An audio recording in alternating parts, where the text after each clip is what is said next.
Core on countdown, T-minus 3 hours and 29 minutes.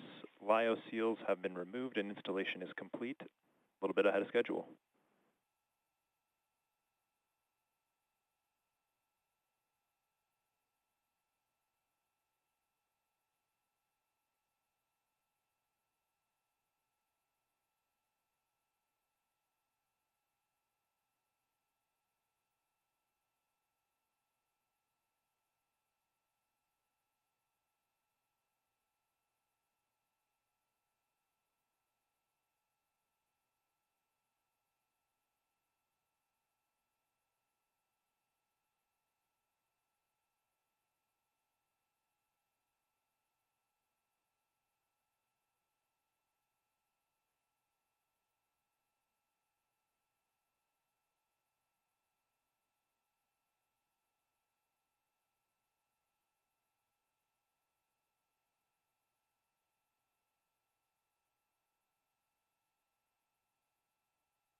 You're looking live at the Crew Dragon spacecraft on top of a Falcon 9 rocket set to launch 3 astronauts and 1 cosmonaut to the International Space Station in a little more than 3 hours.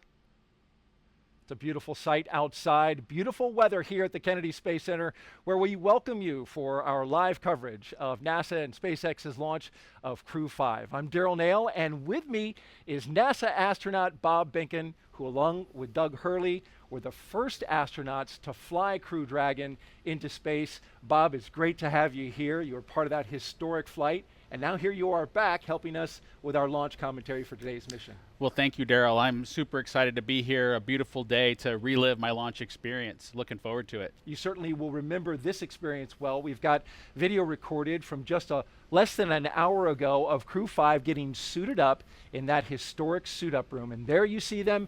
Everything went smoothly. You can see the astronauts there in their spacesuits after getting them fitted and Core tested. Countdown, and those T-minus 3 hours and 23 minutes.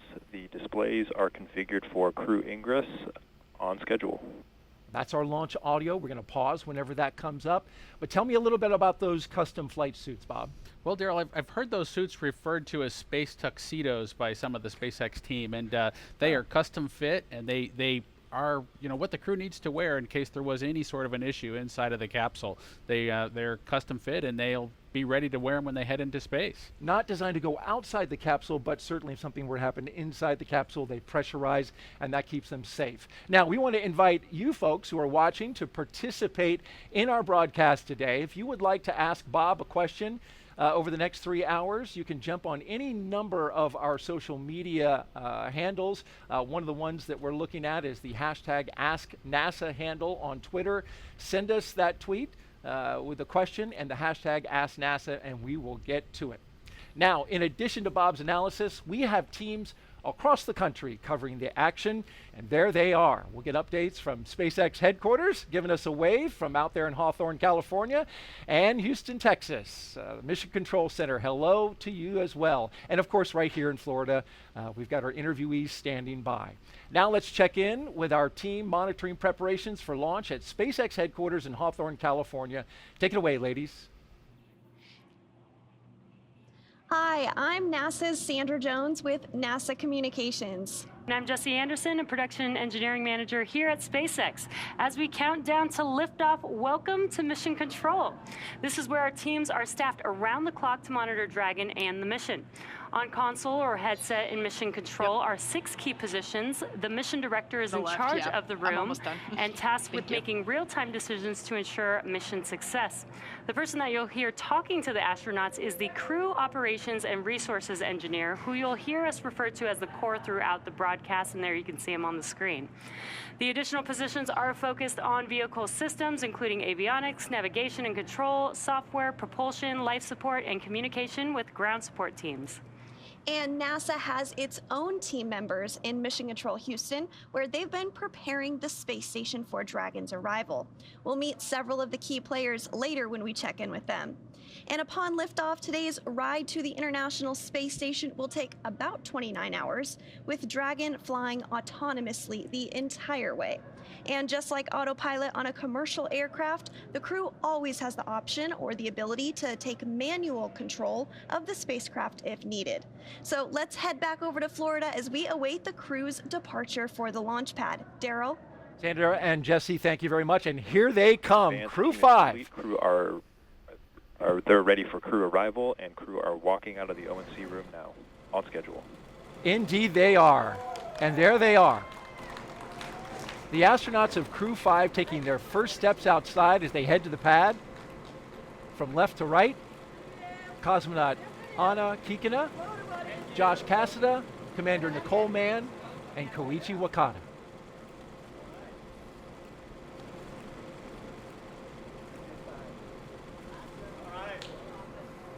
So that was a pose for a picture. And here they go to their ride out to the pad. 3 Teslas all lined up in queue, along with a full security escort. And the folks you see there, family, loved ones. This is a moment to have an exchange, Bob. It is. It's an opportunity for the crew, if you will, to take a little bit of a break from the technical briefs that they've been having this morning as they got suited up and understood what the weather conditions were. They get a chance to say goodbye to their families, see some smiling faces, again, have a little bit of a relaxing moment with their families before they get serious again and head out to the launch pad. And they keep a certain distance away. You can see the stanchions, you can see the family that are gathered there, and of course that's in the interest of the astronauts' health. That's absolutely true, Daryl. You know, the crew has been in a quarantine state for the last several days. You know, they don't want to bring anything to space station that we don't have, you know, really tight control of. And so they'll stay back from folks, but they'll give some air hugs and some waves. All right, let's listen in.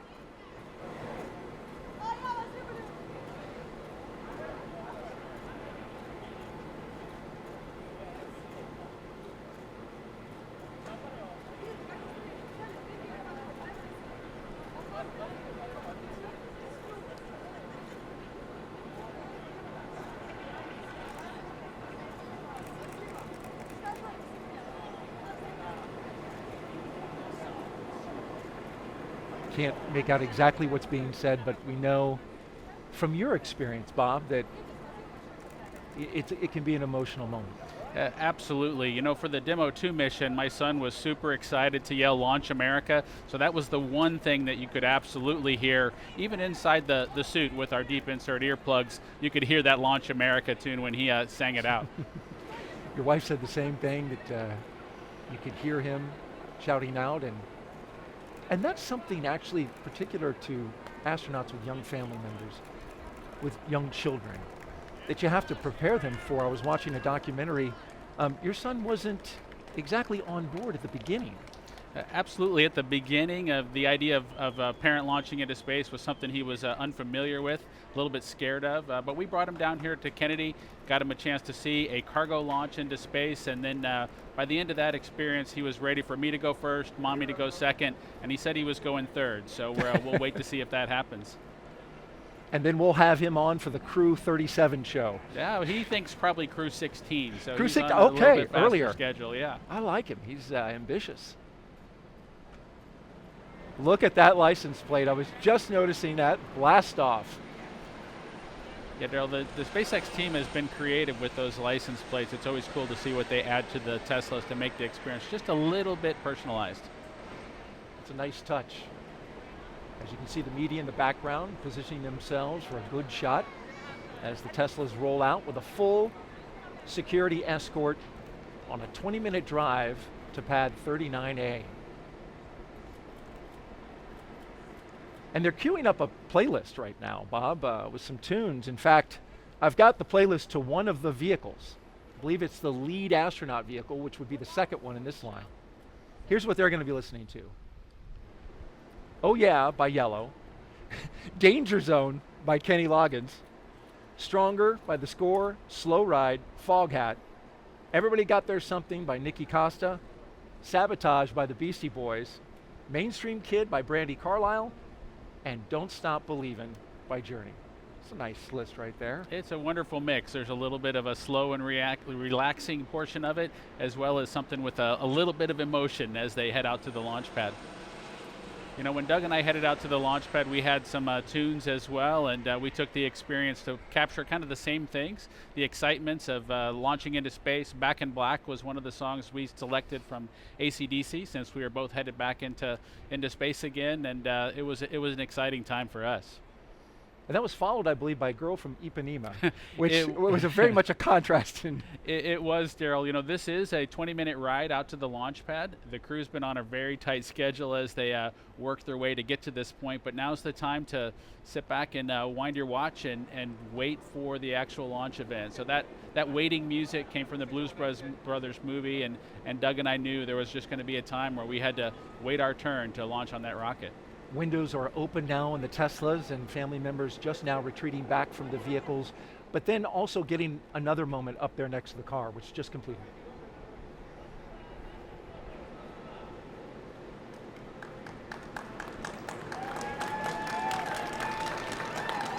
And there they go. Core on countdown, T-minus 3 hours and 15 minutes. Crew are beginning their transport from the O&C room to the pad, right on schedule. There's the call out from the SpaceX team. The crew now departing the Neil Armstrong Operations and Checkout Building. Slow rolling as they make a shot available for all of the media and photographers down there.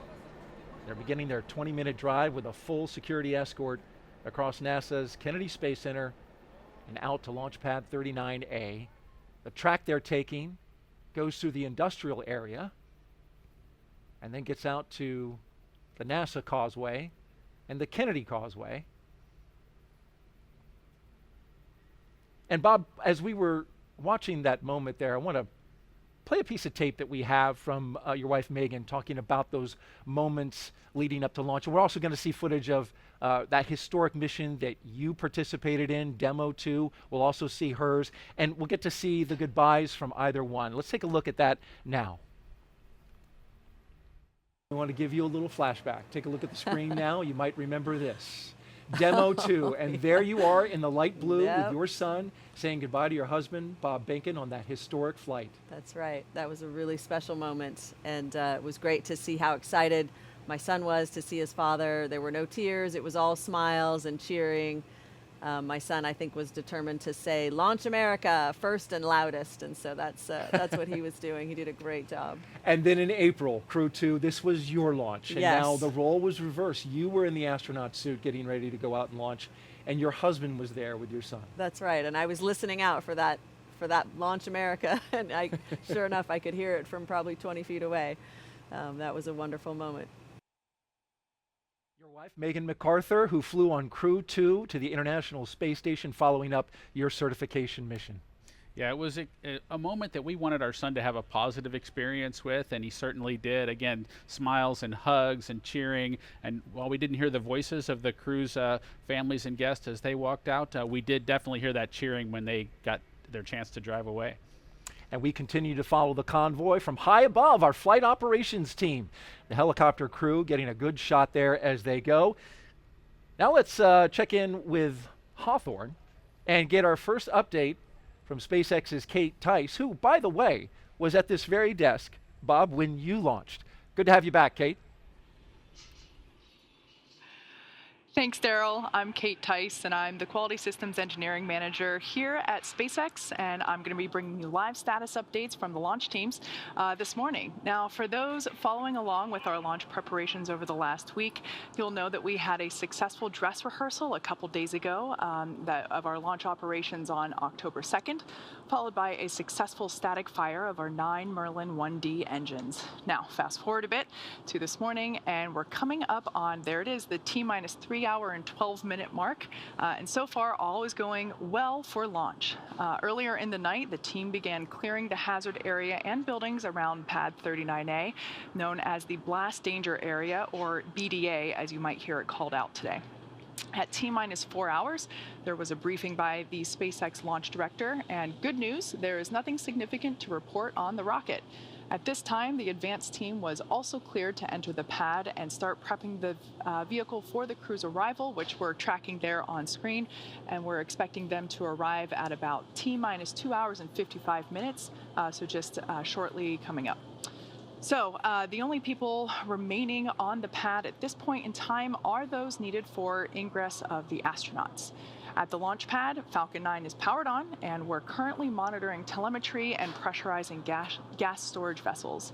Engine and stage checkouts were performed several hours ago. On top of Falcon 9, of course, we have the Dragon spacecraft, and it is ready for the crew. Functional checkouts were performed, and most recently, the Dragon propellant system was pressurized to final flight pressure, and the side hatch has been opened by the advanced team. So at this point in time, I can report that all spacecraft systems are go. And as for the range, launch range is ready to support and working no issues at this time. And as you have probably been following along, we have been tracking the weather conditions carefully over the last week as we dealt with the remnants of Hurricane Ian. As you can see on your screen, it's a gorgeous morning out there at Kennedy Space Center. The weather is cooperating as we count down to liftoff. We have been tracking downrange winds that had been no-go overnight, but as of the T-minus 6 hour weather brief this morning, it cleared and we were green there. So everything is looking good for weather at this point, but we will continue to monitor. Now, with all that being said, let's head back over to Daryl and Bob for another check-in from Kennedy.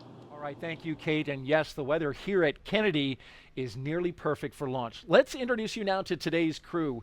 We begin with Nicole Mann. The California native holds a Master of Science in Mechanical Engineering and is a colonel in the Marine Corps. Nicole was selected by NASA in June 2013, and today the Crew-5 commander will be flying into space for the first time. And once she reaches the space station, she'll be the first Native American woman to stay on station. Sitting next to Nicole is Josh Cassada. He grew up in Bear Lake, Minnesota. The physicist and U.S. Navy test pilot flew 23 combat missions. He later became an instructor at the U.S. Naval Test Pilot School, and more recently, he served as the capsule communicator in mission control. But today, he's the pilot aboard Dragon. In the role of mission specialist is veteran Japanese astronaut Koichi Wakata. Altogether, Koichi flew 4 space shuttle missions, a Roscosmos Soyuz, and was on a long-duration stay aboard the International Space Station. Altogether, Koichi has spent 11 months in space, the veteran. And the fourth member, the second mission specialist, is Roscosmos cosmonaut Anna Kikina. She graduated from the Novosibirsk State Academy of Water Transport in 2006. In 2012, Anna officially became a candidate for the position of test cosmonaut. Crew-5 will be Anna's first flight into space as part of the recent resumption of integrated crews on U.S. Crew spacecraft and the Soyuz with the Russian state space corporation Roscosmos. As part of integrated crew, a week and a half ago, NASA astronaut Frank Rubio flew to the ISS aboard a Soyuz. Flying integrated crews ensures operational safety. Crew members on station are trained to do maintenance and spacewalks. It also protects against contingencies such as problems that could arise on the station, serious medical issues, or an emergency aboard the station that requires a crew and vehicle that they are assigned to return to Earth sooner than planned. All right, the crew taking a turn onto the Saturn Causeway, and this is the road that leads to the Vehicle Assembly Building.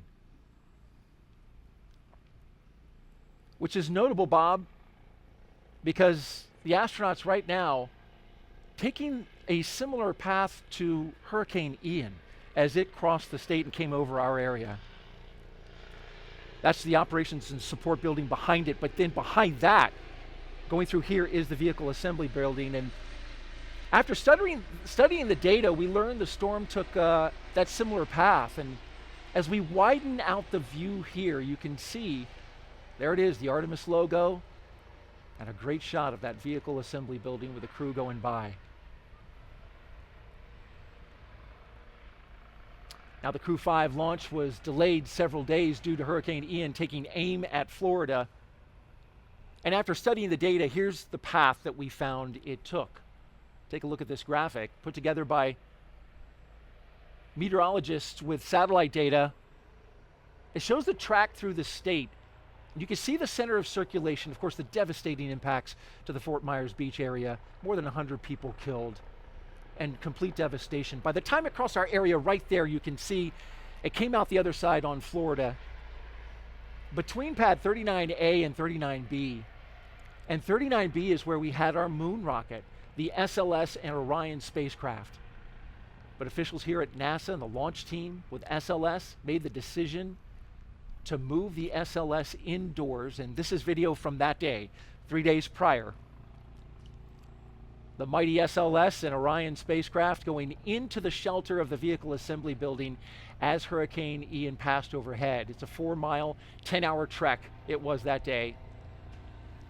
And we got winds, Bob, over 96 knots at the top of one of the lightning towers out at pad 39B. So certainly the winds were whipping up high and down below, around 60 knots.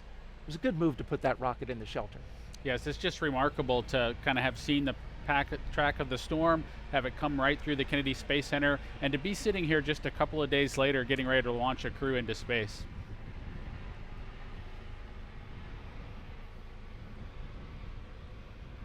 So now we await a new launch date for Artemis, which we know is going to be targeted in the mid-November area. And the astronauts just passing the Vehicle Assembly Building. Crew-4, when they were here, the rocket was out on the pad, and they got to actually go out and get a tour.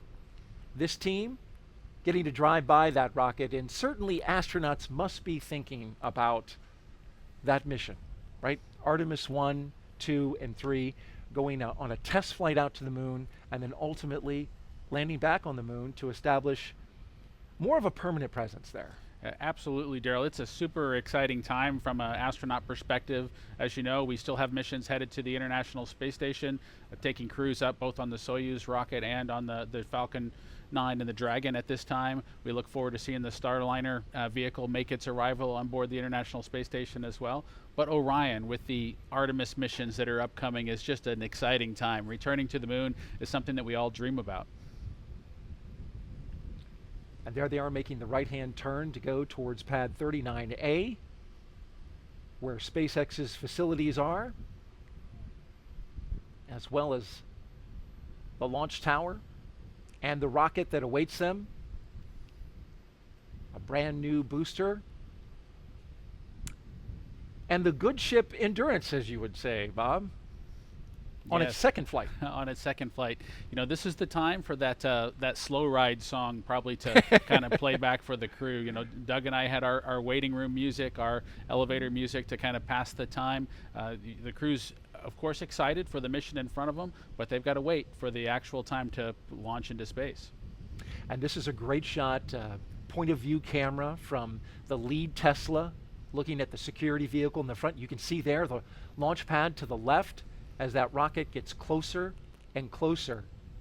And I wonder, Bob, at what point do you start to feel some nerves kick in? Because there's this excitement, as you've described, but then also, especially for your flight, being the first one, there must have been some nerves.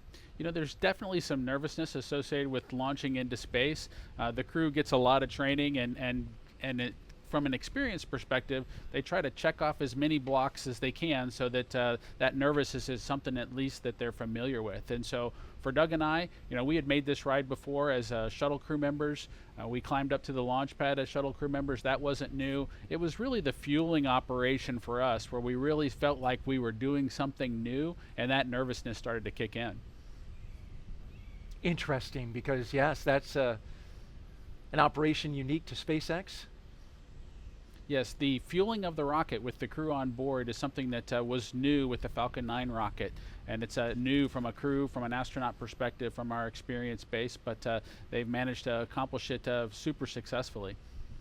There you see the security vehicle pauses, comes off to the side, and the Tesla vehicles roll on, along with the MRAP in tow.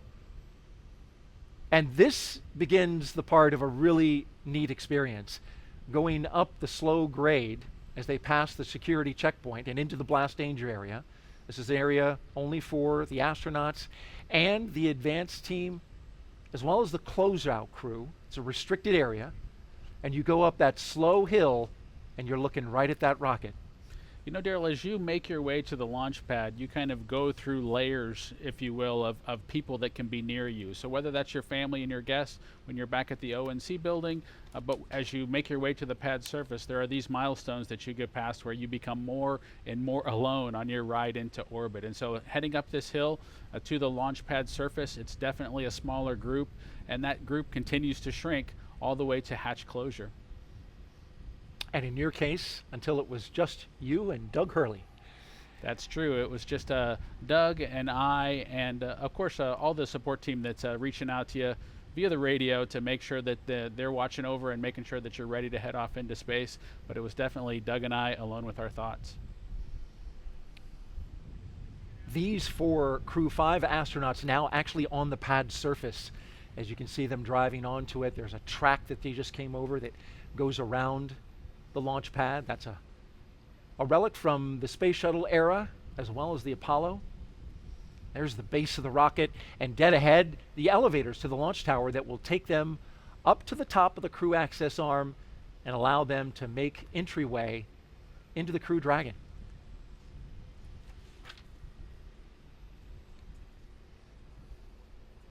And at T-minus 2 hours and 55 minutes, we'll get that announcement that the crew has arrived, so they're a little early. It's always best to be a little bit early if you can for each of these major events, of course. And so for them to arrive when they're supposed to be there is what's critical. Countdown, T-minus 3 hours. Crew have arrived at the pad on schedule. And so the crews arrived at the pad. Of course, they'll have a couple of opportunities to pause as they make their way up. There'll be some photo opportunities for them to take a mental picture of the rocket itself, look up from below before they climb into the capsule. Now, Crew-5 is NASA and SpaceX's 5th crew rotation to the International Space Station since 2020. This successful NASA program is called Commercial Crew. It's based right here at the Kennedy Space Center. Time now to join Megan Cruz. She is live on top of the Operations and Support Building number 2. Was one of the leaders of this program. Megan. Daryl, thank you so much. Yes, we are here with Phil McAllister, Director of NASA's Commercial Space Division. Phil, we're so happy to have you here. Thank you. Happy to be here. Well, today, we just saw the crew arrive at the pad. This is NASA's Crew-5 with SpaceX. How has working with these commercial companies benefited NASA? So we both benefit. I think that's what's key with these partnerships.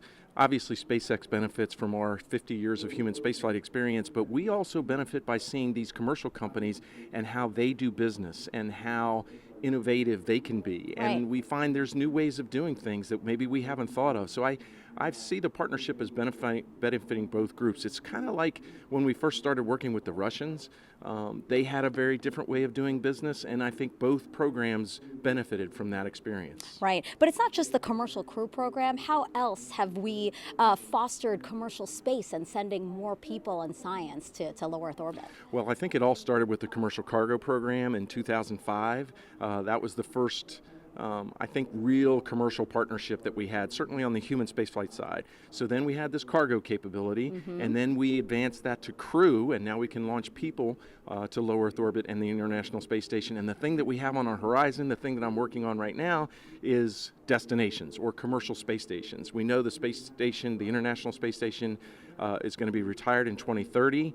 We need to have continuous access to space and a destination to go to. So now we want commercial companies to build a private space station where we can just be one of many customers. Yeah, and to that end, what are we doing to encourage that?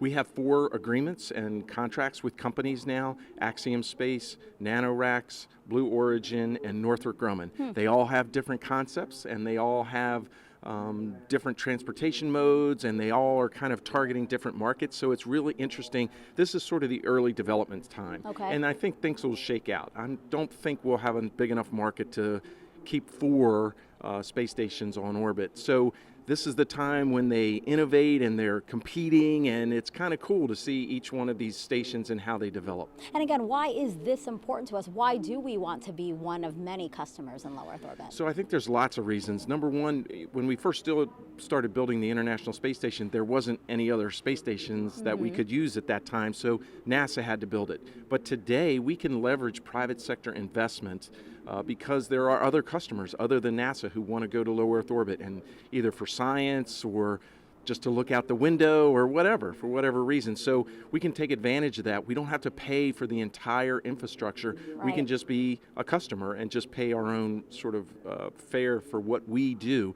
And so it's more beneficial for NASA, and then we can take that savings and put it into our Moon Mars initiative. I really feel like the Artemis mission, the SLS and the Orion that was on the pad and we will hopefully launch next month, I don't think it would be as far along as it is today if it weren't for our commercial partnerships, because they help save us money, and we could take that savings and put it into our deep space exploration programs. Yeah, and you said personally this is what you've been working on for years now. How does it make you feel knowing that, as you just said, the success we've had with commercial space is really fueling what we will see in the future with NASA?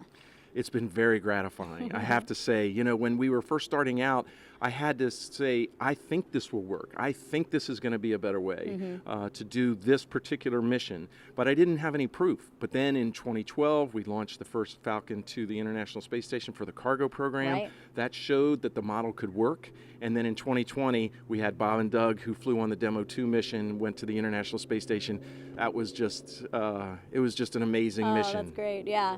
And Bob, he's co-hosting the show today, so that's full circle how we're coming on. Can you imagine? It's Crew-5 Crew-5. And just a couple of years ago, we had Bob flying for the first time with Doug. I know, it is amazing. I was just telling some of my relatives, I was like, oh, this is the 5th one. And they're like, what? How did it happen so fast?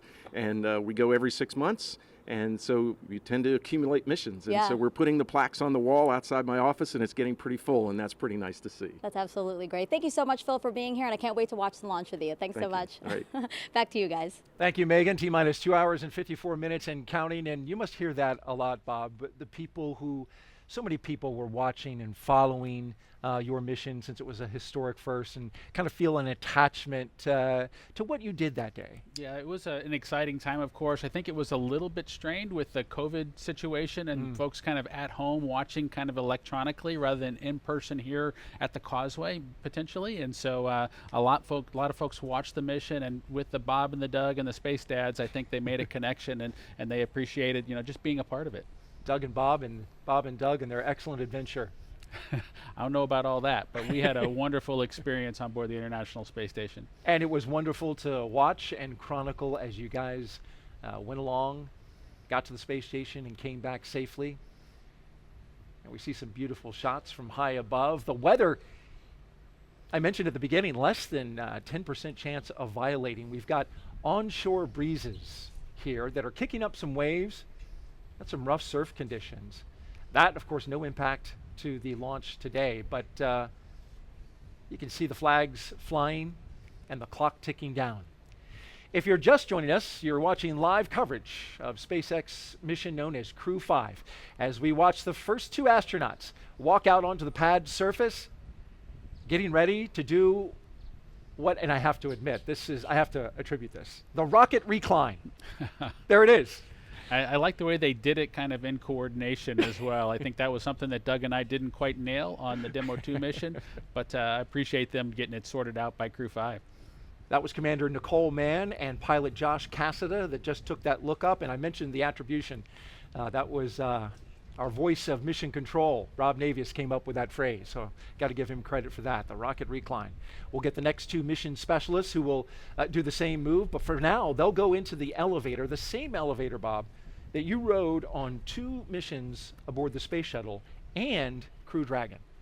That's true, Daryl. That elevator there on the 39 Alpha launch pad is just a wonderful experience to kind of be able to bring it back into the game and be able to fly kind of, if you will, slowly up to the pad surface before making a stairway walk up to the actual location where you walk out to the Dragon capsule. And there we see the top of the elevators where they'll walk out, and this is something that they have rehearsed a few times. Certainly we were here when they rehearsed it the other day during what's called a dry dress rehearsal. Yeah, the crew has been through this before, and like I mentioned a little bit earlier, it is really important to kind of get the nervousness out, to have done these operations once before. We can see Nicole and Josh there as they've made their way out of the elevator. They'll walk around the back and make their way up the stairs to the actual walkout area where they'll potentially have a chance to make a phone call, reach out to their family one more time before heading out to the White Room itself and climbing into the ship. And the closeout team right behind them from SpaceX as they greet some of the members of that team with some fist bumps. The telephone you mentioned, Bob, is there on the right-hand side of that hallway there. But what I notice is the astronauts tend to pause right about here because it looks like that is a spectacular view. It is, Daryl. It is their chance. Of course, you've mentioned the rocket recline where they're able to look up at the rocket. They're kind of co-level with the vehicle at this point. They're able to look out, see the ocean, see the rocket, see the capsule itself before getting ready to kind of take that next step and head into the vehicle. And there you see one of the astronauts doing just that. To the right, they are looking out over Launch Complex 39A and the Space Coast. No doubt having a view that is similar to this from our flight ops team here at Kennedy. What a great shot. On the left there, you've got the launch tower, and that is the crew access arm that bridges the gap between the launch tower and the rocket on the right. And you can see, Daryl, the second 2 crew members getting ready to do their rocket recline, if you will, and get a chance to look up at the vehicle. I know they're excited to get their chance to climb in and strap down. Not quite as perfect and in sync as Josh and Nicole were, but they did a great job. Again, better than Bob and Doug. So better than Bob and Doug, but not quite as tightly choreographed as Nicole and Josh. They nailed it. Nonetheless, they get a great view right before they make their way into their spacecraft, and that will ultimately take them into space. We've got a split screen now. The 2 mission specialists on the left, and to the right, we're tracking our pilot and commander.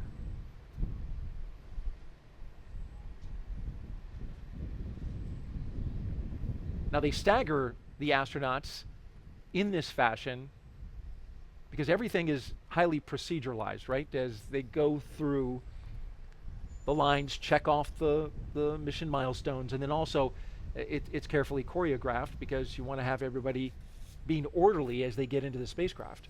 Absolutely, Daryl. There is a well choreographed checklist that the SpaceX team has on their tablets as they follow along with the crew accomplishing the steps in front of them. But remember, there's just a single hatchway, and they need to go in sequence, and it wouldn't be helpful for all 4 of them to be there at the same time. So we do bring them in sequence, Nicole boarding first, followed by the rest of the crew. Looking at the launch tower there, pad 39A.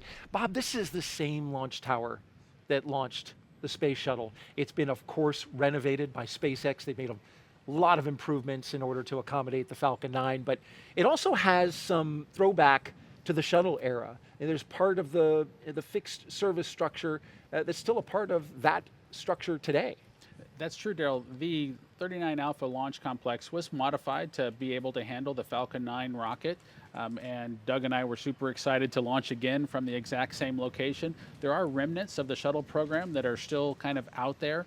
There's a series of chevrons. You can kind of see them in the image there. The kind of the yellow pathway, if you will. The crews go in the opposite direction there. Those chevrons point towards the slide wire baskets that they would use if they needed to do an emergency egress off the pad surface. Those slide wire baskets are a legacy item from the shuttle program. And here we go, the first 2 astronauts to board Crew Dragon. On the left, Josh Cassada, and on the right, Commander Nicole Mann. All smiles as they make their way down the crew access arm. You can see the fist pumps. They're definitely getting excited now as they get ready to board the ship. And they make their way into what's called the White Room.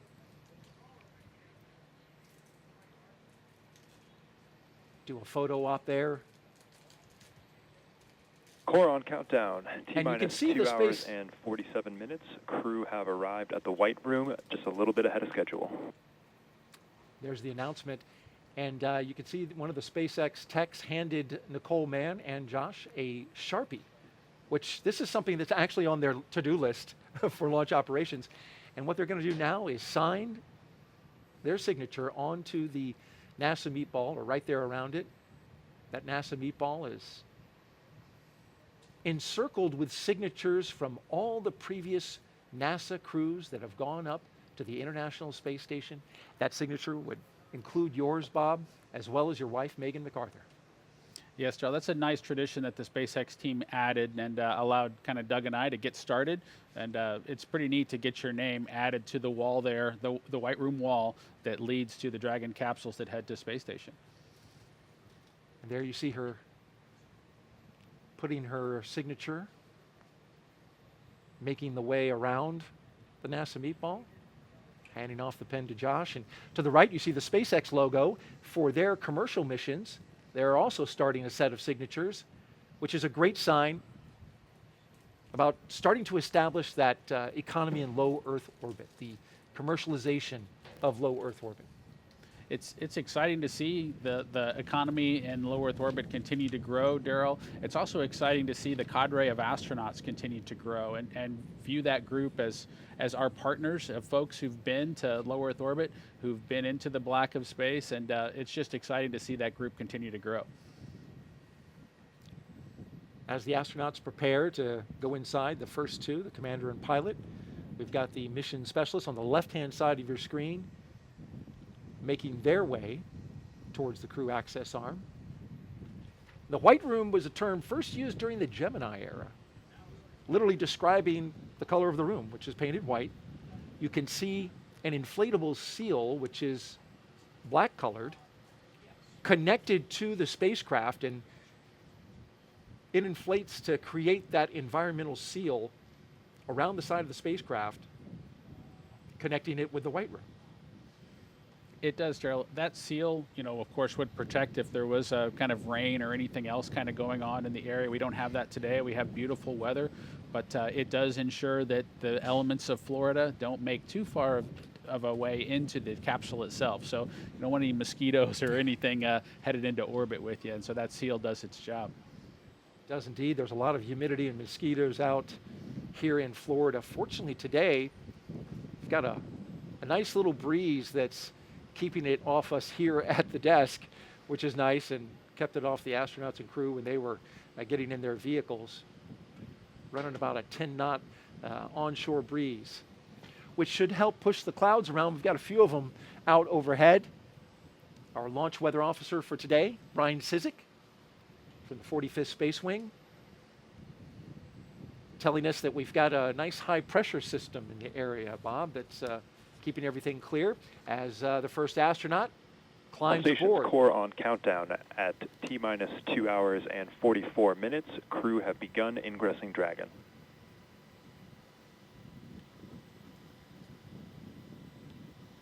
You got to be careful to not bump your head, it looks like. You absolutely, Daryl, need to be careful as you climb through that hatchway. There's a pressure seal that needs to be kind of maintained in pristine condition, so when the time comes to close the hatch, you'll actually get a good seal with that hatch closure operation. And so the crew is keenly aware that they need to protect that environment, and that they climb into the vehicle very carefully. Carefully stepping over that seal. That's important, and later we'll see the closeout team closely inspecting that seal just to make sure that there's no debris, no what they call FOD, foreign object debris, which could compromise the seal, something you want to make sure you keep the environment on the inside and space on the outside. Yeah, that's absolutely true. That team, of course, it's a little bit difficult in the suit itself to be able to monitor and make sure that you don't bump anything that you're not supposed to bump into. But that team of SpaceX folks just does a great job with assisting the crew, letting them do as much as they would like to do on their own, but also ensuring that everything's done perfectly so that nothing has to be redone in the time-critical situation for launch. And here come our second two astronauts, mission specialists Koichi Wakata and Anna Kikina.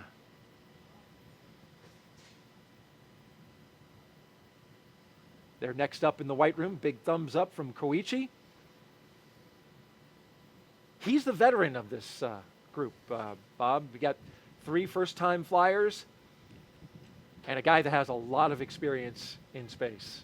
That's true, Daryl. Koichi was in the astronaut office when I arrived a couple decades ago, just having joined and trained as a shuttle astronaut, getting the opportunity to fly on his 3rd space vehicle kind of going forward here. It's got to be exciting for him to try on a new spaceship. I'm making his 5th flight into space.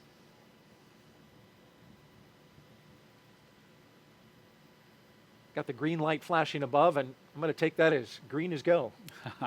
Certainly better than a red flashing light. Yes.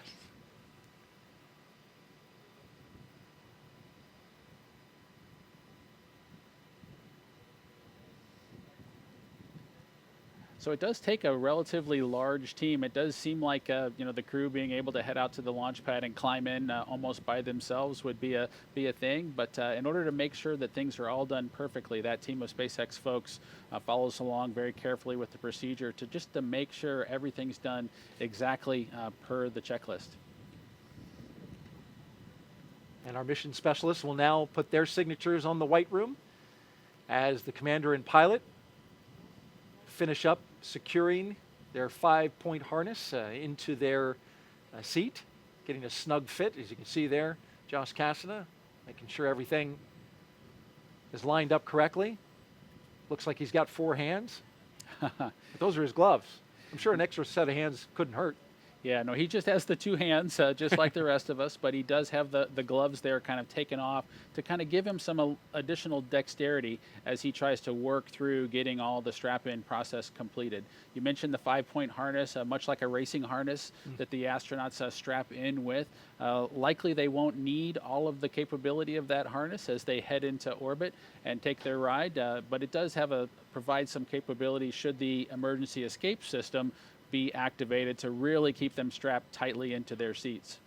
Seats that are also sized to your proportions, right? And the suit is custom, but the seat, I believe, has 3 different sizes. I believe small, medium, and large. The seat has some different sizes, the armrest have some different lengths, and the footrest have some different lengths. So there are several adjustments that can be made, not quite completely custom, but it does, I guess, with you look at all the way up to Crew-5, we probably haven't exercised all the options that are out there, but definitely have some flexibility in customizing the seat to make it fit the astronaut. And interesting note about the spacecraft endurance that SpaceX and NASA recently hitting a really incredible joint milestone. Crew-5 is SpaceX, of course, is 8th crewed mission since May of 2020. But as of this mission, Bob, Dragon is now certified for 5 times reuse. Prior to that, it was 1-time reuse, but they've gone through the process with NASA and accomplished that reuse milestone, which that's impressive. We'll see more flights from Endurance. That's true, Daryl. It is really critical that these commercial vehicles kind of meet their reuse milestones, so that we can continue servicing the International Space Station by rotating crews. And so it's a huge accomplishment to get that behind folks so that we can continue planning for, the duration of Space Station's lifetime being accessible by the Dragon capsule. We continue to watch the action live. In the meantime, let's toss it out back to California with Jesse and Sandra. Thanks, Daryl. This is always an exciting moment watching the crew climb aboard Dragon. This phase of the mission is also referred to as crew ingress, and that term ingress is used when crew members are getting into a spacecraft or airlock, while egress means the exact opposite, they're exiting. So prior to getting on board, the crew completed a foreign object debris check, or FOD check, and that means they themselves have to be inspected for any substances or debris that isn't supposed to be on them or their spacesuits, because this could potentially cause damage to Dragon. And that's also why the crew is wearing covers on their boots and on the umbilical port of their spacesuits. Those covers get removed before they enter the spacecraft. Foreign object debris prevention actually begins right here in Hawthorne before the spacecraft leaves SpaceX headquarters and is carefully controlled all the way through launch day until Dragon's hatch is closed. They're now getting buckled in and attaching their umbilicals to their suits, and you can see the suit techs or closeout techs are present, helping them out as needed. The umbilicals allow the crew to have comms through their suit, air to help keep them cool, as well as delivers nitrox for suit pressurization. As we mentioned earlier in the broadcast, the suit's primary function is to protect the crew in the event of a cabin depressurization. And there are 4 seats configured right now inside of Dragon and are numbered 1 to 4 from right to left when looking at the seats from the hatch. Anna Kikina will be in seat 1 on the very far left, and you see she just climbed in a couple of moments ago. Nicole Mann will be, Josh Cassada will be in seat 2, or the commander's seat, and Josh Cassada will be beside her in the pilot seat. And then on the very end is Koichi Wakata, who is in seat 4, all the way to the right, who just climbed aboard just a moment ago as well. And directly in front of the crew members are 3 displays, which they'll use throughout the flight, getting insight into Dragon's systems, seeing any alerts or issues with the vehicle, and if required, taking control and manually flying Dragon. Now, once the crew is all settled in, coming up will be a comm check, and that will be to make sure that they can communicate with mission control. And then once that's complete, their seats will be rotated in position for launch.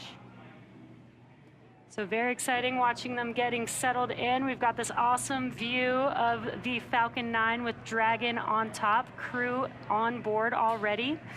We have been watching the crew since this morning make their way to the launch pad, climb up the fixed service structure, walk across that beautiful crew arm that you see there on your screen. And now they are getting settled into each one of their seats. And there is the Crew-5 crew there on your right-hand screen. And the crew will remain in these spacesuits through the ascent portion of today's flight. They'll be able to get out of their suits and get a little more comfortable shortly after liftoff, but for the portion that is the most dynamic portion of the flight, they will remain in those spacesuits. And the primary function of those spacesuits is to protect the crew in an event of a cabin depressurization. And if that would occur, the suit could inflate to provide a habitable environment long enough for the crew to return home. But with the crew now inside of the Dragon vehicle, let's go ahead and check in with Kate Tice for the latest. How's it going, Kate? I've been following along with the launch teams, and they continue to work through the countdown. Currently, no issues are in work, and we are awaiting the comm checks with the crew inside Dragon, which you seated there. The first check that we will hear is to check the umbilical, which is the harness that is attached from each spacesuit to the vehicle itself. You can actually see the umbilical port there on the right thigh. It's that little black box. That's the umbilical port that connects the spacesuit to their seat. The second check that we'll hear will check the ground stations, which, as the name suggests, are the ground-based support staff here on Earth. And then the third comm check that we'll hear will be for TDRS, or the tracking and data relay satellites. And those are, that's a constellation of 10 geosynchronous satellites that help us maintain contact around the globe. As of right now, the Dragon launch op team tracking no issues. I was listening in throughout the webcast on their nets, and it sounds like that we are running perfectly on time and just a little bit early. We have plenty of margin. So if for whatever reason something arises and we need a little bit extra time to work through an issue, we've got it in the countdown. For those that are new to our launch webcasts, of course, our countdown is the framework that helps to sync all of our teams up. So we build margin into each step that we walk through or proceed through on the countdown to make sure that we have plenty of time to work any issues that might arise. So with all that being said, everything is looking good on the Dragon side. As for the Falcon 9 team, they are located in Firing Room 4 in the Launch Control Center at Kennedy Space Center, which you see there on your screen. Those folks are settling in for final checkouts, propellant loading, and launch. The Falcon 9 team will undergo their own comm checks with the crew at about the T-minus 2-hour mark. As for the range, they continue to report no issues, and the weather forecast continues to be acceptable. We had a less than 10% chance of violation of our weather conditions, and as you can see on your screen, it's a beautiful morning there at Kennedy Space Center. Now, of course, we are looking at weather not only at the launch site, but around the world. We need to make sure that conditions are acceptable if Dragon has to splash down in the Atlantic in case of an escape. We're also monitoring contingency splashdown locations if the crew had to come back to Earth before docking with the space station. Now, if that were to happen, SpaceX and NASA would coordinate with the U.S. Coast Guard to ensure safety upon splashdown, including extra ships and air assets to patrol the 10 nautical mile keep-out zone. That's, of course, to help mitigate safety concerns for any boaters approaching the landing area. And, of course, we've also been monitoring downrange weather, which, as I reported earlier, was no-go yesterday, but at the T-minus 6-hour weather brief turned to green. So we're proceeding, but keeping an eye on those downrange wind conditions. So as the clock continues to tick, we're approaching the T-minus 2-hour and 31-minute mark. All systems to continue to be go for launch. Let's head back over to Jesse, who's actually here in Hawthorne with me, just across the floor. Thanks, Kate. Not only is today an exciting day because it's launch day, but it's also a pretty exciting year, as this year marks Dragon's 10th year in operational flight. It took a lot of love and dedication to get here today, and we are still learning and innovating from each launch. From the beginning, Dragon was designed to eventually fly people. The Dragon hanging from the ceiling next to us was initially flown to certify SpaceX for cargo missions to the space station over 10 years ago, which flew in 2010. Yet a window was added to hint at our plans for flying crew in the near future. Now, of course, the Dragon behind us and the Dragon supporting today's mission, taking Crew-5 to the space station, are very different, a testament to how far we've come. It's been a little over 2 years since we flew Demo 2, which was on May 30th of 2020. And since then, SpaceX has been regularly flying crew missions for NASA to and from the International Space Station at an average cadence of 1 flight every 6 months since Crew 1. Crew-5 marks SpaceX's 6th crewed spaceflight for NASA and our 8th human spaceflight mission overall, including private passenger missions Inspiration 4 and Axiom 1. Now, speaking of Inspiration 4, you may remember Jared Isaacman, who served as commander for the Inspiration 4 mission. Jared is planning to return to space with us under the Polaris program. Now, through this program, Jared, along with his crew, will embark on 3 human spaceflight missions, culminating in the inaugural flight of SpaceX's Starship with humans on board. The crew for the first mission, Polaris Dawn, has been busy preparing for their flight, which is currently targeted for no earlier than March 2023. In addition to Jared Isaacman, the Polaris Dawn crew consists of Scott Kidd Poteet, the mission's pilot, SpaceX's Sarah Gillis as mission specialist, and SpaceX's Anna Menon, the second mission specialist and medical officer, and there you can see them on the screen. The Polaris Dawn mission will endeavor to fly higher than any other Dragon mission to date. The crew will also be attempting the world's first ever commercial spacewalk using our newly designed EVA suits. And our progress with human space exploration does not stop there. As you can see, we've started construction on a new Starship pad at Kennedy Space Center, the same pad that will take NASA's human space lander system to the moon. That's right, Jesse. NASA's efforts, particularly with the Commercial Crew Program and the certification of the SpaceX Dragon, are aiding in building the foundation for a robust U.S.-led commercial economy in low Earth orbit. Commercial transportation to space is but one element of NASA's larger plan for commercialization, and we're enabling the development of commercial space stations, private astronaut missions to station, demand for in-space manufacturing, and much more. And soon, the agency will launch Artemis to the moon and beyond as part of a test flight of the Space Launch System SpaceX rocket. Dragon, ready for comm checks. Copy, Dragon. Stand by for umbilical comm check. And we did just hear those words that comm checks will be starting here shortly. So the Orion spacecraft and all of its components will be tested from end to end in this uncrewed test flight. This is a key milestone before we fly humans on board as part of Artemis 2, and then have humans land on the moon on Artemis 3. Now on your screen, you're seeing some waves, some thumbs up, some goodbyes to the team on the ground. Once they close this hatch. PLT, MS1, MS2, comm check. CDR has you loud and clear. PLT has you loud and clear. MS1 has you loud and clear. MS2 has you loud and clear. Core, loud and clear. Umbilical comm check is complete. Stand by for ground station comm check.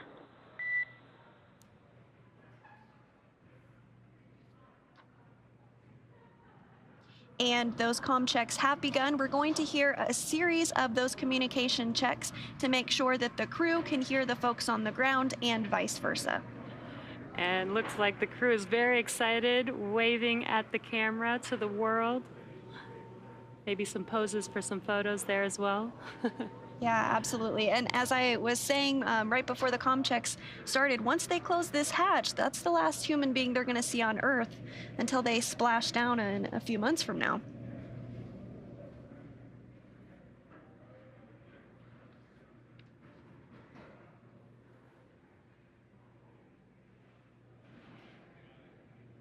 You can also see the crew with their iPads on their tablets on their legs there.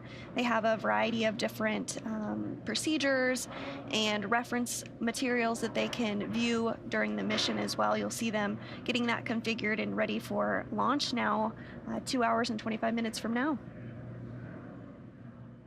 And these procedures are very, very specific. They are following them all the way, step by step, all the way through.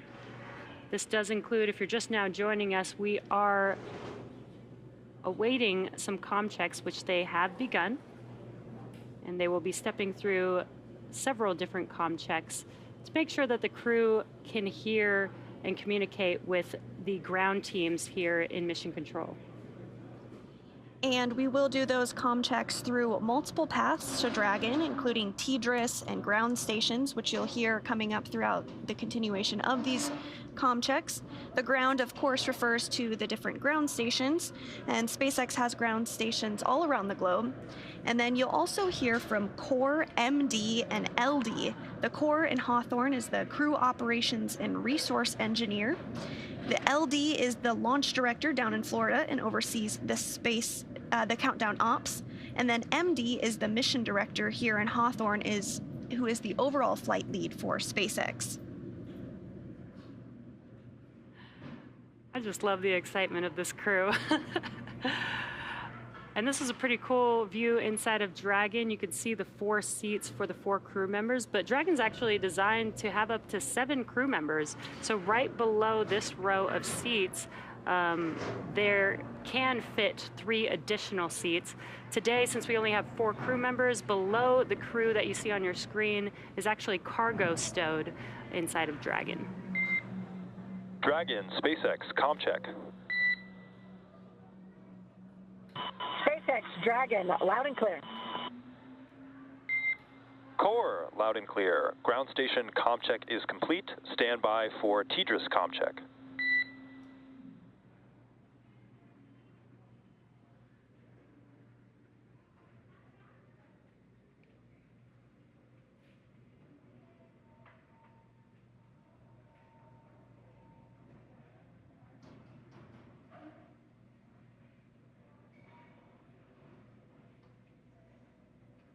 We did have a good comm check with the Core standing by for the next comm check, which is going to be TDRS, and that's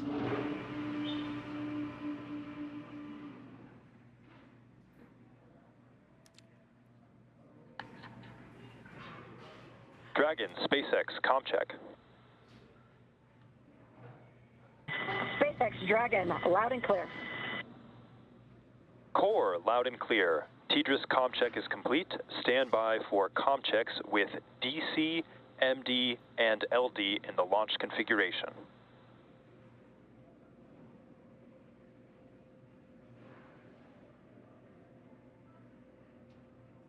Dragon, DC on countdown 1, comm check. DC, Dragon, loud and clear. DC, loud and clear. Stand by for comm checks with MD.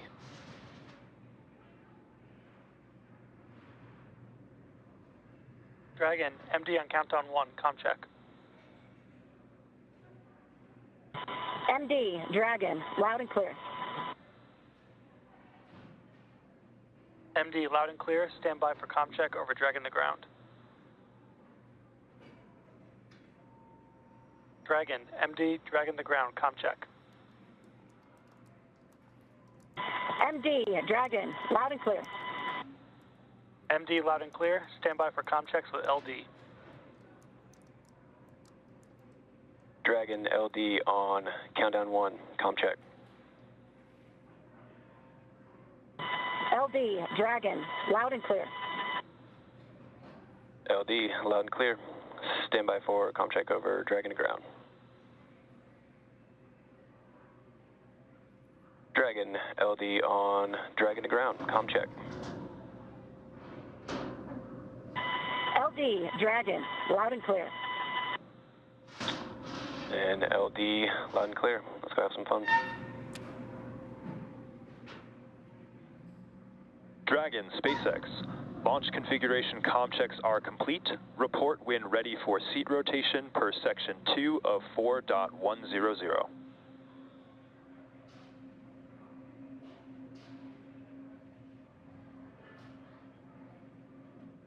And now that we have successful comm checks, let's go over to the Johnson Space. SpaceX, Dragon, we are ready for section 2 and ready for seat rotation. Looks like the crew is getting ready for seat Copy that, rotation, but Dragon. let's We head will over to the report when Johnson initiating. Space Center in Houston, Texas, and check in with Shaniqua Vereen.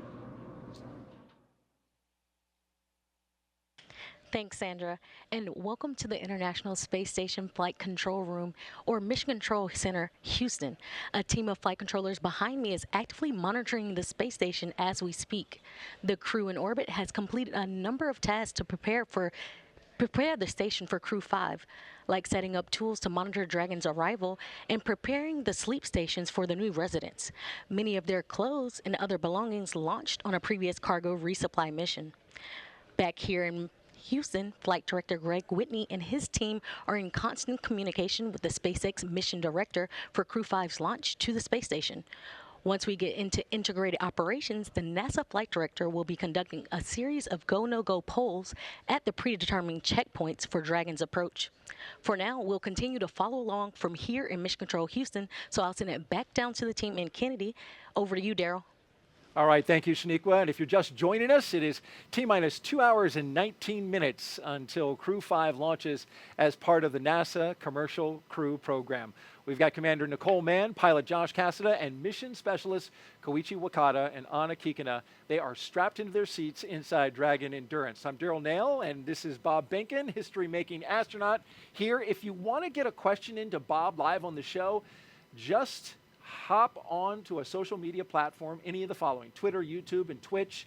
We're streaming on Facebook as well. Use the hashtag AskNASA, and we will take your question live on the air to Bob Benkin. Now, the Commercial Crew Program has hundreds of super smart engineers and technicians doing amazing work to get us up to the station, and Megan Cruz is with one of them. Megan. Yes, I do have a super smart engineer with me. This is Crystal Jones. She's with CCP's Grounds and Mission Operations Office. Crystal, can you tell everyone what that office is in charge of? Sure, yeah. We have a wide range of functions that we do for the Commercial Crew Program.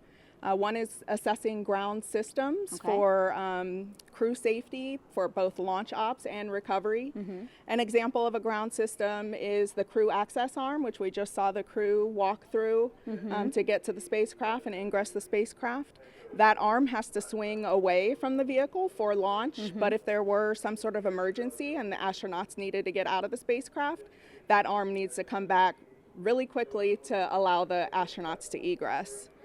And so you're responsible for just making sure that everything is operating the way that it should be if that were to happen? Yes, correct. Okay. Yeah. And then right after this, you're also going to go to the nearby Cape Canaveral Space Force Station. You're going to be inside a room there, and I believe we have a live shot of that room. And you're going to go there so that you can serve as CCP's mishap manager, right? This is the room right here. Yes, that's correct. And I have my FAA and NTSB colleagues there with me as well. Since this is an FAA commercially licensed mission, they have mishap jurisdiction for some of the phases of flight, and so we all work together if an incident were to occur.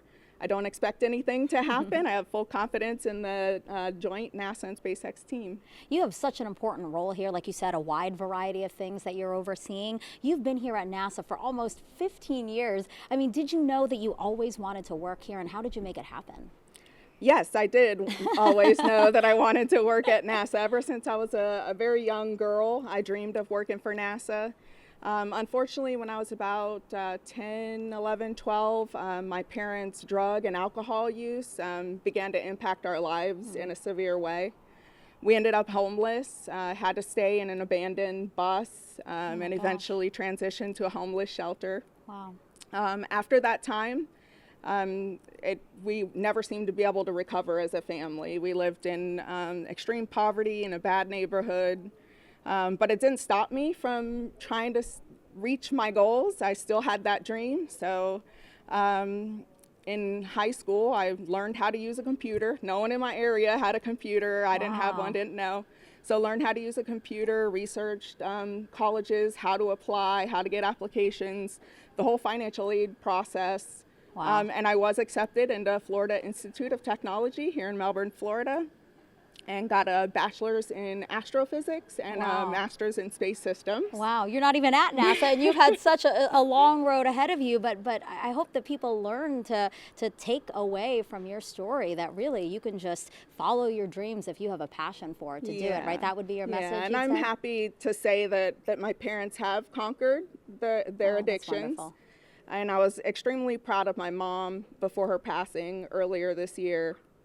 In fact, this necklace that I'm wearing is made with her ashes. Wow. And I wear it for every launch in her memory. And I'm sure she's very proud of you. Crystal, thank you so much for being here. Yeah. We'll send it back to you guys. Thank you so much, Megan. What a powerful story from Crystal Jones, the CCP Ground and Mission Operations Office. That is inspiring to hear how she came from that difficult background to where she is now. Absolutely, Daryl. And it's amazing too when you think about going through a difficult road like that and then achieving such a high level of accomplishment here at NASA. We're just so proud of Crystal Jones, and thank you, Crystal, for sharing that story with us. We want to introduce you now to today's crew. If you're just joining us now, as you're looking inside the capsule Dragon, Endurance. you are go for Section 3 suit leak check preparation. Dragon is a go for suit leak check preparation, Section 3 at 4.100. And there you hear the confirmation that the crew is ready to begin their suit leak checks. Let's start off by talking about our commander for the day as they pull down their visors. She is the second from the right of your screen. Nicole Mann, the California native, holds a Master of Science in Mechanical Engineering. She is a colonel in the Marine Corps.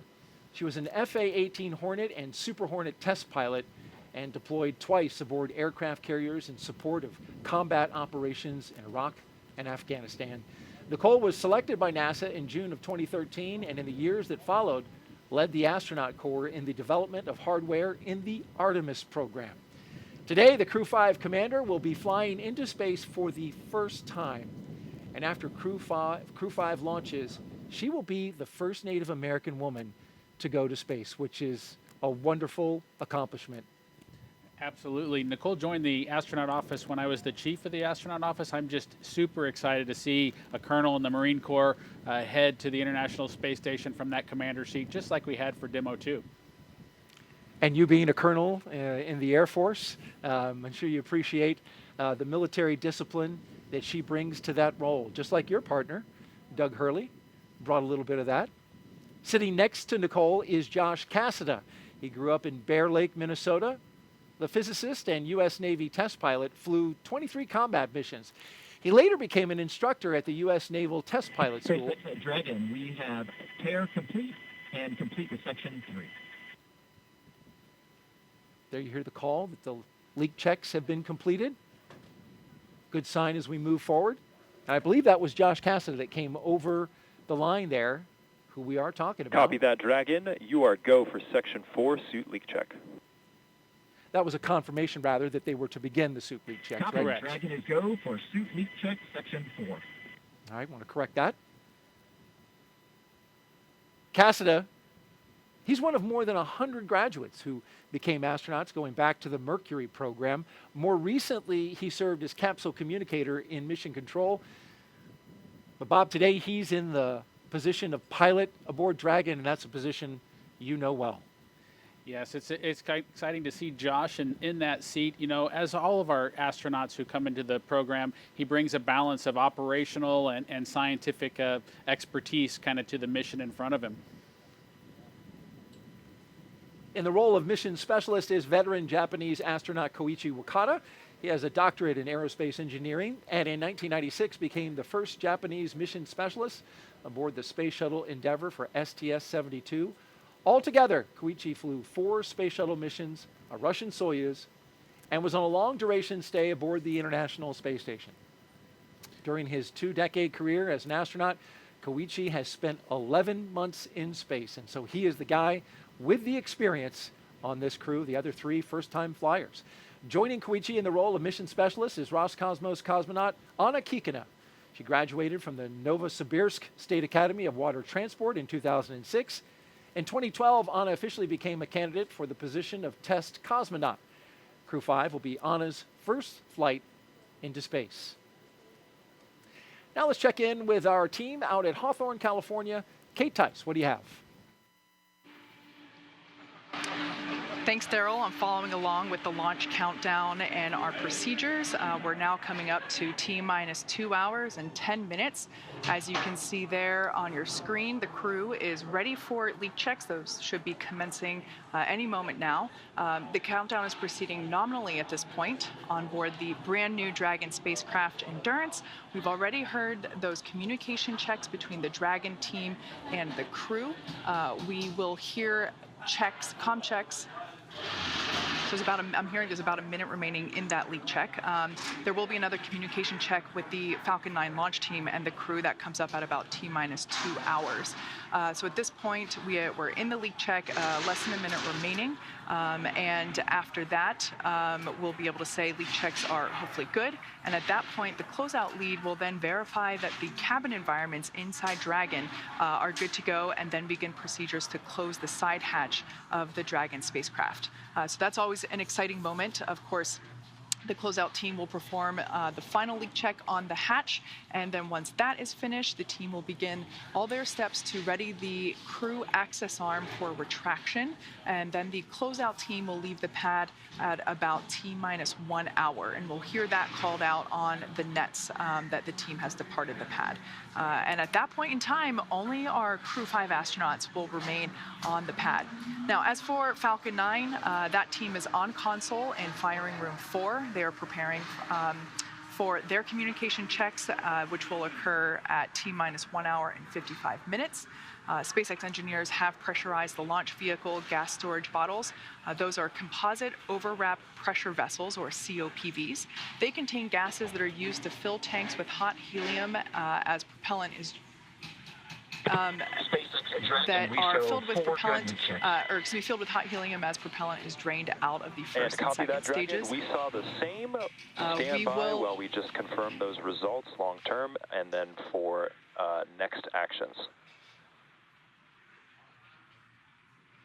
Dragon copies and standing by.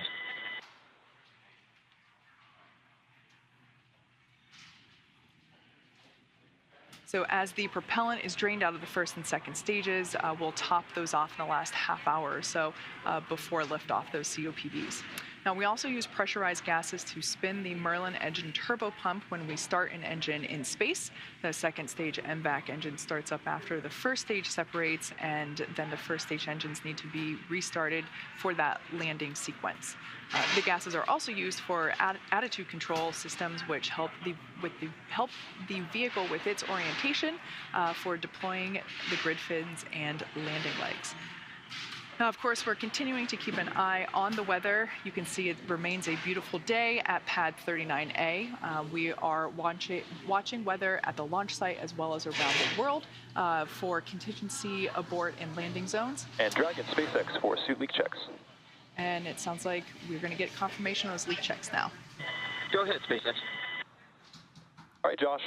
We saw you come in a little bit lower than you did on dry dress, so just as a measure of precaution, we're going to have the closeout lead come in and just take a quick look and double check that everything is looking secure for zippers and umbilicals. How copy? We copy, and we were thinking the same. Thanks a lot. Good read. All right, so it sounds like pilot Josh Cassada, his suit pressure is a little bit lower than what we read during the dry dress, which was the basically dress rehearsal that we performed early on Sunday, October 2nd. So the closeout team is going to come back in and just make sure that all of the zippers on the spacesuit are zipped up to the appropriate height, just make sure that everything is locked into place. So we have plenty of margin in the launch countdown. The countdown is to make sure that all the teams are working toward T0 in a coordinated fashion, and we have lots of margin built in. So we are okay to go in and recheck that and reperform that suit leak check on Josh. So at this point in time, everything continues to be acceptable for launch. We're coming up to T-minus 2 hours and 6 minutes. So I'm going to toss it back to Daryl over at Kennedy Space Center.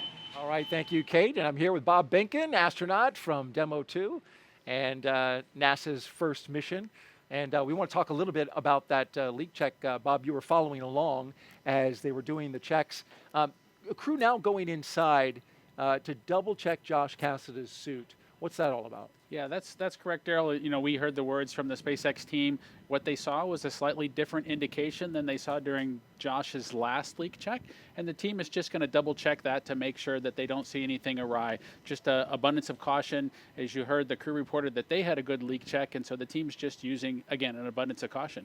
And a little bit of air obviously comes through that suit and goes out the suit, right? So this is a level that would be maybe a little higher than what they normally see. That's correct.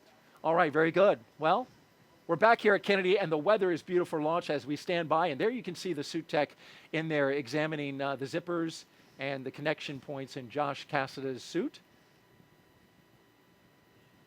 So they hadn't shut the hatch yet, so that was an easy entry for that tech to go in there and check on that. Yeah, so they'll check each of the places where there could possibly be a leak. One of the places is that umbilical that you've seen them disconnect, and they're now reattaching after they checked the seal that was there. They'll verify the zippers that are on the suit to make sure that those are all closed all the way to the very end. And I know that for the crew, these sorts of situations can be a little bit frustrating. They can kind of break the sequence of events, but I know they'll get right back on track here and continue. Right, these are highly trained astronauts that have been getting ready for this moment for the past couple of years, certainly ready for all situations that they may come up against. And these suits, Bob, carry a lot right into the spacecraft. Dragon on Dragon ground from C3. How do you hear? I'll pause. C3, I've got you 5x5. How me? Got you the same, thank you. So I don't want to speculate too much, but when you pull the umbilical away, you know, there's an opportunity for the comm system to just need to be re-verified. So we heard Josh check back in. Those connection points, they're grouped together, right? You've got comm and air flowing into the suit at the same connection point. Correct. Also giving a check to Anna's, or maybe just doing some zipping up and rechecking.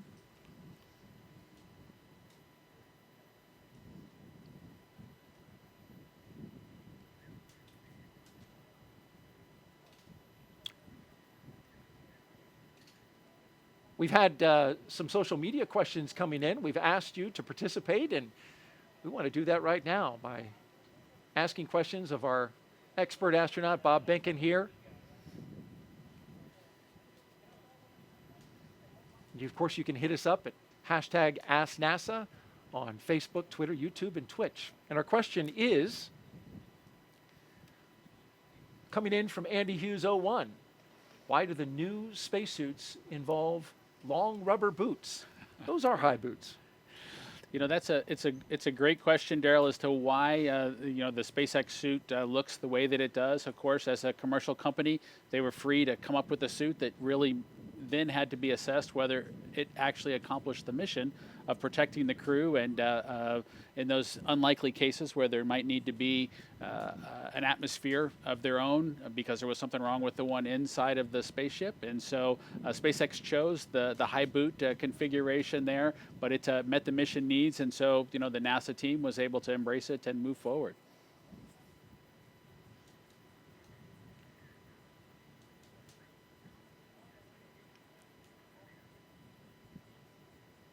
All right, we'll keep an eye on the action inside Crew Dragon Endurance and our three astronauts and one cosmonaut who are standing by.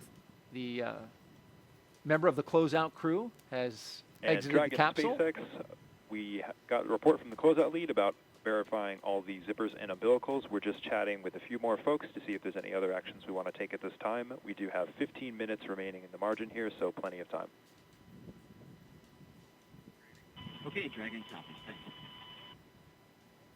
All right, there you heard the discussion between SpaceX and the NASA astronauts. And so, although going into space is not child's play, every Dragon astronaut crew brings a stuffed toy with them, and there's one inside the capsule right now. We're going to step away from this part of the operation. Of course, we'll keep an eye on it, make sure that nothing that nothing happens that we don't make you aware of while they're working on that. But we want to take a little lighter moment, right, and look at the stuffed toys that are inside the Crew. We don't know what the, or at least most people don't know what's inside Crew-5's capsule at the moment, but it has a purpose.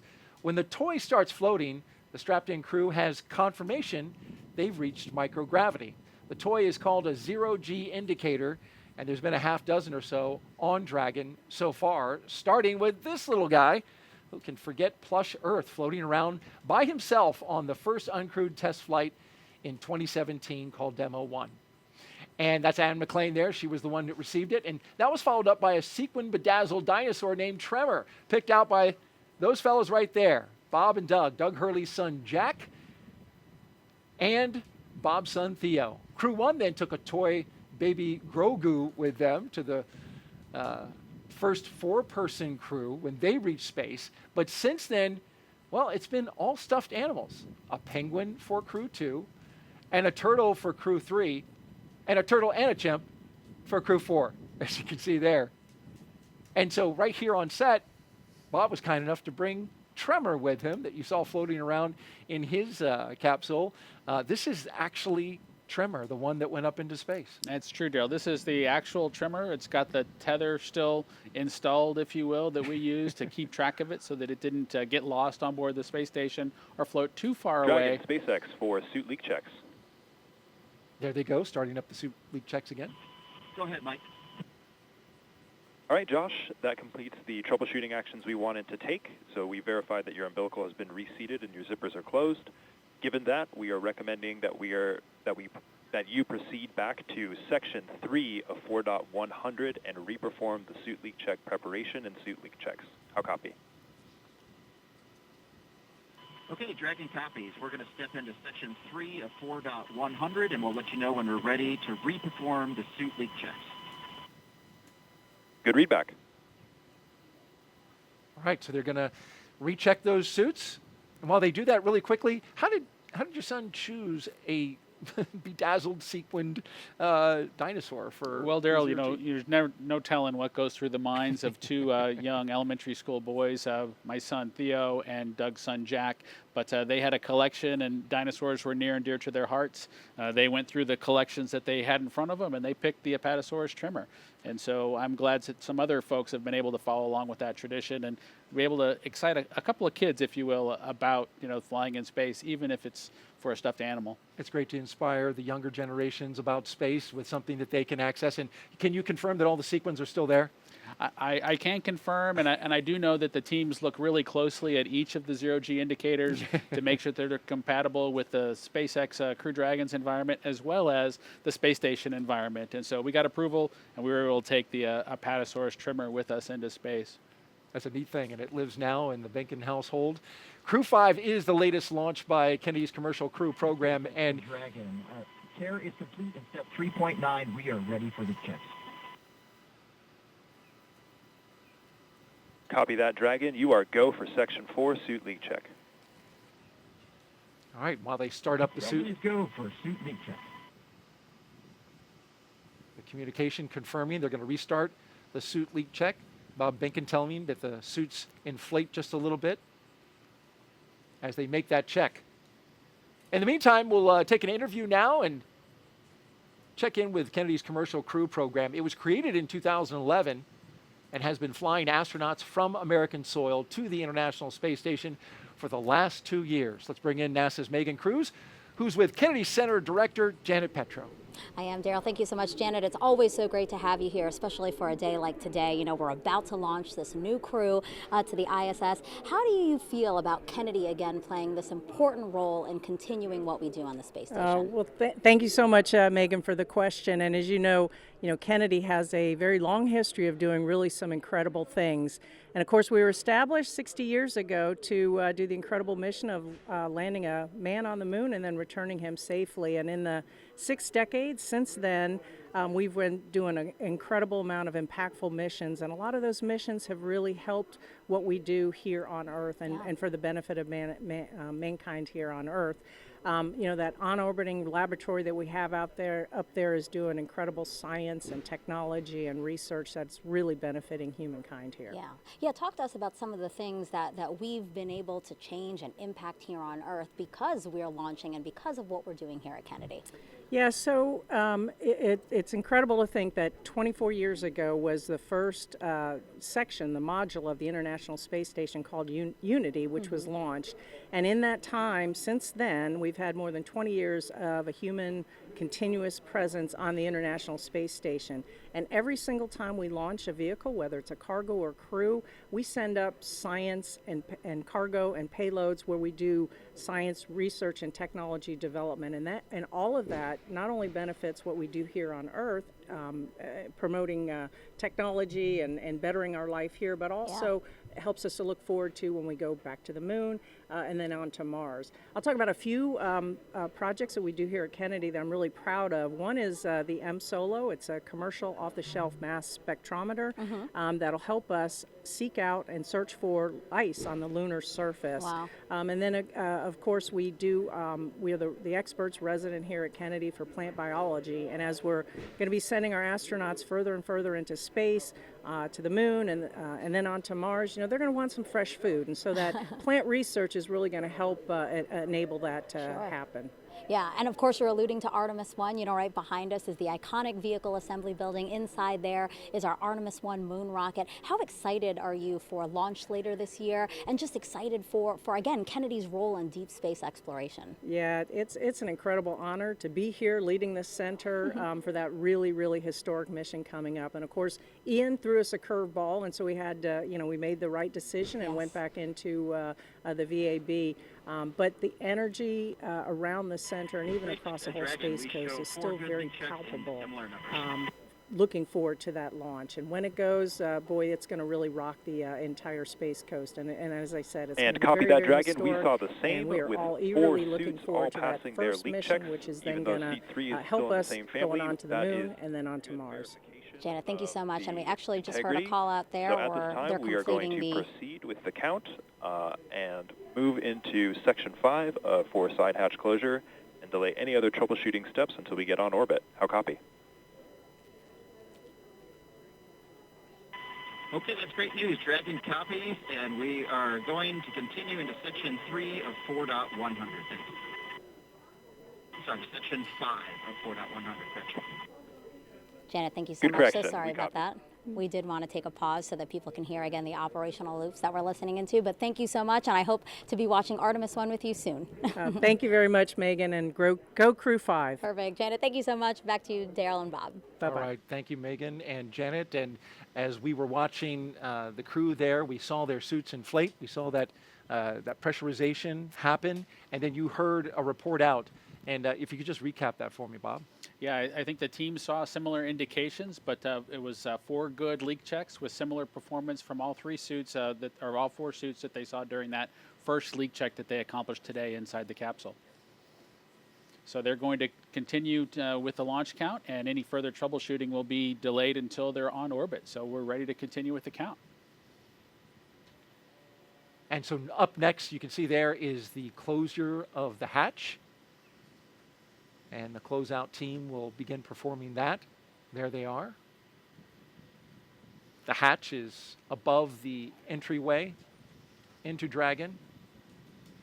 They'll remove the environmental conditioning hoses. They'll document that seal and put that on their mobile pads and move through the process. We always think of things like hatch closure as closing the door and it's done in an instant, but closure of the hatch on a spacecraft is done very carefully with a lot of meticulous steps to ensure that that environmental seal is just pristine and they are going to get a good seal when they close it up. You had the tech go over it and back into the spacecraft, so double check on that. They also document the seal. You'll see one of the techs take pictures all the way around the seal.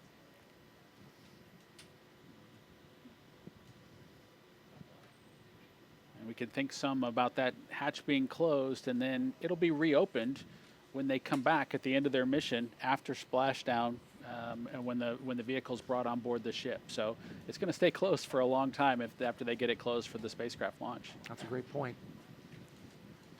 So it needs to be closed well. Dragon, closeout team is taking final steps in preparation for side hatch closure. Stand by for transition to pad hatch closed. Ensure that all items are secure from now through launch. And what is that, Bob? It's just a protective piece of Dragon copies. All to make sure no items FOD or are anything secure falls down and into stand that by for area. pad hatch closed. Good words. So some protective equipment for the SEAL there Correct. on the spacecraft. All right, very good. We'll keep watching the action and tracking the progress as we head down towards launch. T-minus 1 hour and 50 minutes until liftoff of Crew-5. Want to head on out to Megan Cruz, who is with our NASA administrator, Bill Nelson. Yeah, it's our honor to have you here, Administrator. Thank you so much. I want to talk to you about how we've had this continued presence on the ISS for 22 years. What do you think of that legacy? Isn't it something? Yeah. Think of the 3,000 investigations that we have done, scientific things, and the innumerable things that we've actually discovered doing all of this science on the International Space Station. Of course, it helps us train our astronauts as we get ready to go fly to the moon, and then we're going to go to Mars. It's such a unique and awesome platform. So yeah, the fact that we can have this continued presence is so great. And you know, Crew-5 is this first mission to resume integrated crew flights to the space station with Roscosmos. Integrated crews have always been the norm on the space station, right? That's right, because we built the space station together, now with 15 nations, particularly with the Russians. There's a Russian segment on the station. They provide the propulsion. We, the U.S., provides the electricity. So for the safety of all the crew, as well as the operation of the station, we need both there. Now, particularly with regard to safety, if there were a problem, for example, with one of our ability to get to Earth, say we had a medical emergency and had to get somebody to Earth, you need that integrated crew so we can still operate both parts of the space station. So safety is a big reason for us. Yeah, and you know, we are launching today with the help of SpaceX. What do you think about the fact that we've had such a wonderful cadence with SpaceX these last 2 years with the commercial crew program? Well, SpaceX has been excellent to work with, and the proof's in the pudding. As a matter of fact, what's happening at the Cape is just unbelievable. Last night there was an Atlas launch. Today we're launching Crew to the station. Tomorrow they're going to launch 2 communication satellites, all within the span of 3 days. Yeah. So it's incredible. But SpaceX has really been inventive, creative.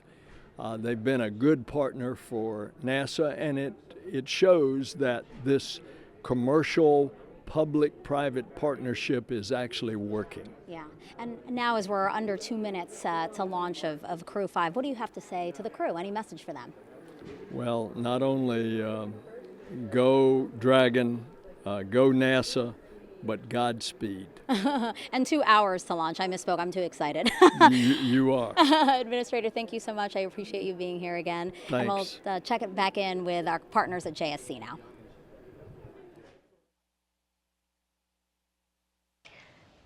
Thanks, Megan. And when Crew-5 arrives at the space station tomorrow evening, they'll officially become Expedition 68 flight engineers.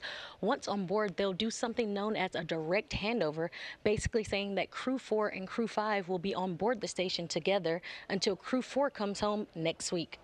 Crew-4 will be able to give Crew-5 an orientation and show them the ropes, which will be particularly helpful for first-time space flyers Nicole Mann, Josh Cassada, and Anna Kikina.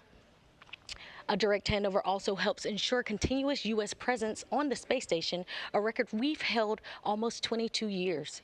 The space station is an orbiting laboratory, and they will jump right into research and investigations.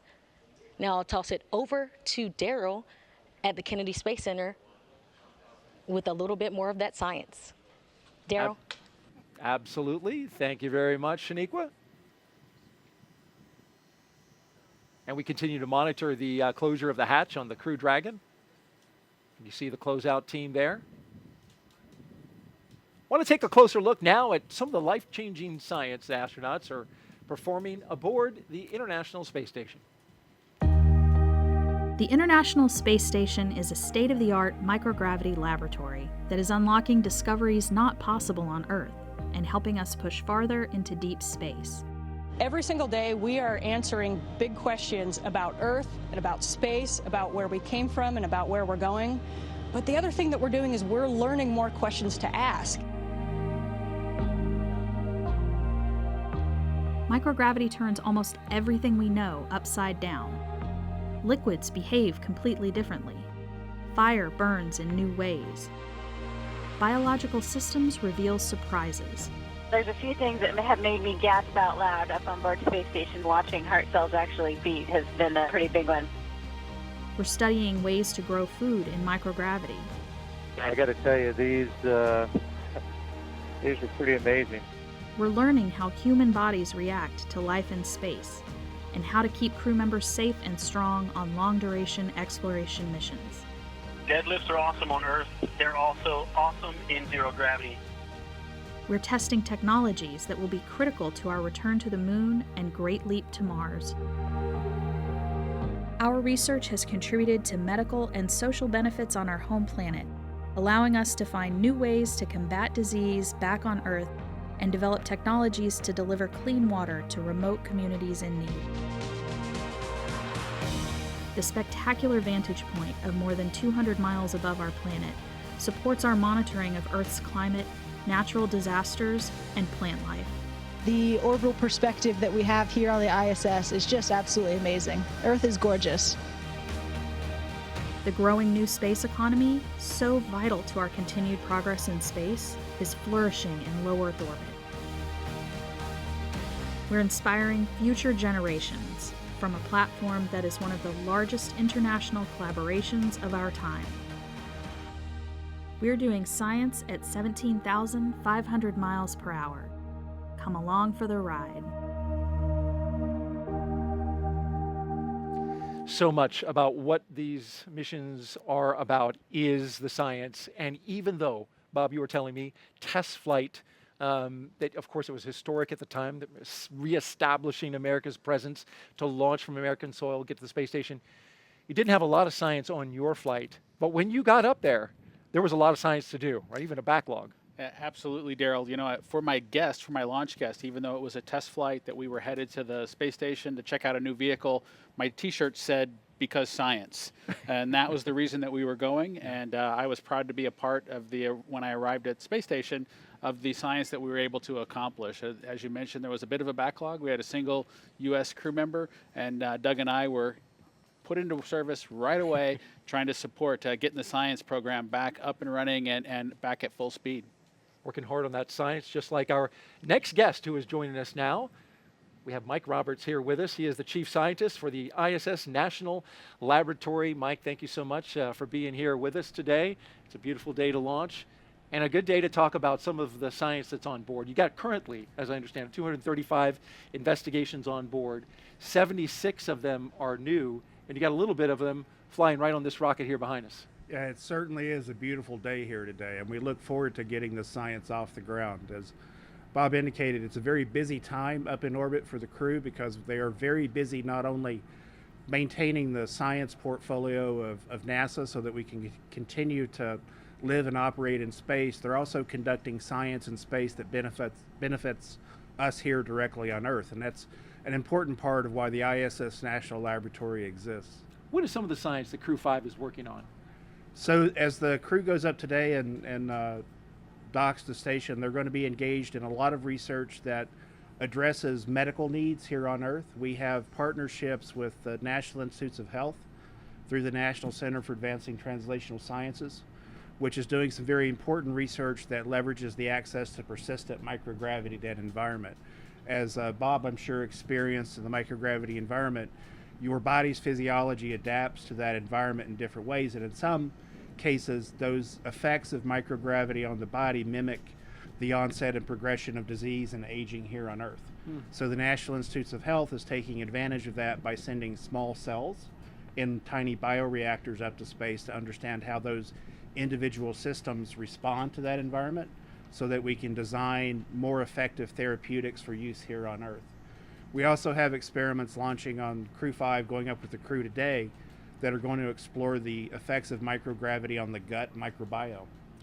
A company is involved with Los Alamos National Laboratory, so it's another collaboration between ISS National Lab, Los Alamos National Lab, and its partners to better understand how microgravity impacts the gut microbiome and the human body. Microgravity, certainly an impact on astronauts the entire time they're out there. And we've been studying this for so long, and it's great to see a study that's looking at those internal functions of the gut. It'll be fascinating to see what comes of that. As we truck along here, I understand that we now have science on board the actual Crew-5 vehicle. That's not something that's always been capable of happening, right? We do. For ISS National Lab and all of the sponsors, the International Space Station, the availability of extra crew members going up on commercial crew has been a significant advantage. We've doubled the amount of time that's available for crew to conduct science. But also, we have the ability to utilize the crew vehicles to get some science up there that can fit within the confines that's not occupied by the crew. So while most of our science and supplies still go up on the commercial resupply vehicles, we're also able to utilize the vehicles themselves that are taking the crew up to get some expedited science up and get it back. And we're looking at some video now of Lambda Vision. If you could tell me a little bit about that. Another very important development in space is the utilization of space and access for commercial companies. So Lambda Vision is a small startup biotechnology company that is pioneering the use of bacterial rhodopsin, a protein from bacteria, that can be used to manufacture artificial retinas. So Lambda Vision is utilizing the absence of microgravity to improve their ability to manufacture these artificial retinas in space. These artificial retinas, when they're approved for use by the FDA, will enable Lambda Vision to offer the availability to recover from retinitis pigmentosa and macular degeneration here on Earth. Currently, there are no effective therapies for that recover full sight or full vision. How about that? This technology offers that advantage. Offering a lot of hope for people who suffer from those diseases, and so it'll be exciting to see what kind of results come from that experiment. It is, and Lambda Vision's had the opportunity through ISS National Lab and NASA to operate 4 different experiments in space. So this new era of easy access to space for supportive science that benefits here on Earth is really turning into some new great dividends for people on Earth. Mike Roberts, Chief Scientist for the ISS National Laboratory, thanks for being here and sharing your knowledge about the science on board the ISS. Thanks, Daryl. All right, as we continue to watch the operation and our team check through the milestones here, we will toss it back out to Houston. Actually, we're going to throw it to California and Hawthorne, where Sandra and Jesse are standing by. Thanks, Daryl. Earlier, we did talk about the progress that both NASA and SpaceX have made in human spaceflight since we first started flying Dragon regularly over 10 years ago. So to support our increasing number of human spaceflight missions, your spacesuit team has been busy at work, Jesse. Yes, we have. You might be surprised to know that the completion of the Crew-5 suits marks SpaceX's 50th completed IVA, or intravehicular activity suit, including development, training, and qualification suits. 30 of those suits were created for flight.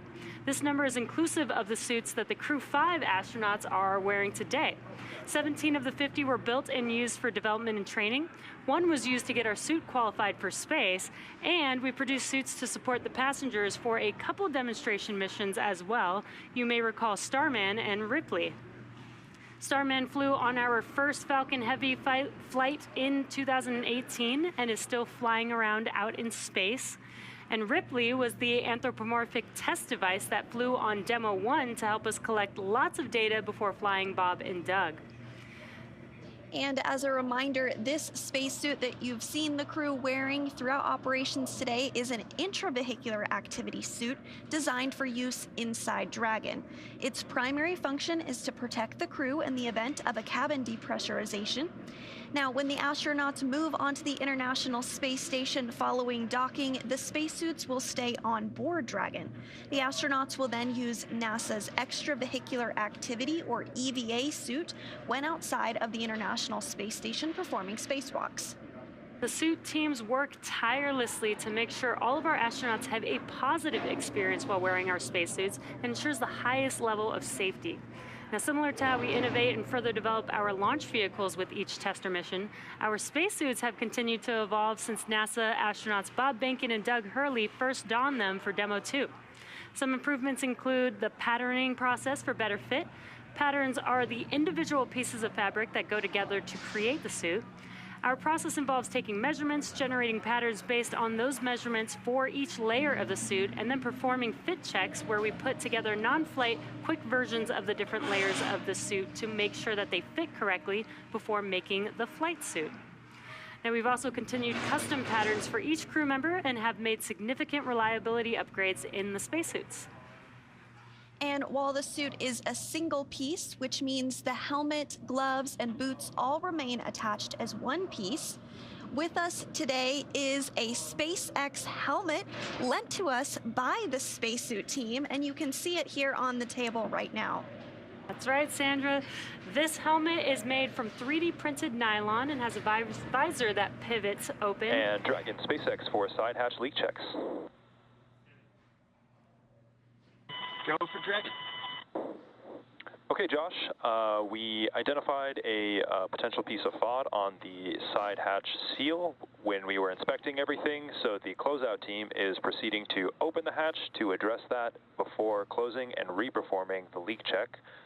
For big picture awareness, we still have approximately 12 minutes remaining in the margin for this timer to perform this action, so we'll be able to run through everything without issue here. Okay, Dragon copies will be opened up at the side hatch and taking a look at the pod, and we've got 12 minutes of margin. Appreciate the heads up. Good readback. So we just got an update. We were closing the hatch. It sounds like they do need to do another inspection, reopen the hatch, re-inspect the hatch lining to make sure that there's no FOD caught in there, and then perform the procedure to reclose the hatch one more time. It sounds like we do have some margin, 12 minutes of margin, so we are still on track for liftoff today. But as we were mentioning, the helmet is made from 3D printed nylon and has a visor that pivots open. It's also equipped with a microphone, which is embedded into the helmet, which allows the crew to communicate with the mission operators while suited and seated in Dragon. That's right, and those communication systems that you were talking about, you can see inside. They're not inside this helmet because it's not going to be used throughout the mission, but the crew does have the ability to hear via the helmet, and you can see the slots right there for that capability. Yeah. And so now we're going to check in with Kate while the team is working on the hatch. So Kate, how's it going over there? Thanks, Jesse. Yeah, it's super cool to see that helmet up close. Now turning our attention back to the progress with the integrated launch teams, we are coming up on T-minus 1 hour and 32 minutes. As we just heard a couple of moments ago, the closeout team identified a little bit of FOD in that hatch seal. So basically the process is we close the side hatch, we inflate the seal around the hatch to a certain pressure, and then we hold that pressure to see if there's any decay or leak. And if there is, that's an indication that something is in the seal, and that's what occurred today. So the team is in the process of reopening the hatch. They'll clean the seal out, close it, and inflate the seal and re-perform that leak check. So normal, as we heard mentioned, we do have 12 minutes of margin in the launch countdown. As I've mentioned before, the countdown is to make sure that everybody is, all the integrated launch teams are aligned, and we do build margin in order to make sure that we can deal with things like this as they come up, similar to whenever pilot Josh Cassada had a little bit of decay, or excuse me, not decay, a lower pressure value red on his suit, so we rechecked the suit pressure there as well. So working through those, no issues. We're still tracking for launch today, and as you can see, the crew seated there comfortably in the capsule. It looks like Anna might be taking a little pre-launch nap. I don't know if I personally would be able to pull that off, so I really admire the calmness that she's demonstrating today. So once that hatch is closed back up and we successfully leak check on that, we should be good to go. We see some movement there. She's not napping. As for the launch engineers, they are located in Firing Room 4 in the NASA Launch Control Center at Kennedy Space Center. They have a view through their large windows of Pad 39A, which is located just 5 kilometers east of them. Currently, the Falcon 9 team is loading helium and nitrogen gas into storage bottles on the launch vehicle. You see on your screen Firing Room 4 there now. RF checkouts are now also complete, and the final review of vehicle testing performed earlier today is underway. So the SpaceX chief engineer, who for this mission is Dan Alex, he will check in with the team at T-minus 80 minutes to verify that we are good to continue with the countdown. Now, the next major activity, we will flow a small amount of fuel into the first stage to prime those Merlin 1D engines for ignition. The team is also monitoring fuel and liquid oxygen loading preparations, ensuring that the propellants in the ground tanks are correctly chilled to prior to loading them onto Falcon 9. Propellant load will begin at T-minus 35 minutes. Now at just under T-minus 1 hour and 30 minutes ourselves, the weather continues to be green. As you can see, beautiful clear day at Pad 39A, but we are of course monitoring weather at downrange as well, and that continues to look good, and the range remains green and ready to support. So all that being said, we are on track to launch in under an hour and a half from now, and we are certainly getting excited here in Hawthorne. With that, let's turn it back over to Daryl and Bob at Kennedy Space Center. How's it going over there, guys? All right, thank you very much, Kate, and we continue to monitor the work that the closeout team is doing right there, rechecking the seal to Dragon between the hatch and the spacecraft. And there you can see the techs making that inspection now, taking a light around it. They had the hatch closed, but reopened it after doing the side hatch leak check. And Bob, it was interesting, we were talking about this just briefly before Kate threw to us, and there's a way they can check that seal to see if there's any FOD in it. And I thought it was interesting how they do that. Yes, Daryl, Kate gave a great explanation of that process just a couple minutes ago, but what they do is they need to find a way, of course, before you get into space to make sure that the integrity of that seal is good. And so what they do is they're able to inflate a small portion, a small volume, to ensure that they do have a good pressurization on the sides of that seal. And if they do have a leak or some indication that things aren't exactly right, you know, the most likely culprit is some sort of foreign object that's kind of captured in that sealing surface. And so the team goes back in, cleans that area out, and then we'll kind of reaccomplish that leak check to make sure that it's good before the crew gets into the vacuum of space with the spacecraft. And you can see they've wrapped up that process of inspecting, cleaning, and documenting the seal, and now they've reclosed the side hatch to Crew Dragon with our Crew-5 astronauts inside, and they'll start sealing up the hatch now. We'll keep monitoring the action and let you know what's going on. And Dragon, the team's for got a quick update, the closeout team was able to open the side hatch and remove the hair that they identified as FOD. They've closed the side hatch and are stepping into their leak checks right now. We are right on schedule for launch today.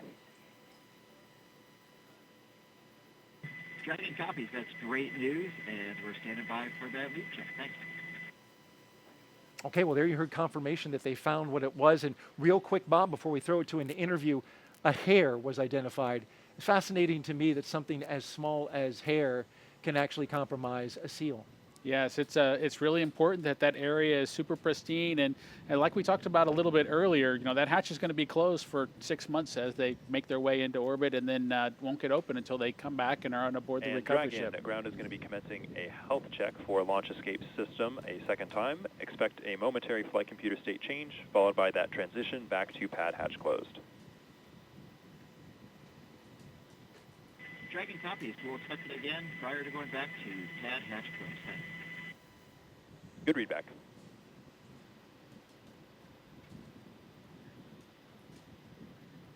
We will keep monitoring the action here outside the Dragon spacecraft. You heard the launch escape system checks are coming up momentarily as they continue to secure the side hatch. In the meantime, let's go out to Megan Cruz, who has a very special guest, Lieutenant General Thomas Stafford, one of the 24 astronauts we sent to the moon. Megan. Yes, Daryl, I'm very excited to have the Lieutenant General here with me today. I mean, it's just, I'm so honored to be sitting next to you here. I wanted to ask you, is this your first crewed launch that you've seen? Oh, no, Megan. I was here before when we had commercial launch number 2. So always just love to see a launch. Absolutely. Having done 4 missions, Yeah. I mean, does being here, does it make you kind of reminisce on those 4 missions you've had? You know, you're part of the Gemini and Apollo programs, and we actually have some pictures of you from those missions that we'd love to share with everyone. Can you talk us through what this picture is? Here we are right after we've landed on Gemini 9. That was in June 6, 1966. There's Gene Cernan, my pilot. He's the first one to walk in space completely around the world. We did 3 different rendezvous on that. And we also touched down closer than any Gemini or Apollo. Wow. So and then we have another picture, actually. This one's from Apollo 10, right? And that's you, the second astronaut farthest from the transport van, right? Right. So that was a great mission. It was the first lunar module to the moon. And I did the first. We were too heavy to land, or we might have had a chance to be the first ones to land on the moon. But we were too heavy to land, but we went down to 9 miles above the lunar surface. Photo mapped, radar mapped, and visually mapped, picked out an ellipse that had 3 potential landing sites. He did that twice and came up and did the first rendezvous around the moon. Yeah. And then on the way back set the all-time world speed record.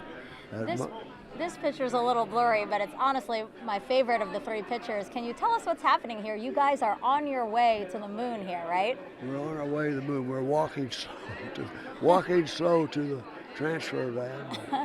But then on the way back, we were doing, 24,791 miles an hour, or Mach 36.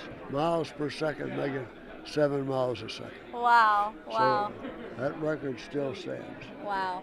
You know, we're talking about the Apollo 10 mission and the work that you guys were able to establish to get us where we are today with our Artemis 1 moon rocket right behind us in the vehicle assembly building. Are you looking forward to the Artemis 1 launch later this year? Oh, absolutely. I worked on helping getting that through Congress back in 2010. That's the authorization that authorized it. So I've had 12 years of work on that one. Yes. Lieutenant General, thank you so much for being here, and I hope you enjoy the Crew-5 launch today. Oh, it's great to be here. The weather's good, and I'm sure you're going to have a great launch, man. Thank you so much. All right, Darryl, we'll send it back to you. Wow, well, that was fantastic to hear from the Lieutenant General. Loud and clear. Stand by from comm check by launch control. Dragon, launch control on countdown 1, comm check. Launch control, Dragon, loud and clear. Launch control, loud and clear. Stand by for comm check by the chief engineer. We're getting comm checks Dragon, right now. CE on countdown 1, comm check. Listening in. CE, Dragon, loud and clear. CE, loud and clear also. This completes the Falcon 9 responsible engineer comm checks. There will be a series of these checks.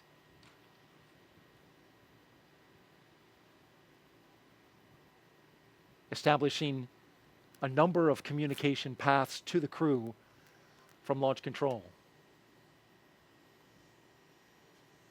Want to just update you really quick. We got a good side hatch leak check. Again, a good side hatch leak check after some FOD was found that compromised it following the first closure.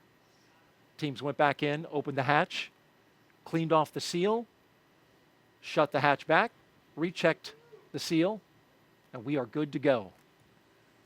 Again, good side hatch leak check, and we're moving forward now with the comm checks. The SpaceX team working quickly. They had 12 minutes of margin. They whittled that down to about 3 or 4 minutes. And so great job by them. Tackling that issue that can pop up as you're preparing to launch a spacecraft to the International Space Station. There's the Falcon 9 rocket on the pad with the Dragon spacecraft atop. We've got a beautiful day. Nice skies above. Take a little moment to listen to a special message now from somebody who's familiar to both of us, more him than me. Our previous co-host from the last Crew mission, Crew-4, and the launch broadcast, a very special person to all of us here. Let's take a listen. Hello, husband. It looks like you're doing a great job with the launch commentary. Keep up the great work. It seems like all those tips that I gave you are paying off. A couple of things I forgot to mention, though. You should probably share some of your snacks with Daryl because he does get a little hangry if he doesn't get enough to eat.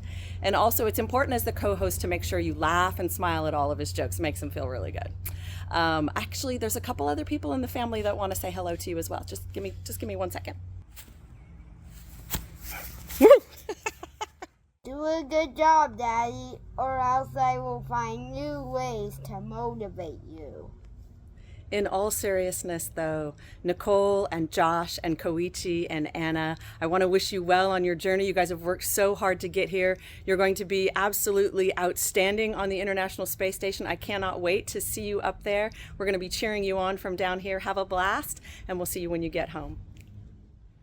What a beautiful message. She's so good with the camera and giving the message. Thank you so much to Megan MacArthur for saying that. By the way, I've taken care of myself. I've got my food here.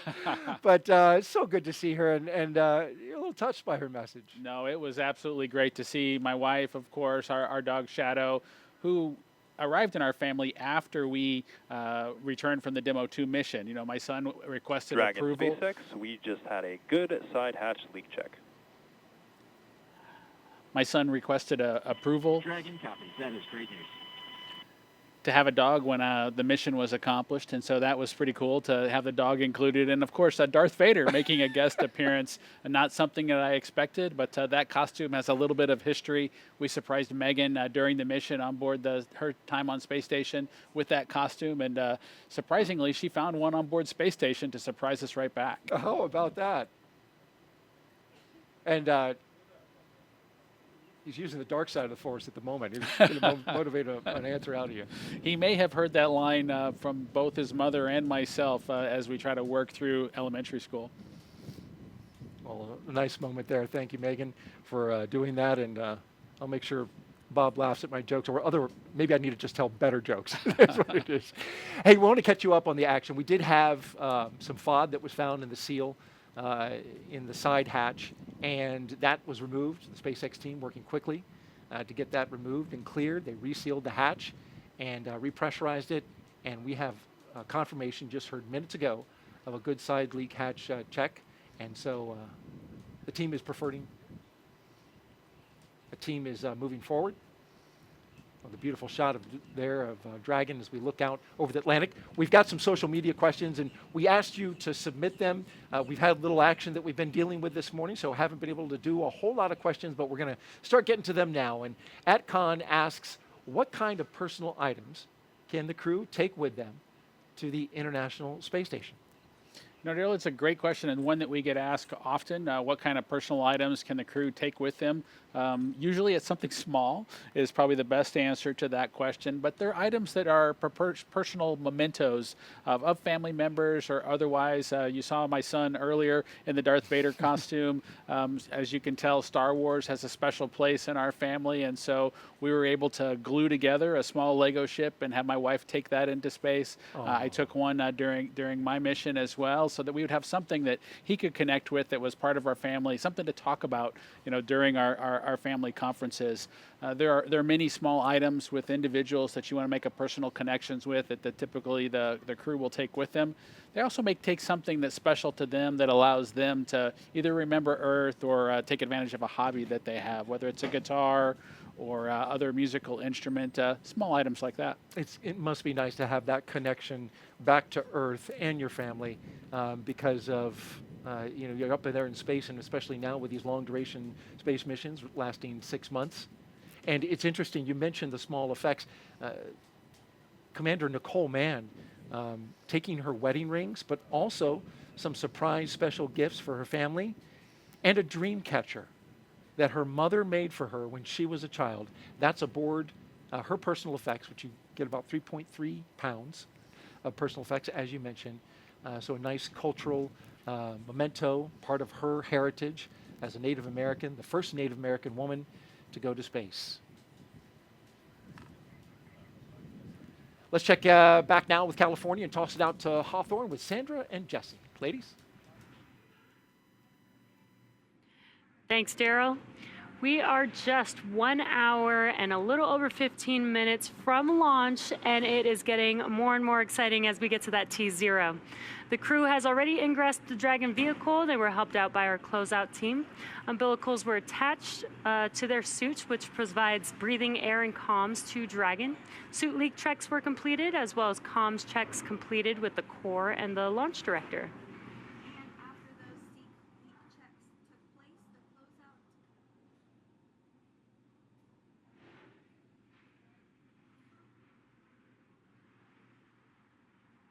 And after those suit leak checks, the closeout team was able to close and seal the hatch. We just got confirmation that we did have a good leak check. During the first round of closing the hatch, they did find a piece of FOD. It was a piece of hair. We were able to open it back up, remove the FOD, and close the hatch, and then completed that seal check. And now the closeout team is just wrapping up. And once they wrap up in that white room, they will depart the white room. And those final weather checks will be coming up soon, which will be necessary before a final go, no go. And there you can see the closeout team there on your screen. Again, just wrapping up the final procedures for hatch closure there. So let's check back in with Houston for a status on the team supporting the space station on their readiness for launch. Shaniqua, how's it going? Thanks, Jesse. The team here in Mission Control Houston has polled that they are go for the launch. The International Space Station and its onboard crew are ready for Crew-5 astronauts to lift off. When Flight Director Greg Whitney polled his team, he was asking the flight controllers who work on all the different systems on board the space station if their focus areas were online and working properly. This includes life support systems, proper communication links, computers that allow us to command the station on board and their subsystems, and our ability to maneuver the space station are fully functional. The crew in orbit is awake and just finished their midday meals. They will start crew arrival preparations shortly, making sure they are ready to receive the new crew tomorrow. Mission Control Houston will continue monitoring the mission as we check off milestones for today's flight. In the meantime, I'll send it back over to Hawthorne. The International Space Station Flight Control Room is ready for launch. Sandra? Thanks, Shaniqua. That's great news. And while Crew-5 is launching today, just a few months ago, we were launching another crew to the International Space Station. That is, of course, Crew-4, who launched in April. The Crew-4 astronauts currently on board the International Space Station have spent nearly 6 months conducting scientific research in areas such as materials science, health technologies, and plant science to prepare for human exploration beyond low Earth orbit and to benefit life on Earth. Such research also lays the groundwork for future exploration of the Moon and Mars, starting with the agency's Artemis missions. Dr. Chow Lingren was born in Taipei, Taiwan, but spent most of his childhood overseas in England. He was an instructor and jump master with the U.S. Air Force Academy and also has a doctorate in medicine and served as a NASA flight surgeon. After he was chosen as an astronaut, Lingren flew on Soyuz and spent 141 days in space during Expedition 44 and 45. He has a wife and 3 children and is the commander of Dragon Freedom. And up next is fellow airman Bob Hines. He was born in Fayetteville, North Carolina, and has a wife and 3 daughters. He has a Master of Science in Aerospace Engineering and served 21 years in the U.S. Air Force as a test pilot and as a fighter pilot in the F-15E. He came to NASA as a research pilot where he flew science missions in the WB-57. He's the pilot for NASA's SpaceX Crew-4 mission, which has been his first spaceflight. Now, there's a couple mission specialists on board Crew-4, one of which is Jessica Watkins, who considers Lafayette, Colorado her hometown. A talented rugby player in college, her team won the national championship in 2008. Watkins was a postdoctoral fellow in the Division of Geological and Planetary Sciences at the California Institute of Technology. She completed several internships with NASA, including one testing systems designs for the Mars Perseverance mission at JPL. She became an astronaut in 2017, and just like Bob, Crew-4 was her first flight to space. And the second mission specialist is Samantha Cristoforetti. She was born in Milan, Italy, but now lives in Cologne, Germany with her partner and 2 children. In 2006, she earned her fighter pilot wings and flew the AMX attack fighter at a base in Italy. In 2013, Cristoforetti launched into space aboard a Soyuz for a long-duration spaceflight to the International Space Station. And several years later, she was awarded the Knight Grand Cross of the Order of Merit from the President of Italy. Crew-4 was her second spaceflight. This 4-person crew is currently preparing for Crew-5's arrival and also their return back to Earth just days from now. And while Crew-4 was on board, they received a visit from another Dragon. SpaceX's 25th resupply mission to the International Space Station launched on July 14th, carrying over 5,800 pounds of science, research, hardware, and other crew supplies to the orbiting laboratory. Dragon stayed on station for a little over a month before being packed with critical research and hardware to be analyzed after a safe splashdown off the coast of Florida on August 20th. Now let's head over to Daryl at Kennedy Space Center. Daryl, how are you guys doing over there? Well, thank you, Jesse and Sandra. Well, we're having a beautiful day here at the Kennedy Space Center. You can see behind us, we're at the Launch Complex 39, where media are gathering, getting ready to count down the final hour as we get ready to watch Crew-5 launch into space. It is a big day, and especially here at the Kennedy Space Center, where we have just been cranking out the launches, Bob. 3 launches in 3 days from 3 different pads. We had the Atlas V going off from 40 yesterday. We've got Crew-5, of course, from Launch Complex 39A today. And then tomorrow, SpaceX launching from their other launch pad, Pad 41. It's hopping. Outstanding to see all that action down here at the Kennedy Space Center. And again, it's a beautiful day. I'm looking forward to seeing the Crew-5 folks get into orbit. Indeed, and liftoff time is still holding for noon Eastern time, 56 seconds after noon, if you want to be right on the second. We're also tracking no issues at the moment with Falcon 9 or Dragon. We did have an additional suit leak check that we performed, as well as a spacecraft leak check. Those are good to go. Dragon now good to go. The range is green. And of course, the weather is doing fabulous here at the Kennedy Space Center. Downrange, they're watching some winds in the abort corridor, but they're looking good right now. And so the crew of Crew-5, talking about Commander Nicole Mann, pilot Josh Cassada, and mission specialist Koichi Wakata and Anna Kikina, well, they donned their spacesuits in the historic crew quarters suit-up room this morning. They woke up around 4:30 a.m., donned those suits around 7 a.m. They walked out of the crew quarters building as every NASA astronaut has done since Apollo 7. And then they were transported to the pad where they climbed inside the SpaceX Dragon Endurance for its second flight. Now we are seeing them live while they await liftoff. Bob, you lived this with your fellow astronaut, Doug Hurley. What is the crew doing right now at this moment? You know, Daryl, it's a good question at this point. I think you can see on the camera that what the crew is really focused on right now is relaxing. You know, they've had a hectic morning, if you will, one that's very well scripted, one that's very well controlled, but one that causes them to need to be on schedule through all the individual milestones leading up to launch. That part's behind them now, and they're taking a chance to relax and catch their breath before the tanking operations begin here in just a few minutes. Indeed, tanking coming up, as well as the launch escape system checkout and the arming that will follow. The rocket is on the pad, ready to go. And over the next hour, we will conduct a series of polls to get ready for launch.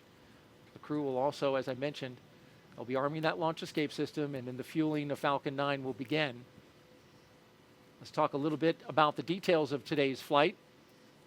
Launch, of course, as we mentioned, set for just a few seconds after noon, a little more than an hour from now. And then Crew-5 astronauts will race towards space, reaching orbit in about 12 minutes. That's followed by a roughly 29-hour flight to dock with the International Space Station, one of the longer transit times to the ISS. And then that docking will happen at 4:57 p.m. Eastern Time tomorrow. And of course, we'll have coverage of that. A quick history of NASA's Commercial Crew program. It all began with the first successful and historic test flight Dragon of SpaceX. Crew Dragon. The closeout team has departed the crew arm, and with that, ground is going to cycle the orbit tank isolation valves to equalize low flow pressure. Dragon top. All right, they're cycling the valve there, and as well, closeout team is now departing that location that you see, 39A. They'll be making their way off the pad, and that'll lead us into getting ready to fuel the rocket. Of course, I was talking about the historic test flight for my partner here and co-host, Bob Benkin. His crewmate, Doug Hurley. Together they flew the mission that was called Demo 2. And after Bob and Doug returned, of course, NASA was certified with SpaceX to fly astronauts regularly to and from the International Space Station. And of course, that led to the regular rotational missions that we see today, the 5th rotational mission to the International Space Station.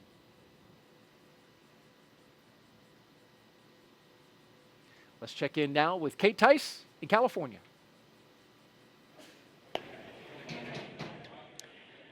Thanks, Daryl. Quick status update for those that have recently tuned in. We've had a smooth countdown so far today.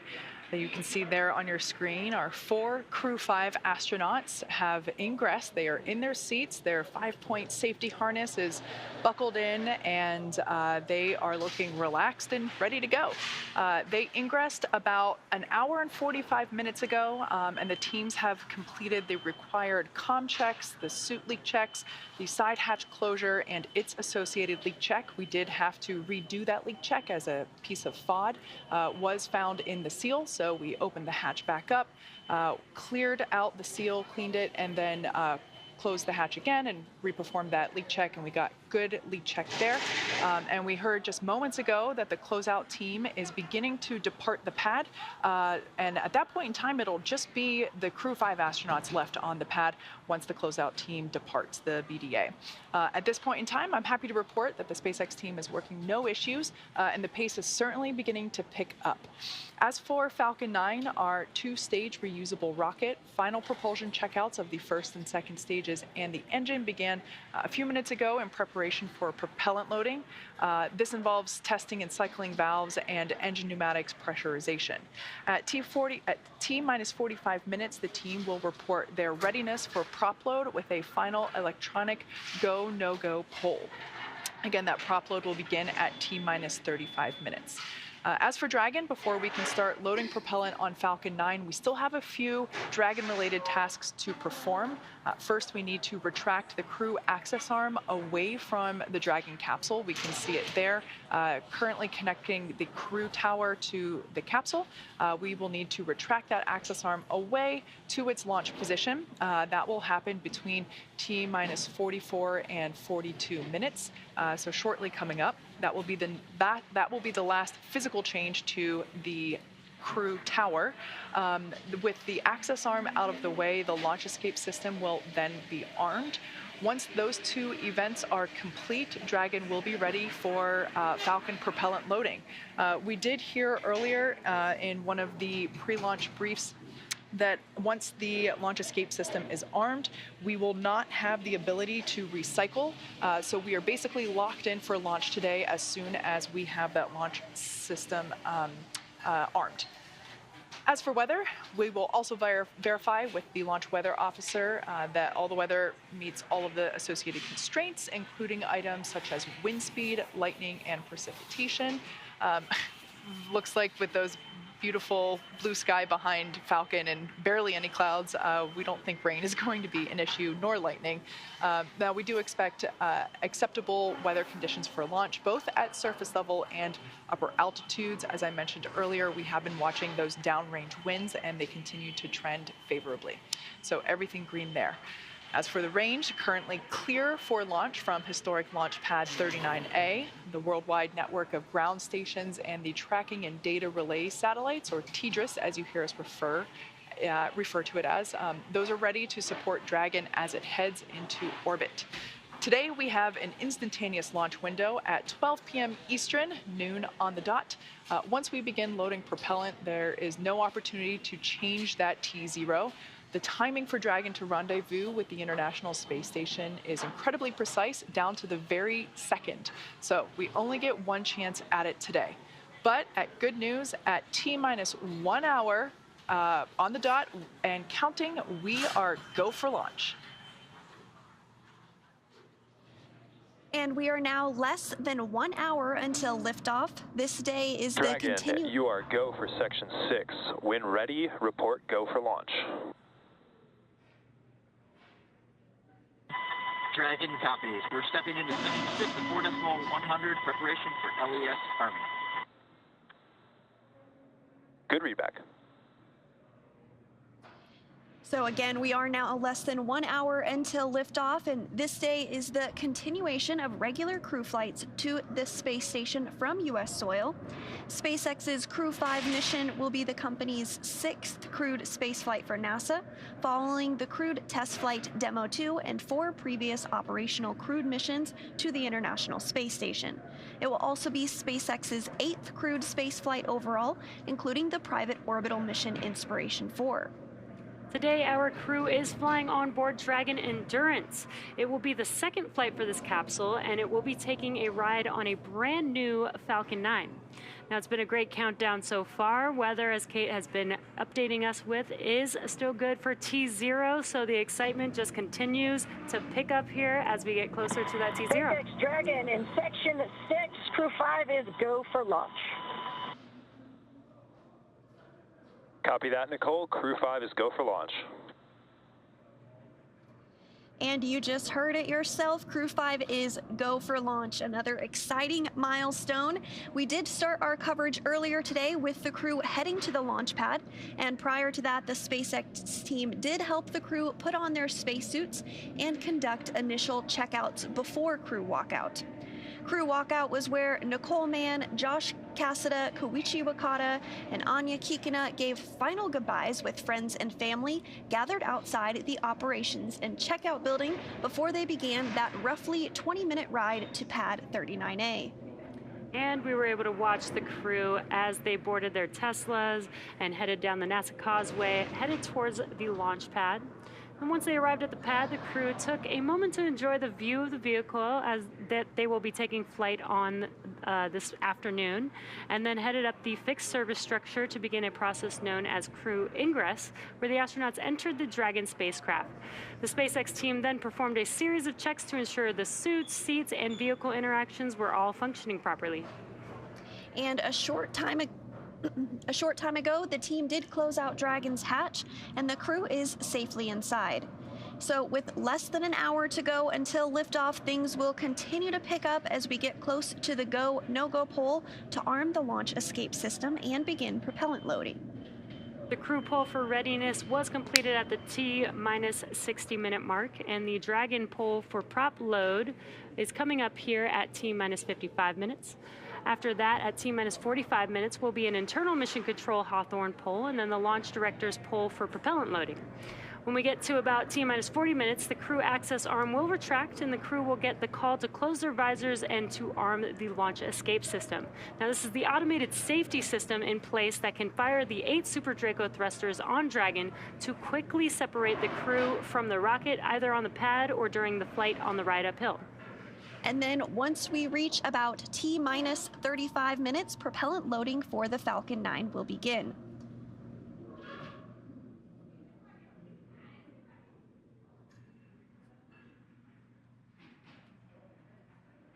So we did hear that the crew is go for launch. Great news. So with that, let's send it back to the team in Florida.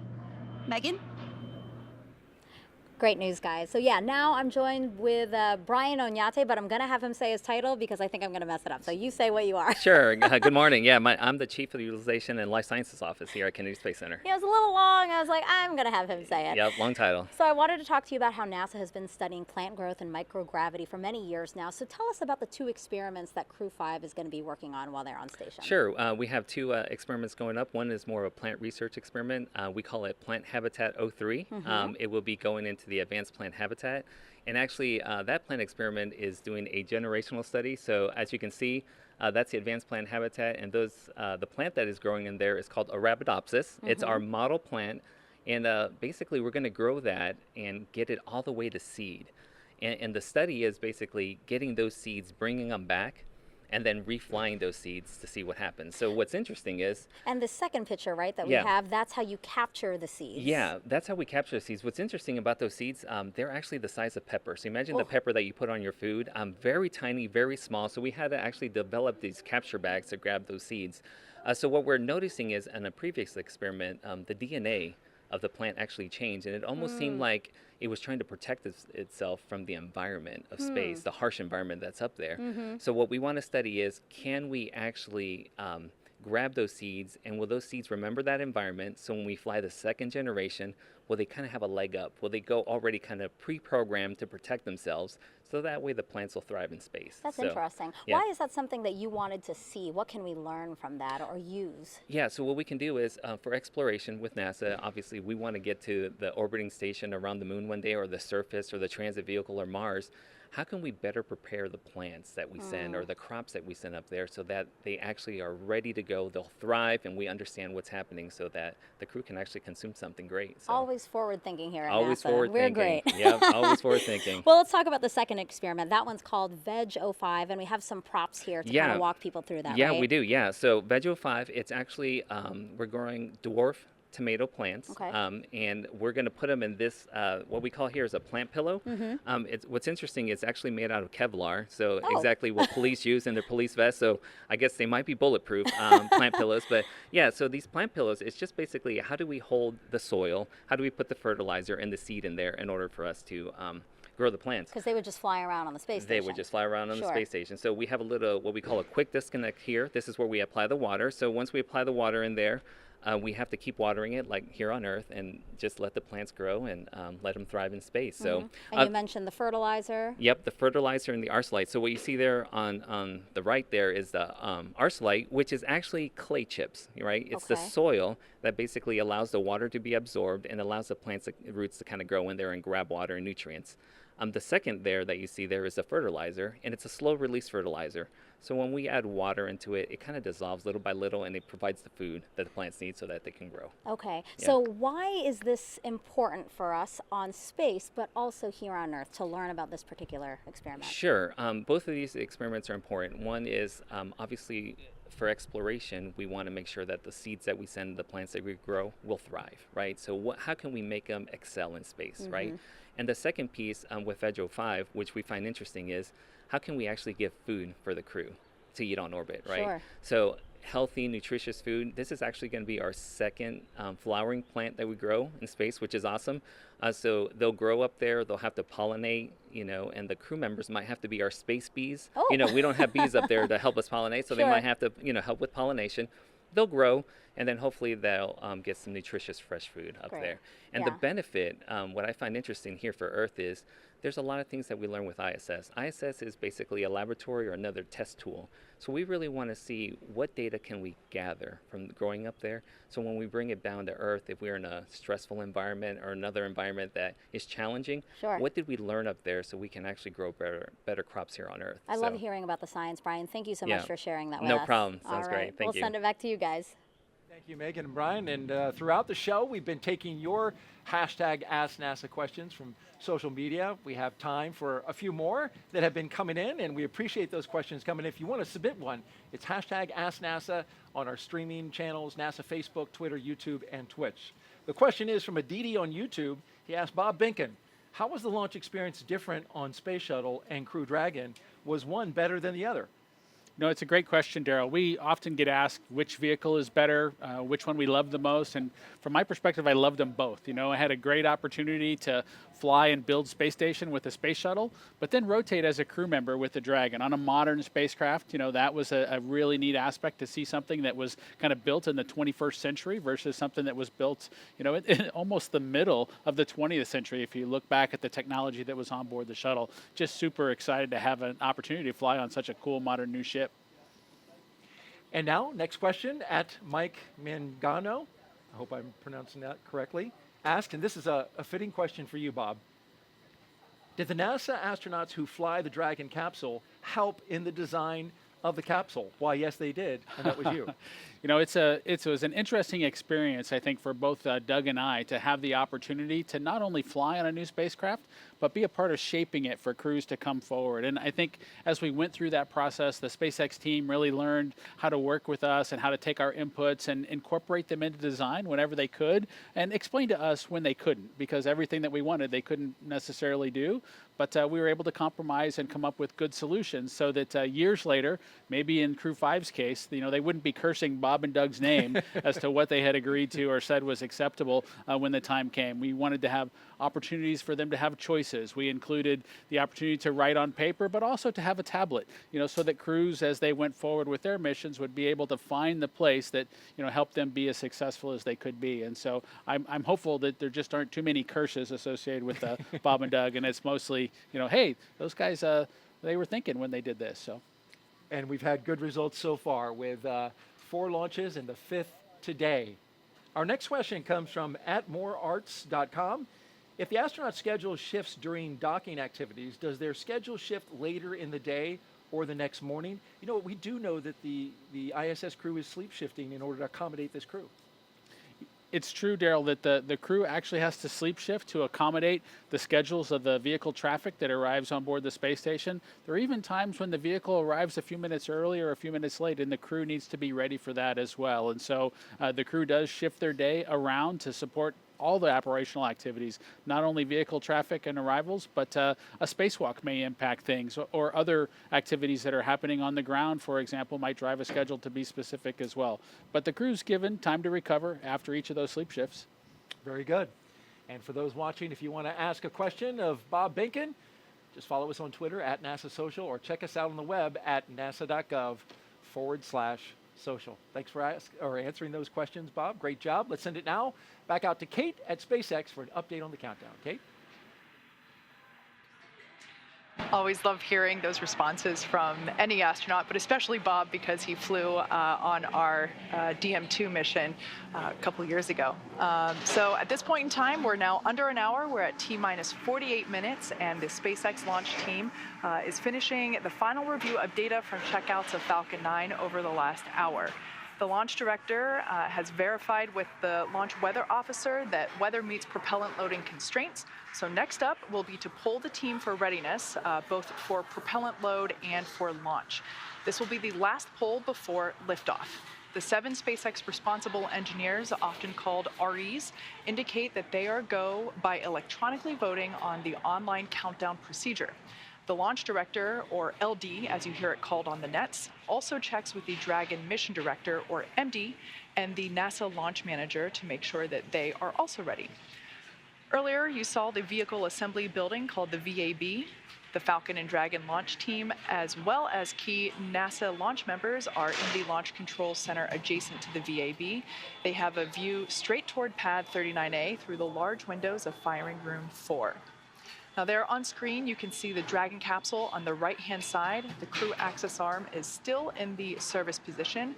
I've recently heard that the closeout team has departed the tower, and they are in the process of departing the blast danger area.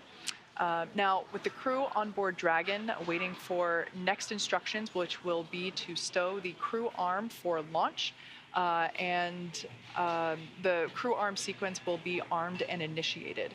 We should get a good view of the access arm as it Attention swings. operators on countdown. Pulling is complete. The team has pulled go for crew access arm retract, LES arm, propellant load, and launch. For all operators in MCCX and Firing Room 4, both control rooms will go into lockdown at T-minus 45 minutes and will remain in that state until launch escape system is disarmed.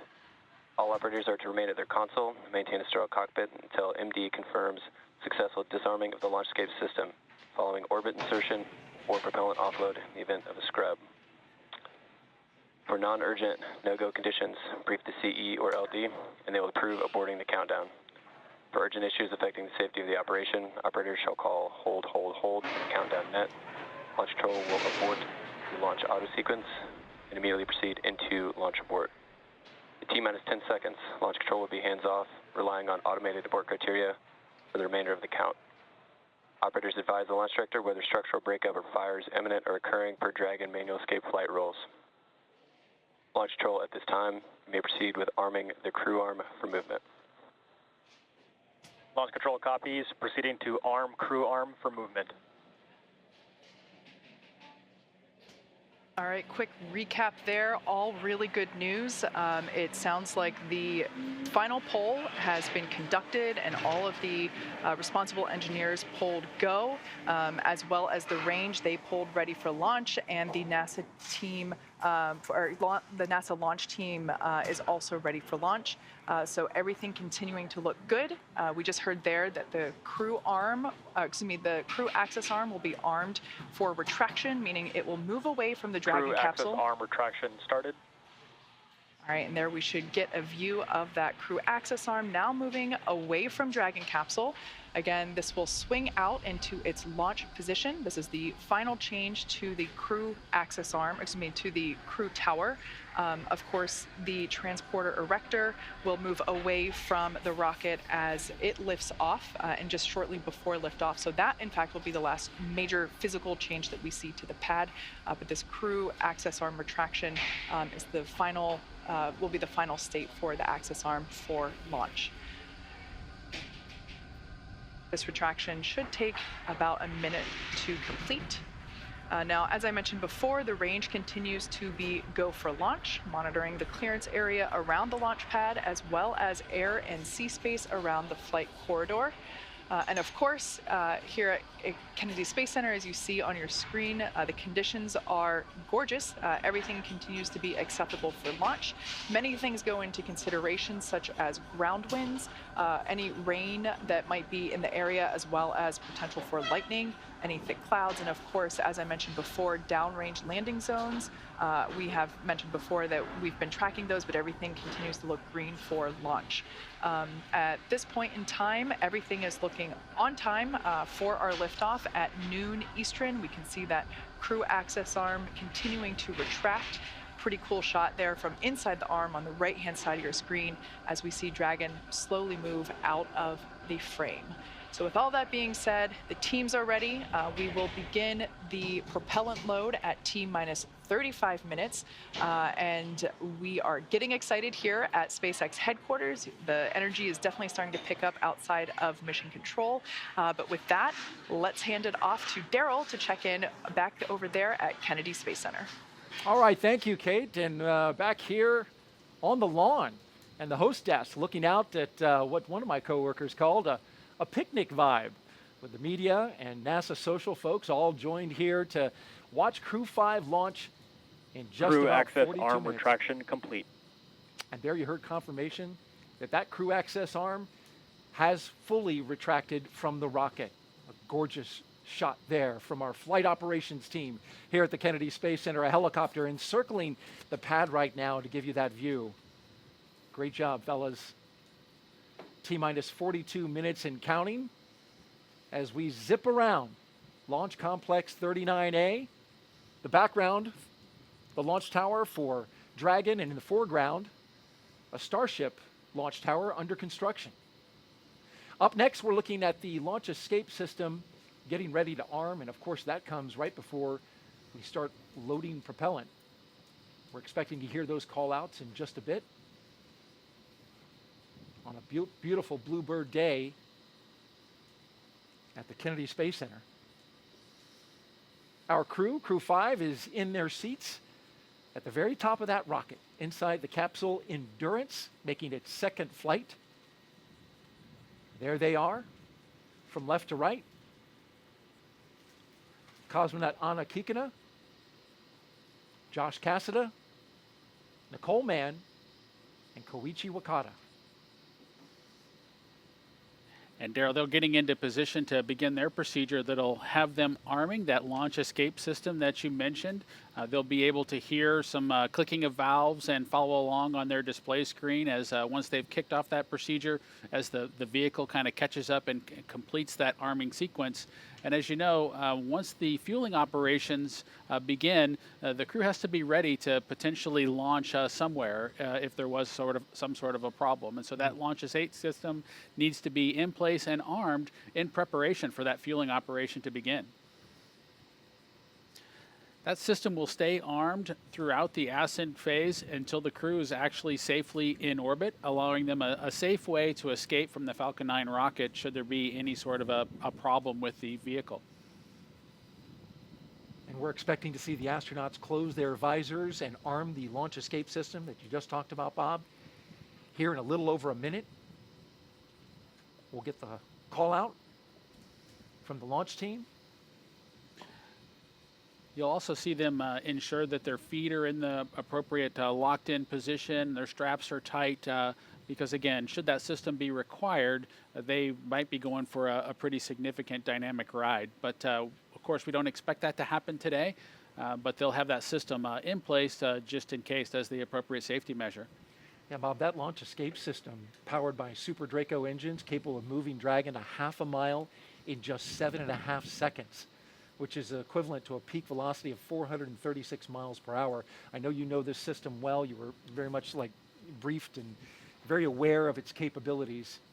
You want to be able to not only get off the launch pad, but also get off the rocket while in flight. So it's got to move fast. Absolutely, Daryl. And for shuttle systems, the crew would really have to do a lot of manual activities to steer the vehicle through the appropriate escape or abort scenarios, as we talked about them in those days. But this system is highly automated, and the crew primarily follows along with its operations. Dragon, you are go for Section 7 of 4.100 to close visors and arm the launch escape system.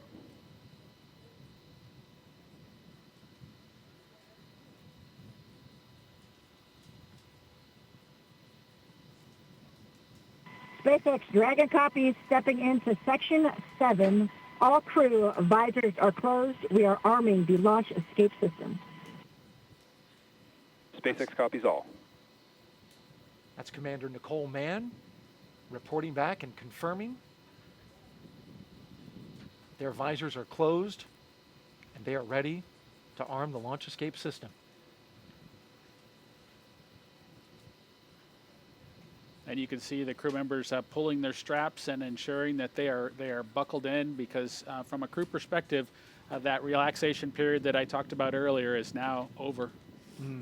Yeah, it's all business now. Want to make sure that you're in your seat, firm and tight, for the operation of fueling. This is also the part of the operation that starts to be a little bit different than training. You really can't capture the tones. This is MD on countdown 1. Launch escape system is verified armed. All right, we got the verification of the armed escape system. So from a training perspective, the sounds and things that the crew will hear during the loading operation are just different than they're able to capture from a training perspective. And so now's when it starts to, again, be a little bit different from a crew perspective. There's no simulating that system.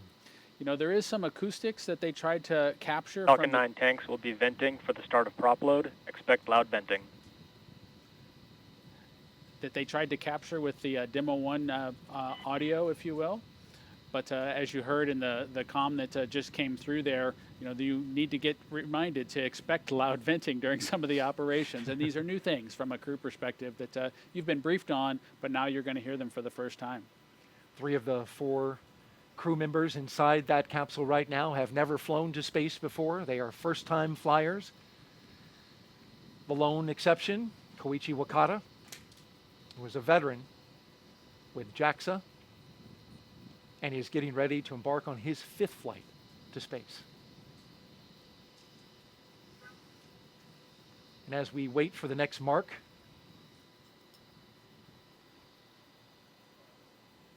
you know, the crew's experience, whether it's a space shuttle or a Soyuz or the Dragon vehicle or Starliner or Artemis, as we move towards that, these experiences are all slightly different. And so I'm excited to hear, you know, Koichi's discussion as he tries to balance and describe all 3 of them side by side when he gets back from this mission.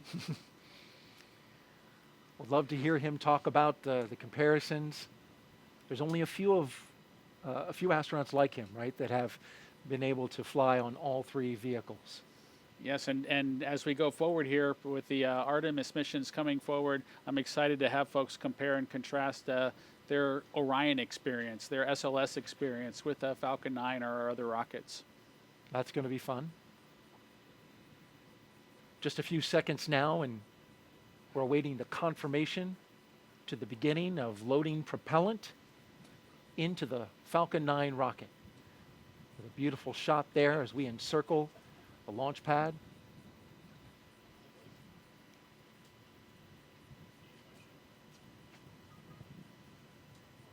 Just a few more seconds until that call out.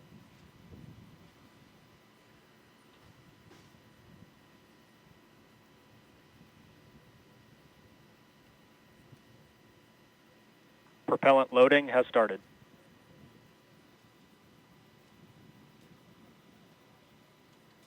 And so it begins.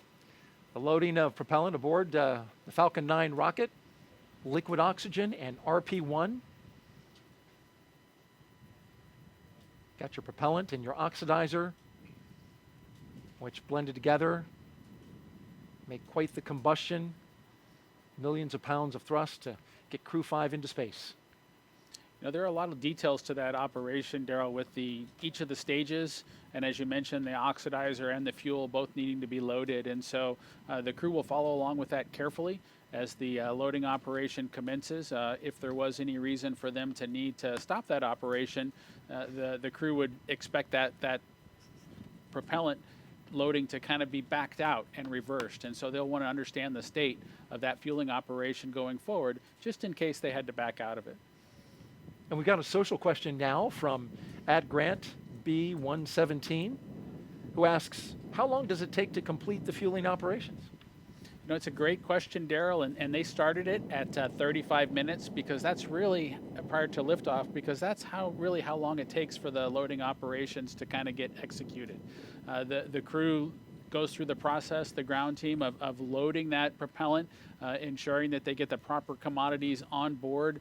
The actual sequencing of things might be affected a little bit by the temperature on a given day, but they have that process well monitored, and they begin at 35 minutes because that's how long it takes to get the rocket all fueled up.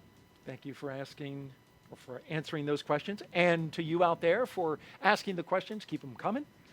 #AskNASA on our various social platforms. And again, now that fueling for Falcon 9 has started, that means the 8 Super Draco engines inside Crew Dragon are ready, if needed, to launch the capsule away from Falcon 9 in an instant, should there be any kind of emergency associated with the rocket or the pad. The NASA and SpaceX teams have trained extensively for exactly that type of contingency. And so now let's go over to Kate Tice at SpaceX headquarters in Hawthorne for another operations update. Kate? Thanks, Daryl. You can probably tell by the background noise that things are starting to get more exciting now that we're just practically 30 minutes away from launch of Crew-5, certainly counting down the final minutes. Everything's still looking good for Falcon 9 and Dragon. With that launch escape system now armed, we are heading for an on-time launch just 32 minutes from now. As you saw, Falcon 9 propellant load began right on time at T-minus 35 minutes. The first and second stages of Falcon 9 are each loaded with 2 liquid propellants. One is fuel, which is loaded into a tank at the bottom of each stage, and the other is an oxidizer, and that's loaded into a tank at the top of each stage. The fuel that we use to power the Merlin engines is a refined kerosene, referred to as RP1 or Rocket Propellant 1. The oxidizer loaded on each stage is a densified liquid oxygen, or LOX. Densified means that it's kept much colder than typical for launch vehicles, and it takes up less volume. And as such, this allows for more oxidizer to be loaded into the first and second stages. Now, to ignite the fuel and oxidizer in the Merlin rocket engine, we use an ignition fluid called TTEB. When TTEB comes into contact with oxygen, it burns, giving off a green-colored flame. Once we have that flame going, we add in the kerosene fuel to the Merlin chamber, and the engine ramps up to full power. You might actually be able to see that green flash just as the second stage engine ignites following stage separation, which is expected to happen about 2 minutes and 48 seconds into flight. Right now, we're topping off helium into pressure vessels on both stages. This is used to pressurize tanks in flight as propellant is pulled out of those tanks by the Merlin turbo pumps. Now, on board the spacecraft, the astronauts are monitoring systems from their crew monitors. Stage 1 cryo-helium loading has started. All right, there we just heard that the cryo-helium load has begun. Again, that is going into those pressure vessels that I mentioned earlier. Now, the crew training simulator has included playback of the sounds that were recorded in a previous Dragon capsule during recent flights. So all of the pops and the hisses that the vehicle puts out, all the crew has heard those before, though not live. So they are prepared for all the noises, the extra noises that they're now hearing. As for the range, continues to report no problems. They are go to support launch. Weather also clearly looking great. I think we're actually seeing even fewer clouds than we were about 20 minutes ago. We had a less than 10% chance or probability of violation of our weather constraints, also known as a POV. So that's really good. That is for the launch site conditions. We are also tracking downrange weather conditions as well as launch sites around the world in the unlikely event that Dragon needs to escape. Now, as a reminder, today we have an instantaneous launch time because we're heading to the International Space Station. So at this point in time, if we hear a hold for any reason, we will have to stand down and target our backup launch opportunity, which is tomorrow, just under 24 hours from today's planned launch. At this point in time, at just under T-minus 30 minutes till launch, let's turn it back over to Jesse and Sandra for an overview of what's to come until liftoff. Great, thanks Kate. Always great to hear that we've got good weather and it looks beautiful over there at KSC. For Crew-5, the astronauts' flight to station will take about 29 hours. And as we await T0 in just about 28 minutes from now, the ground operations team is doing a series of system checks to make sure both Dragon and Falcon 9 are ready for launch. You're looking at a live view of our teams at the Cape as they prepare for liftoff. And as we wait for the launch clock to hit 0, we want to give you an overview of what the ascent portion of the mission will look like. Now, once we hit T0 and a successful launch occurs, we will watch Falcon 9 and Dragon lift off from historic launch pad 39A and make their ascent. About 50 seconds into flight, Falcon's 9 engines will throttle down to help pass through the period of a maximum dynamic pressure on the rocket, or what we typically refer to as max Q. At this point in time, the vehicle will be going supersonic. And once we're through the period of maximum dynamic pressure, we can throttle up our 9 Merlin engines again. From there, at about 2.5 minutes into flight, we have a series of 3 events that will happen in rapid succession. The first is MECO, or main engine cutoff, and this is where all 9 Merlin 1D engines shut off in preparation for stage separation, which is, of course, our second event. This is where the first stage detaches from the second stage, and the first stage will make its way back to Earth for landing, while the second stage continues on its journey with the third event, which is SES-1, or Second Stage Engine Start Number 1, and this is where the MVAC engine lights up and propels the second stage along with our Crew-5 astronauts to orbit. As Stage 2 heads towards its targeted drop-off orbit, Stage 1 will execute 2 burns in order to make its way back down to Earth. The first is the entry burn, and that's where 3 of the 9 M1D engines will reignite and shut down, and this helps to slow the stage down in preparation for entry back into the Earth's atmosphere. While the first stage is heading back to Earth, the second stage will cut off its 1 Merlin engine that was ignited right after stage separation. Once this happens, we will wait for confirmation of a good orbital insertion. About 90 seconds after Dragon gets into orbit, Falcon 9 will land back on Earth. The landing burn is just a single engine burn, powerful enough to bring the vehicle's speed down rapidly in order to touch down on the drone ship at about 9.5 minutes into the mission. While Falcon 9's first stage is landing, Dragon is preparing to separate from the second stage. About 3 minutes after the second stage gets into orbit, we should have a great view of Dragon with its 4-person crew drifting away from the second stage. Once Dragon is a short distance away, it will begin checking out its Draco maneuvering thrusters to make sure Dragon continues to increase separation distance from the second stage. And it is worth noting that these are not the Super Draco engines that would be used during an abort scenario. About 40 seconds after separation, Dragon's nose cone deploy sequence will begin. It will take roughly 4 minutes for the nose cone hooks to unlatch and open, exposing its guidance navigation controls that will help Dragon autonomously fly to the space station. And lastly, once the nose cone is deployed, the remaining Draco thrusters on the forward bulkhead will be checked. From there, over the next... Stage 2 cryo-helium loading has started. From there, over the next 29 hours, Dragon will be in its rendezvous and approach phases, undergoing a number of phasing burns as it makes its way back to station.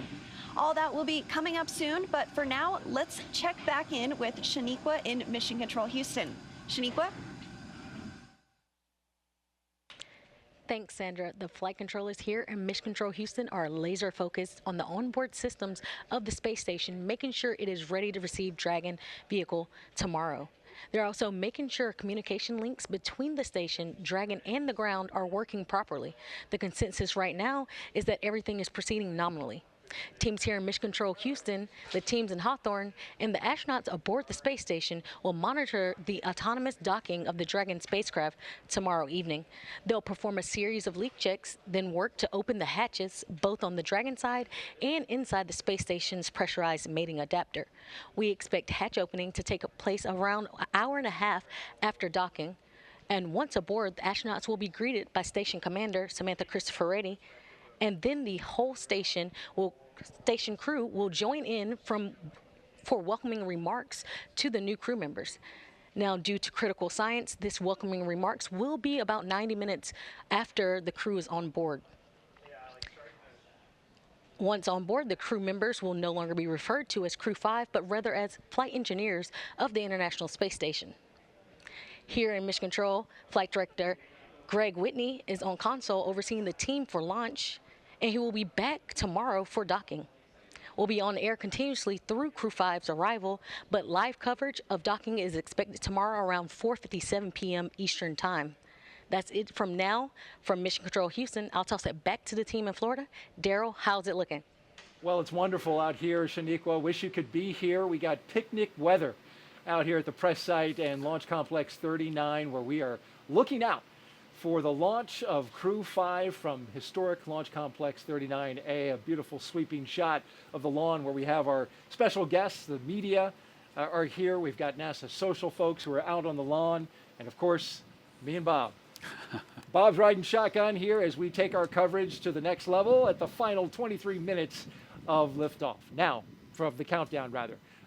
We are just seconds away from the 5th astronaut rotation mission to the International Space Station under NASA's Commercial Crew Program. Commander Nicole Mann, pilot Josh Cassada, and mission specialist Koichi Wakata and Anna Kikina are strapped into their seats inside the Dragon Endurance at the very top of this rocket here. We can We are listening in to the communications as they talk live to the Falcon 9 team. The rocket is fueling, the operation is doing well, and the launch escape system is armed. Of course, that means Dragon is prepared to launch itself away from the Falcon 9 rocket in case of an emergency on the pad or after liftoff. So far, operations looking and sounding as expected, and we are counting down to our liftoff at just after noon, 12 p.m. and 57 seconds after the hour Eastern time. There was a 1 second adjustment. That's pretty typical as happens when we get to this stage of the mission. The mission is the continuation of rotational crew flights to the International Space Station from U.S. soil on private rockets and spacecraft.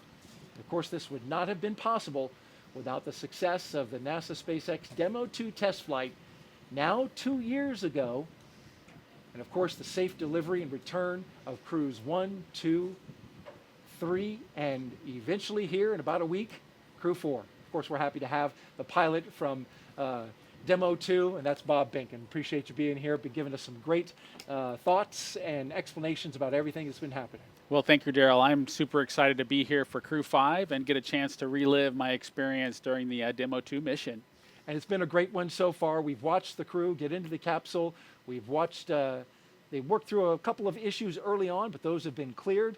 A suit leak check and a hatch leak check that had to be double checked.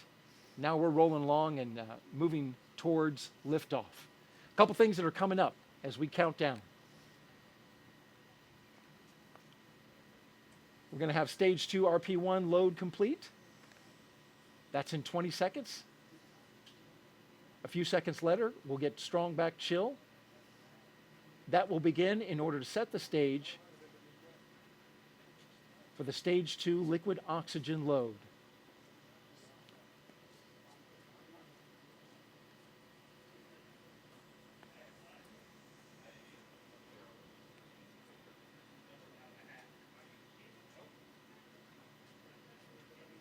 Of course, propellant's load is not an exact science, but once it completes, we'll hear that call out. Stage 2, RP1 load is complete. And there you heard it. Let's talk a little bit about the crew. If you're just joining us, we have a 4-person crew that we call Crew-5, and it's commanded by Nicole Mann. She holds a Master of Science in Mechanical Engineering and is a colonel in the Marine Corps. She was an FA-18 Hornet and Super Hornet test pilot and deployed twice aboard aircraft carriers in support of combat operations in Iraq and Afghanistan.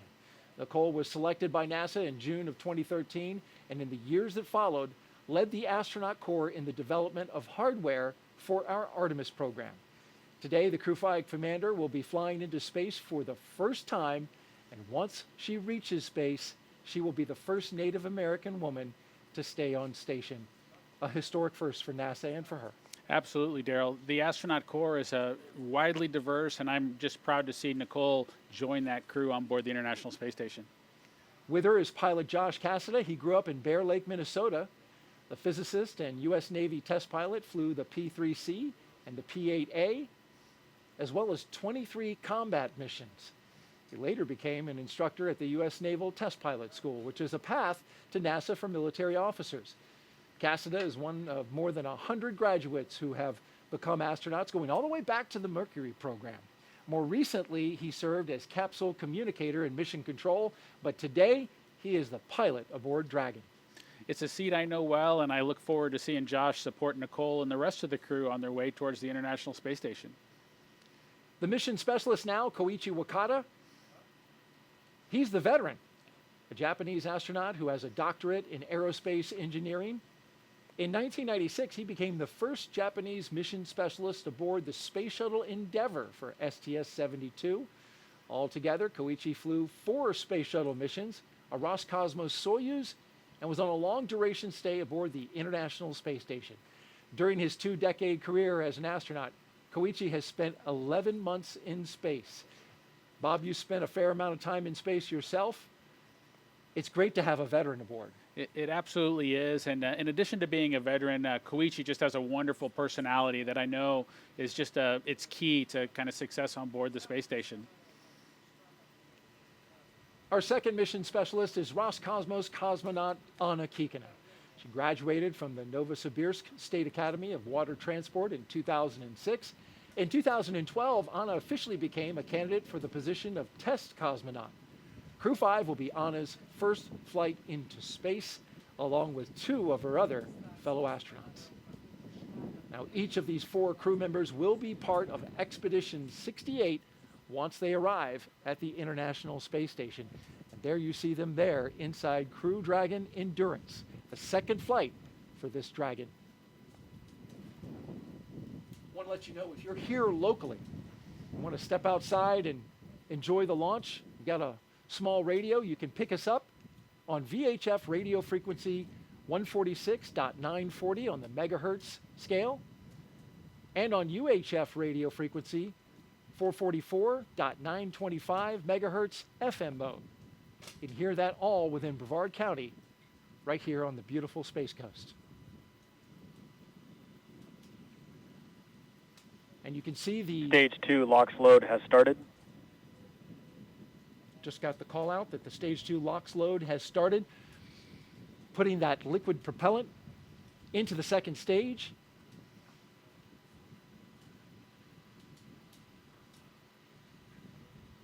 Let's check back in with Kate Tice and get an update from Hawthorne. Kate?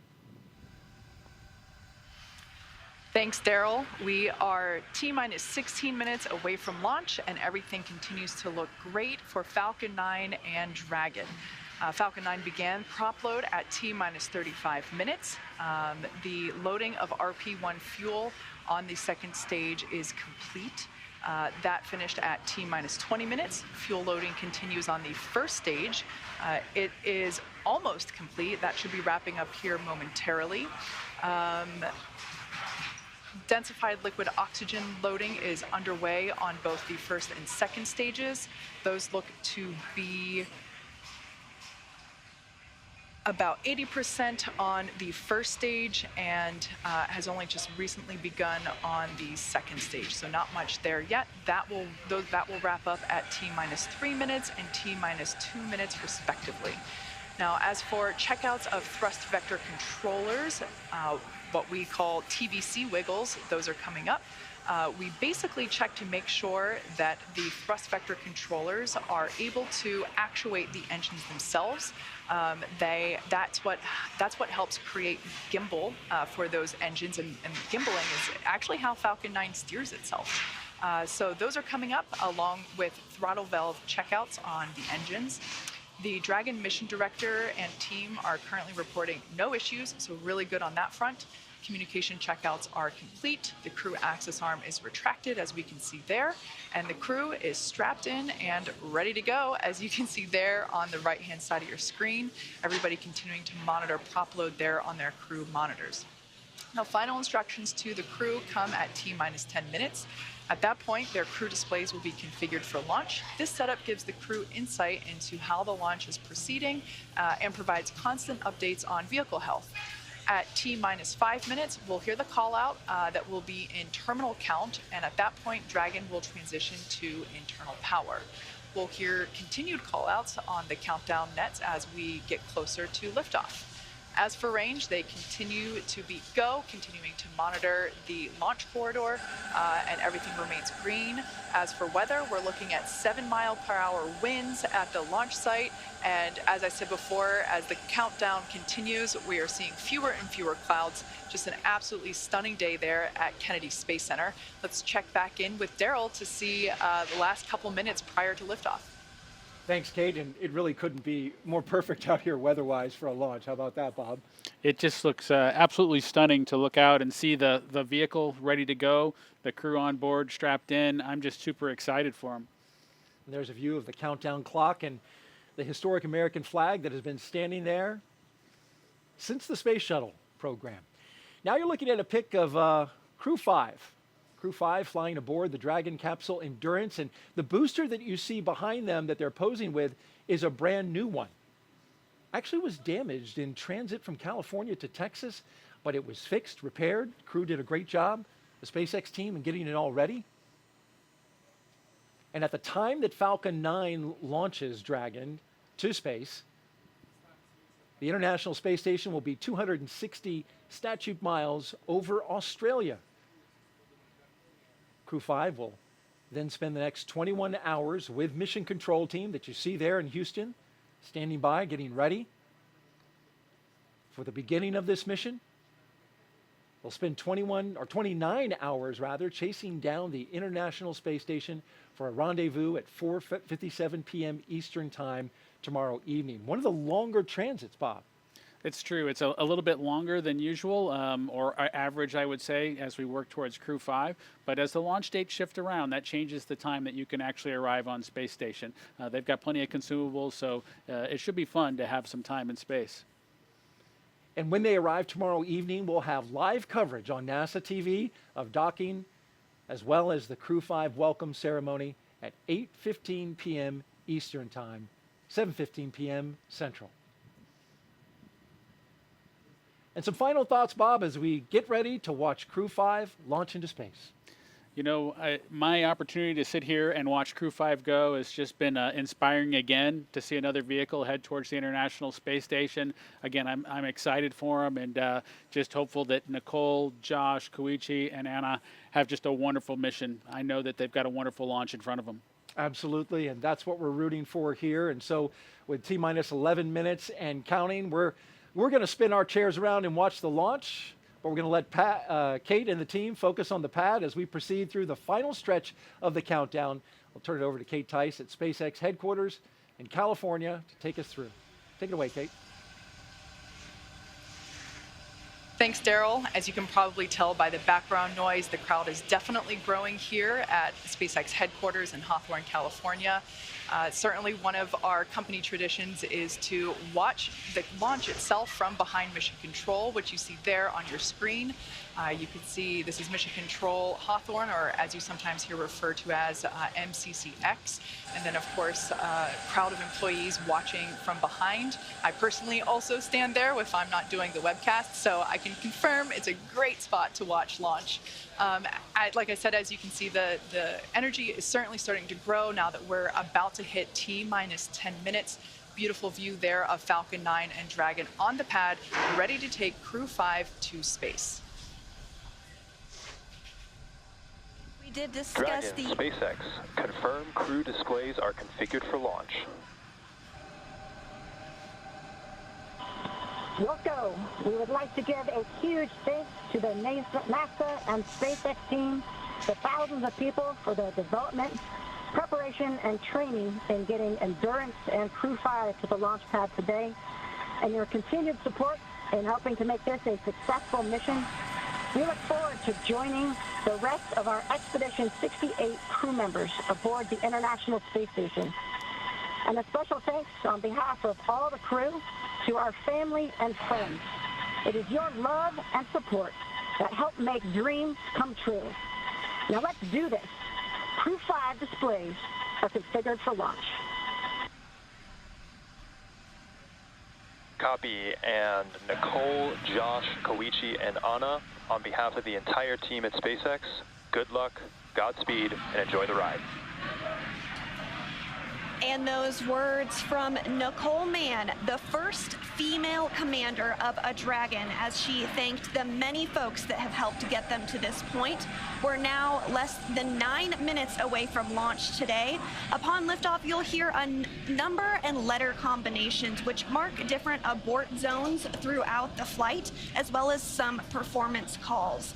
The first two are 1A and 1B, and those signify the first stage and will last up to the very north tip of North Carolina. The next are 2A through 2E, and those will come into play once the second stage kicks in, lasting from the top of North Carolina all the way to the tip of Newfoundland in the northern Atlantic. You'll also hear a spot that is to be avoided, and you might hear Shannon or forward to Shannon, and that actually refers to Shannon, Ireland, meaning they would target off the east coast of Ireland if they were later in that second stage and did need to abort for some reason. So the next major milestone that we're looking towards will come just seconds from now, and that will be when engine chill begins on the first stage of the engine. That's right. So engine chill is basically when we take a little bit of that super chilled densified liquid oxygen and we flow it through the turbopumps of the Merlin M1D engines on the first stage. This helps to prepare the turbopumps and avoid any thermal shock to the hardware when they see the full flow of liquid oxygen during ignition.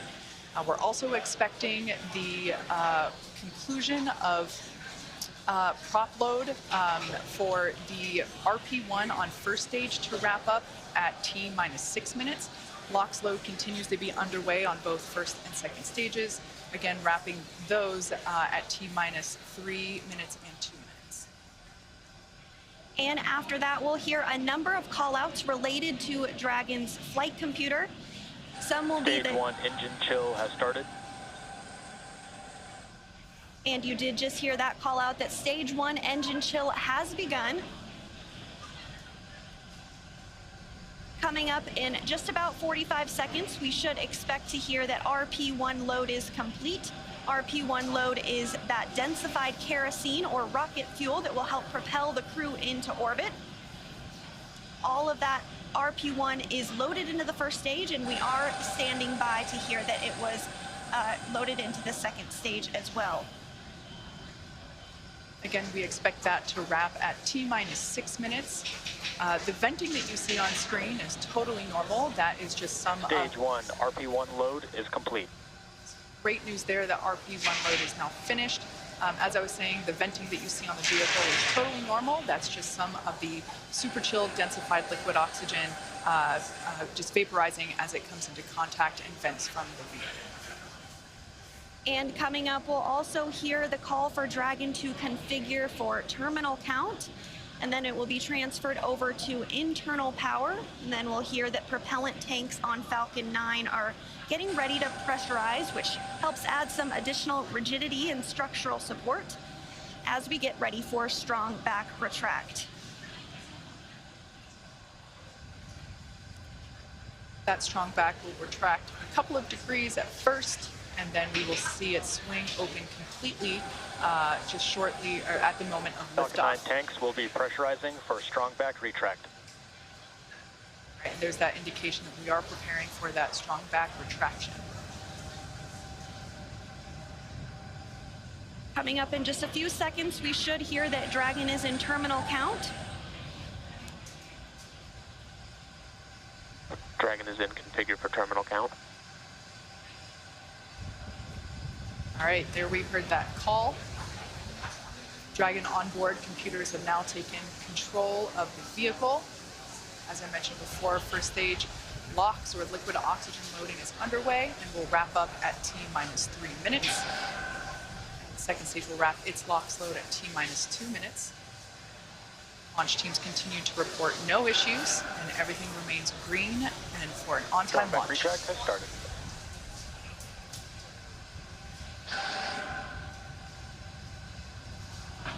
And here in just a couple seconds, you might be able to see the strong back arm as it does begin to retract. As Kate said, it will recline 2 degrees. We can just barely make out that the clamp arms are now beginning to move.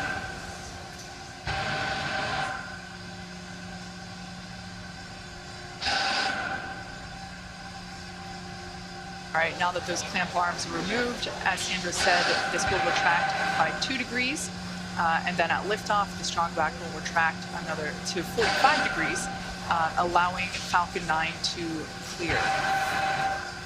Strong back is part of the transporter erector, and the transporter erector is what provides the liquids and the gases and the electrical connections to the vehicle. It's also what we use to integrate the vehicle in its horizontal position, and we can see that 2-degree retraction just now complete.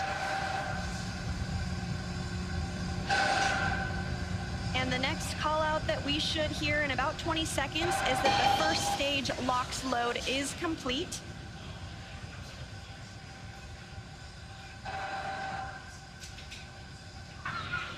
Stage 1 LOX load is complete.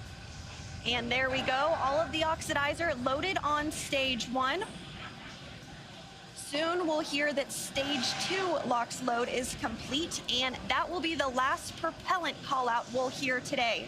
Now less than 3 minutes until launch. Dragon is in terminal count and is on internal power. All right, there we heard the good news that Dragon is now on internal power. Again, the white clouds that you see there at the base of the Dragon trunk, totally normal. That's just the vapor from the liquid oxygen. Again, second stage now wrapping up its LOX load. Excuse me, first stage wrapping up its LOX load just a few minutes ago, and now moving toward wrap up of second stage LOX load, which will complete at T-minus 2 minutes. Coming up on 2 minutes until liftoff, standing by for word that stage 2 LOX load has been completed.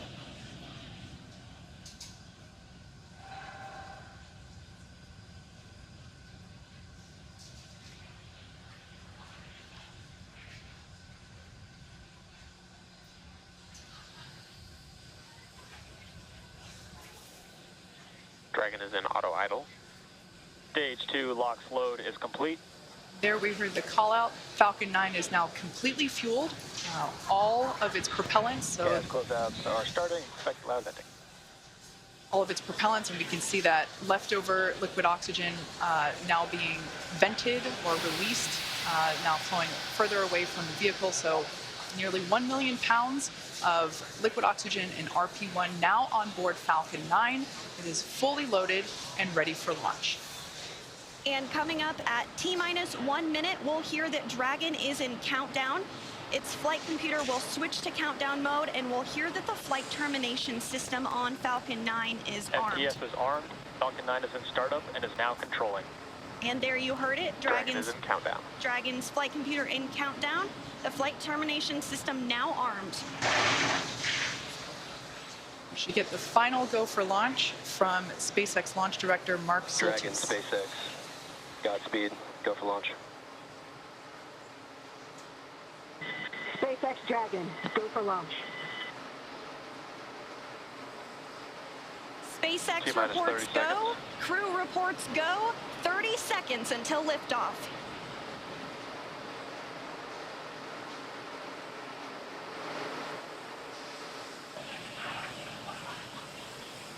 T-minus 15. 10, 9, 8, 7, 6, 5, 4, 3, 2, 1. Ignition. Engines full power. And liftoff.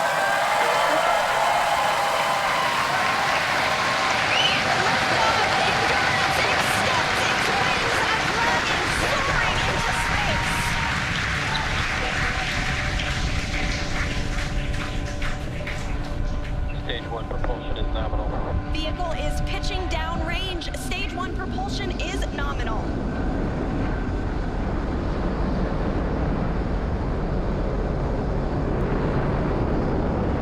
We're now at T plus 35 seconds into the 5th rotational crew mission on board Dragon and Falcon 9. Coming up in just a few seconds, we'll hear the call out for stage 1 throttle down. Stage 1 throttle down. Falcon 9 engines throttling down to help pass through the period of maximum dynamic pressure. This period is known as max Q, and once the vehicle, there we just heard that the vehicle is now traveling faster than the speed of sound. Once through max Q, we'll throttle those Merlin engines back up. Max Q. Stage 1 throttle up. Stage 1 throttle. Stage 1 Bravo. Copy 1 Bravo. That call out for 1 Bravo means we're in the second and final abort mode for the first stage, continuing to get good performance. The crew is already pulling over 2 Gs.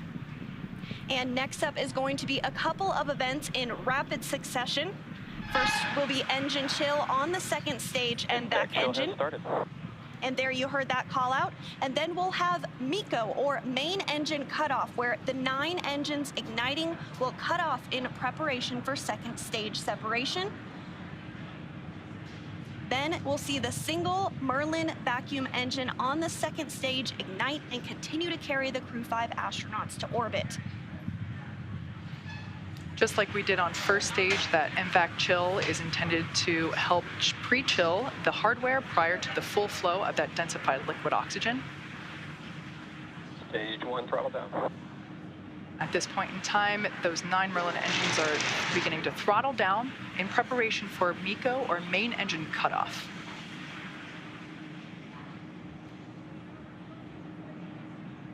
Standing by for MECO. And MECO. Stage 2 Alpha. And stage separation confirmed. Copy 2 Alpha. There we should see that second engine begin to ignite now. And obviously confirmed by the loud cheer behind us here at Mission Control Hawthorne. And we're also in 2 Alpha for the aborts if needed. Again, second stage is lit and continuing to carry the Crew-5 astronauts into orbit. We're now getting a view of the first stage after that stage separation. The second stage still being illuminated by that single Merlin vacuum engine, and that's on the right-hand side of your screen. First stage on the left-hand side of your screen making its way back to Earth. We will be attempting to land it on our drone ship, which today we are using Just Read the Instructions. Acquisition signal, Bermuda.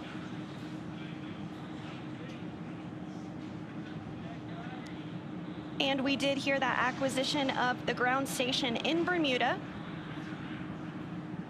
The first stage is continuing to make its way back to Earth, and the second stage is going to continue. SpaceX, trajectory nominal. Another good call, trajectory nominal. Dragon copy. Confirmation there from Commander Nicole Mann. You can also sort of see the Space Coast there in the background of the first stage on the left-hand side of your screen. It also looks like you can actually see the thrust plume created by the first stage as it's now rotating just out of screen. Second stage is going to continue firing until a little over 8 minutes into the flight, really doing the heavy lifting now, getting the crew into orbit. Everything continues to look nominal on both first and second stages. As I mentioned before, the first stage will be making a landing on one of our drone ships, which is currently parked a couple hundred miles off the coast of Florida in the Atlantic Ocean. So we can see now that... Dragon, SpaceX, trajectory nominal. Good confirmation there that we have good trajectory. The second stage now traveling over 5,400 miles per hour. Crew is pulling a little more than 1 G right now. That's going to continue to ramp up, peaking just before we get to second stage cutoff here in just a few minutes from now.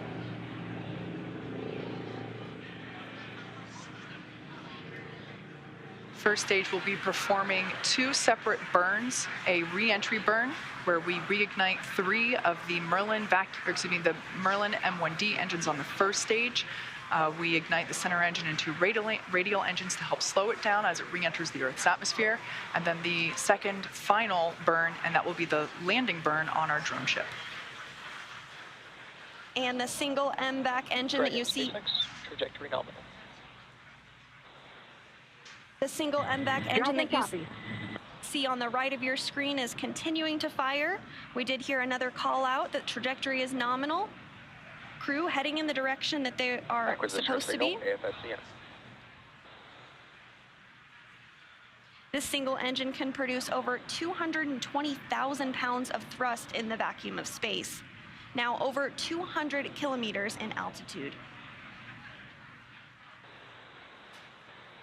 We will start to hit events now in a rapid succession as the first stage continues to make its way back to Earth and the second stage continues its burn. Just a couple minutes left in that burn.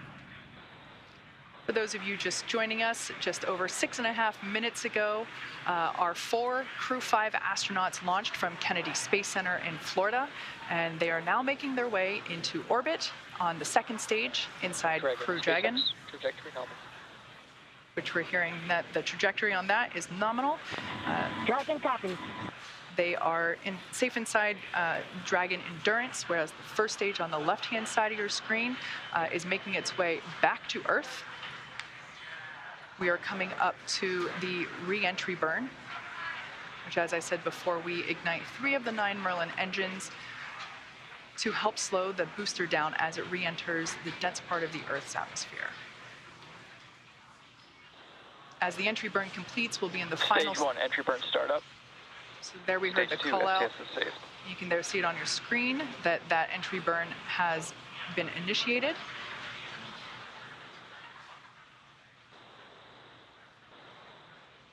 And as that entry burn completes, we'll be in the final different abort phases here shortly, which essentially correspond to areas along the very northeastern seaboard of the U.S. Stage 1, entry burn shut down. Great news, that entry burn was shut down, and then those last all the way across the Atlantic off the coast of Scotland for those abort zones.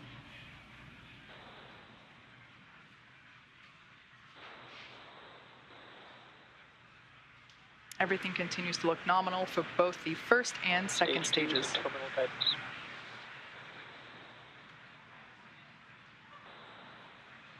And the crew with the second stage still attached is now traveling over 13,000 miles per hour. We're about 10 seconds away from SECO 1. Copy, Shannon. Shannon, Stage 1, transonic. That call out for Shannon, Ireland, indicative of our final abort zone. After this, we'll see second stage shut off, and we'll be listening for confirmation of a good orbit, which tells us the crew and Dragon are exactly where they need to be. And there we had confirmation that the Stage MVAC 1 landing burn. has shut down simultaneously. The entry... Dragon SpaceX, nominal orbit insertion. And you heard that call for a good insertion. We will coast for a few minutes. There we can see the drone ship coming into view as Falcon 9 attempts. Stage 1 landing leg deploy. You can see those landing legs have now deployed. And as you can see on your screen, and you can hear by the clapping and cheering behind me, Falcon 9 has landed on our drone ship, just through the instructions, parked off the coast of Florida. And again, that second stage separation will be coming up just a couple of minutes now. We do coast for a few minutes after second engine cutoff to allow any rates or motion to dampen out and settle. And looks like we're going to get a view of the second stage as it separates here shortly. We did hear that the crew has been successfully inserted into a good orbit.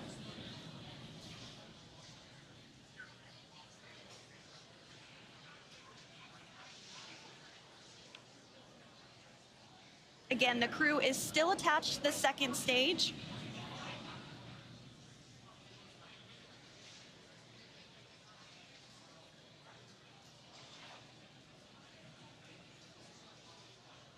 We are expecting stage separation to occur in just over a minute from now, about 1 minute and 8 seconds. And that's when when the second stage will separate from the Dragon trunk. The Dragon trunk is the part of hardware where we are able to house the cargo that is able to be exposed to the vacuum of space, as well as the solar panels which help power Dragon while it is on orbit.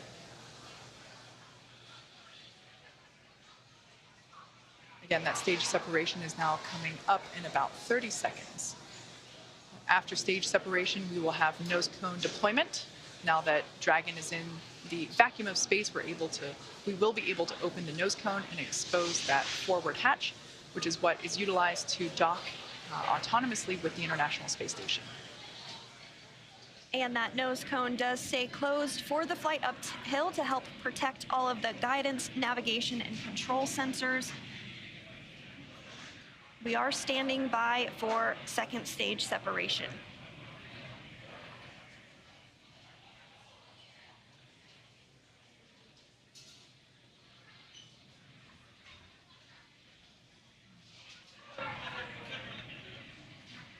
And there is separation. Dragon separation confirmed. And Dragon, decision launch director. Dragon copy and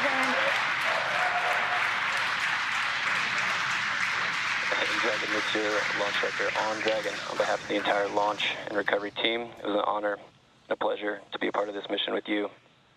And while October 3rd may belong to the Mean Girls, October 5th will forever belong to Crew-5. Godspeed, Endurance. Cheers.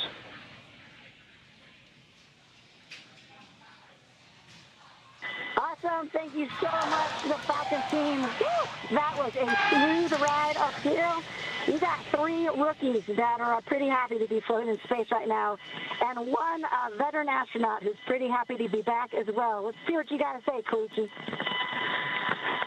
Falcon team, it was a smooth ride, and I see all the 3 happy faces here. Back in 0G, and I appreciate all the help to give us a smooth ride and training. And thank you so much.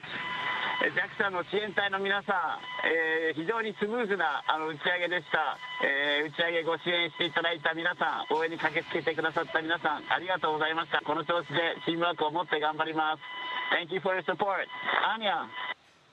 Thank you, Falcon 9 and our fellow agencies, to Roscosmos, NASA, and JAXA, and SpaceX exactly for giving us that opportunity. We're so glad to do it together. And thank you for everybody, for all people who with us. Спасибо большое всем агентствам Роскосмос, NASA, JAXA и, естественно, SpaceX за предоставленную нам возможность. Мы рады всем экипажам делать то, что мы сейчас делаем. И большое спасибо всем людям, кто сейчас с нами.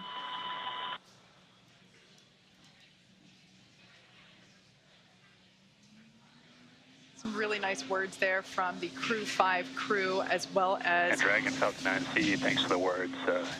Had a great ride. Have a good mission. We'll see you later.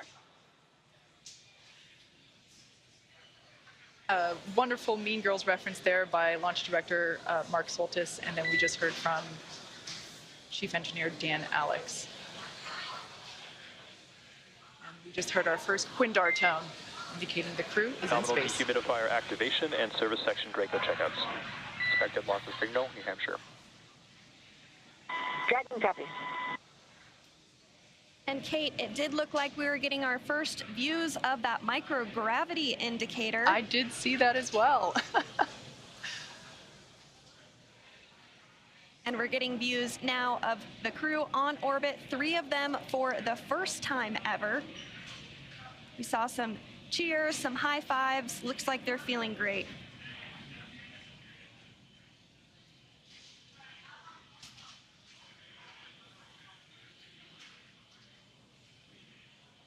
Hopefully we can see that 0G indicator float back into view and hopefully get a better shot of it. I couldn't quite tell what it was, although it kind of looked like it may have been an Einstein doll.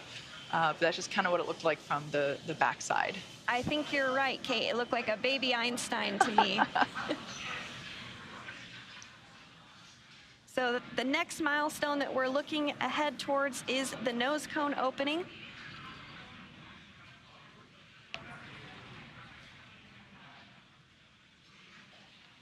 If you've just joined us, we had a successful liftoff exactly 16 minutes ago of the Crew-5 mission. They had an on-time liftoff from Kennedy Space Center at noon Eastern Time. They had a smooth ride up to orbit. The first stage landed successfully on our drone ship. Just read the instructions, and everything has been looking good so far.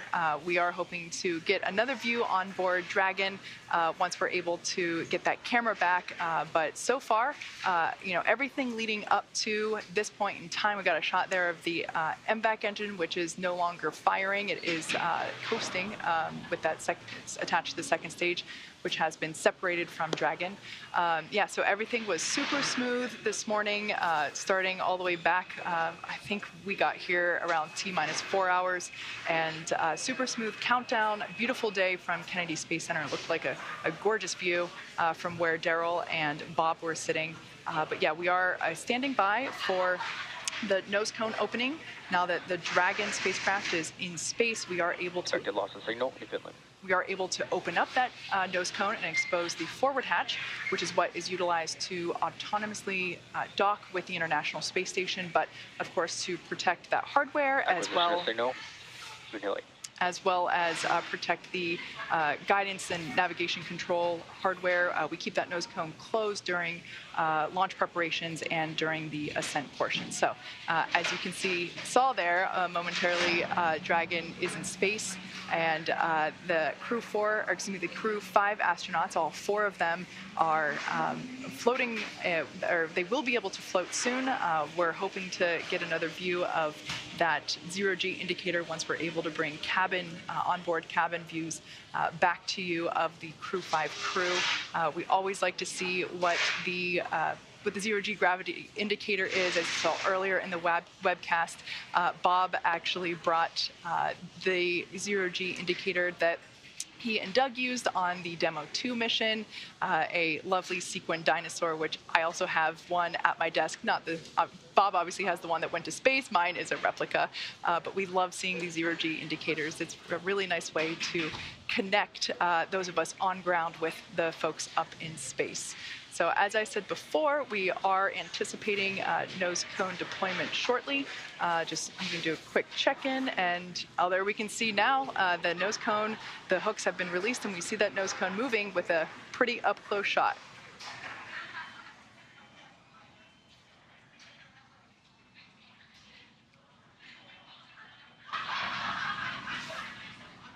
We're continuing to see that nose cone open, and acquisition of signal line. As we've mentioned, this does uncover a number of critical systems for the flight up to the space station that will be required for docking. There are 6 hooks that hold the nose cone in place during the launch and ascent portions. Those have begun to retract, and the nose cone is beginning to swing open.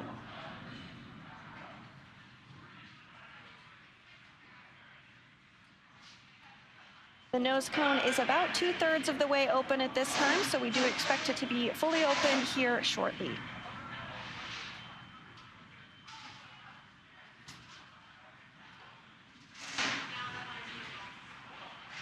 Shortly after nose cone deployment, the crew will be able to get their visors open, and they'll be given the okay to get out of their suits, and that will allow them to settle in for their ride to the International Space Station. It is about a 29-hour journey for the crew from launch to docking to the space station, but as you said, they'll be able to get out of their suits, get comfortable, get some rest, and just enjoy being in the microgravity environment of space.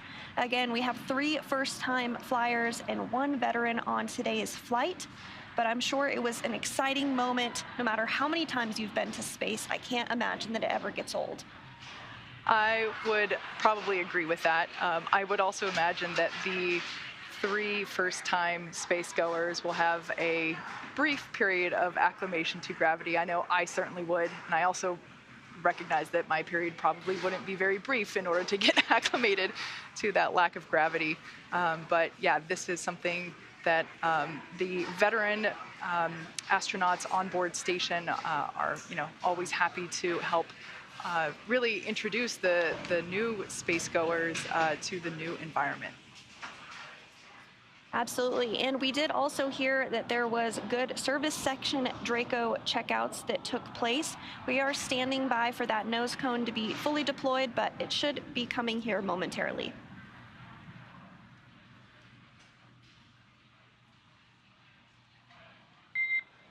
Dragon, we see a nominal nose cone opening, TCS and forward bulkhead Draco checkouts.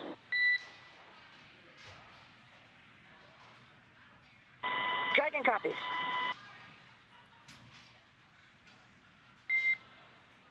Next burn is the upcoming phase burn per your displays. We see the phase burn in 28 minutes. Good readback.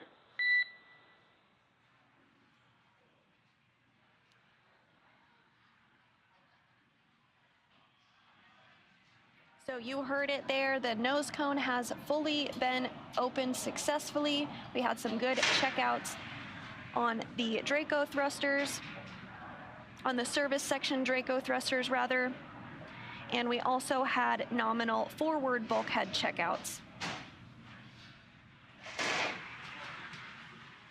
That's right, and the astronauts should be getting the okay to doff or remove their suits in about 6 or 7 minutes. I would imagine that, as Sandra mentioned before, we do have 3 space newbies on board today. I would imagine that they would be pretty excited to get out of their seats. They've been in these seats for a while. The crew ingressed hours ago, and if I would imagine that the 3 folks and even the veteran, everybody would be excited to get out and be able to float around a little bit for the first time on this Crew-5 mission.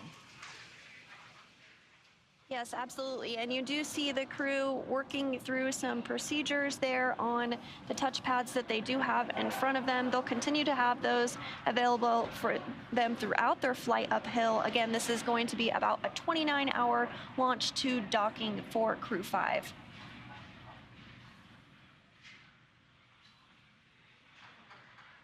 It seems as though that 0G indicator may have floated out of view, perhaps up above the crew displays. We can see that the visors are up. Dragon, SpaceX, environments are looking good for suit doffing. For today, we can leave the camera configured for a little while longer, but at this time, you are go for 4.012 and 4.300. As a reminder, please stow the suits with the visors closed. I'll copy. Okay, Dragon copies. We are go for 4.012 and 4.300. We're going to keep the cameras configured, and when we stow the suits, we'll do it with the visors closed. Thanks. Good readback. At this time, you're also go to tell the world a little bit about that stowaway we saw shortly after second engine cutoff.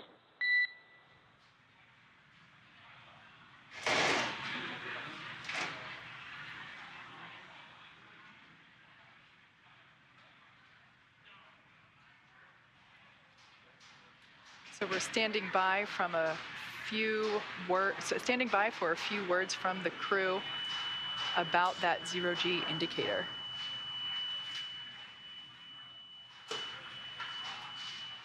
And there it is.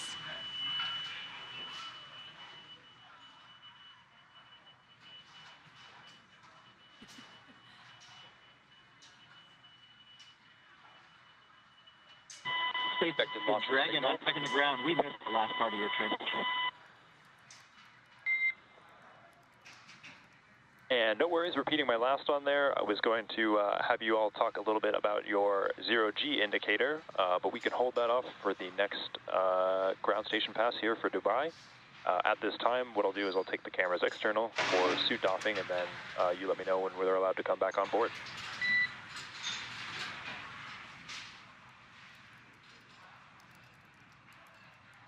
Okay, Dragon copies. So we'll let you know when you come back on with the cameras, and we're excited to talk about our stowaway here. Okay, Dragon copies and working. And it does sound like we are in a brief expected loss of signal with the crew. This does happen from time to time when we're in between our satellites, but we will have views and communication back with them here shortly, and we're looking forward to hearing their words on their stowaway and what that special meaning is for the crew. So with Crew-5 now successfully on orbit, let's head over to our counterparts at Kennedy Space Center in Florida. Daryl, it was spectacular to watch this launch from here in Hawthorne, but tell me, what was it like to see it on the ground? It was amazing. First of all, we got an idyllic day right here on the Space Coast. I mean, the temperatures are like, mid 70s. There's a cool breeze. Phenomenal launch. Bob, I want to get your thoughts. You've flown, you've watched. This was pretty perfect. No, this was just outstanding. It was picturesque, with the blue sky, the blue background, a beautiful day here in Florida. The only thing I wish was that I was there with them, because that is the one place that is better to watch a launch from than right here at the Kennedy Space Center is on board the rocket ship. I got to believe that. And though we weren't on board, we did get to watch the views as we were going up and saw them land the booster, which, by the way, that booster also going to be SpaceX's and NASA's Crew-6 booster. So more the reuse, NASA taking advantage of that as well. Absolutely. Every chance that we get to reuse a capsule or reuse a booster kind of drives down costs and increases the opportunity for more folks to fly in space. Now I'm headed out to take a swim, right? I mean, this is just perfect out here. Bob, thank you for your thoughts. And now we're going to move on. We've got an interview here with Robin Gatens, the director of the International Space Station, who also joins us here. And you got to experience the launch from right here outside the press site. And I want to ask you, how did you enjoy it? Well, it's always exciting to see launch to the International Space Station. I've seen many, but especially to see a new international crew headed to the International Space Station was very exciting. And of course, you nailed it. Beautiful day. Really glad we got this one off today. Absolutely, and they'll make that 29-hour transit to the space station. You're the director of the International Space Station, so I want to ask you, I heard there's a book coming out that's, there have been books before about the International Space Station, but a new one's coming out. Tell me a little bit about that. Yeah, it's called Our Benefits to Humanity. It is a publication we have put out before, and we actually released it in July, so it's out. It's both in print format as well as online, so people can just search on Benefits for Humanity, International Space Station, and find that book. And it highlights all of the wonderful research that's going on the space station. This crew will be doing over 200 experiments during their time on the International Space Station, ranging from medical kinds of research that will help treat diseases and produce new drugs here on Earth, regenerative medicine. One day we might even print organs for transplant on Earth. We have Earth science going on space station, a number of climate instruments to help us understand Earth's climate. Really exciting results. This is truly what we call the decade of results on the International Space Station, where we're building on past lessons and capabilities to just compound the results that we're able to get out of the space station. And 235 investigations, 76 new ones, and you mentioned the decade. 2 decades, more than 2 decades, the International Space Station has been operating. You mentioned some of the science that they're going to be doing. I'm wondering if you have a favorite that you've kind of identified, like, oh, I can't wait to find out the results of that. Well, I've been tracking a lot of them. I'm really excited about some of the medical things. We're flying again a payload by a company called Lambda Vision, and they're producing retinal implants that could be used to help patients with ocular degeneration. So that's really exciting. I'm excited about what we're learning, with respect to the climate. We got brand new climate instruments up on board. We've got companies learning how to make better products through their research through the ISS National Lab and their work on the space station. So I'm also excited about plant research going on space station. I think that's not only important for future exploration missions, but also to help us grow plants in harsh environments, small spaces here on Earth. And also NASA, while doing all of that, is continuing to work towards its ultimate goal of getting to the moon, going back to the moon and sustaining our presence there. A lot of technology at the station that works towards that end. We want to actually pause though for 1 second, because we understand that one of the astronauts, Josh Cassada, has a statement that he is going to make. It is relatively about his zero-G indicator, which if you saw in the coverage, it was I don't know if it was a baby Einstein, Bob, but it was a little Einstein. It definitely looked like a small Einstein, but we'll listen to Josh and hear exactly the details.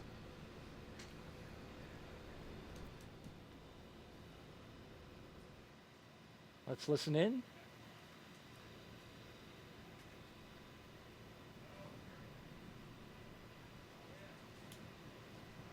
Again, waiting for astronaut Josh Cassada with a special message.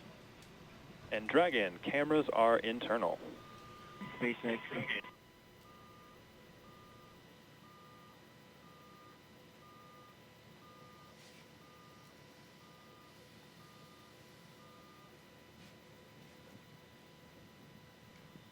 Dragon copies. We are internal with the waistbands off and stand by for the cabin mic check. You can see Koichi Wakata is out of his seat.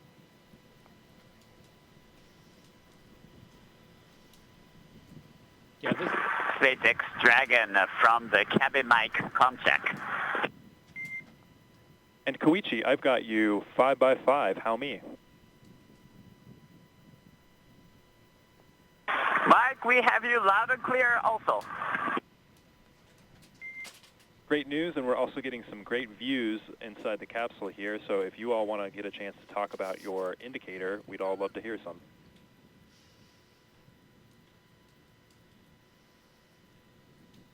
Absolutely, Mike. So, a couple years after he come up with his groundbreaking theory of special relativity, Albert Einstein, in his mind, still had a couple loose ends to tie up. While he was sitting in the patent office, because he wasn't famous yet, definitely should have been, he had what his happiest thought of his entire life. That thought was, person in free fall doesn't feel their own weight. That thought, along with some others that he built upon, led to general relativity and our understanding of gravitation and curvature of space-time.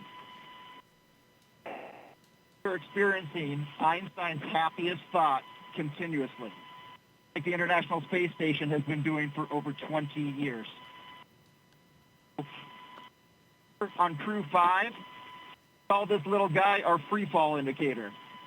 We're here to tell you there's plenty of gravity up here. In fact, that's what's keeping us in orbit right now and preventing this trip on a Crew Dragon from being a one-way trip. A little bit like life. We live in the same world, we live in the same universe.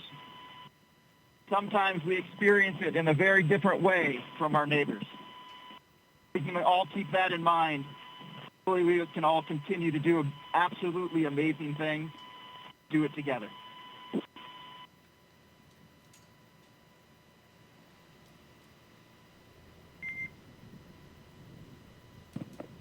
Well, that was excellent, Josh. We appreciate you all taking the chance to share with us some of those special words and some of the meaning to you all.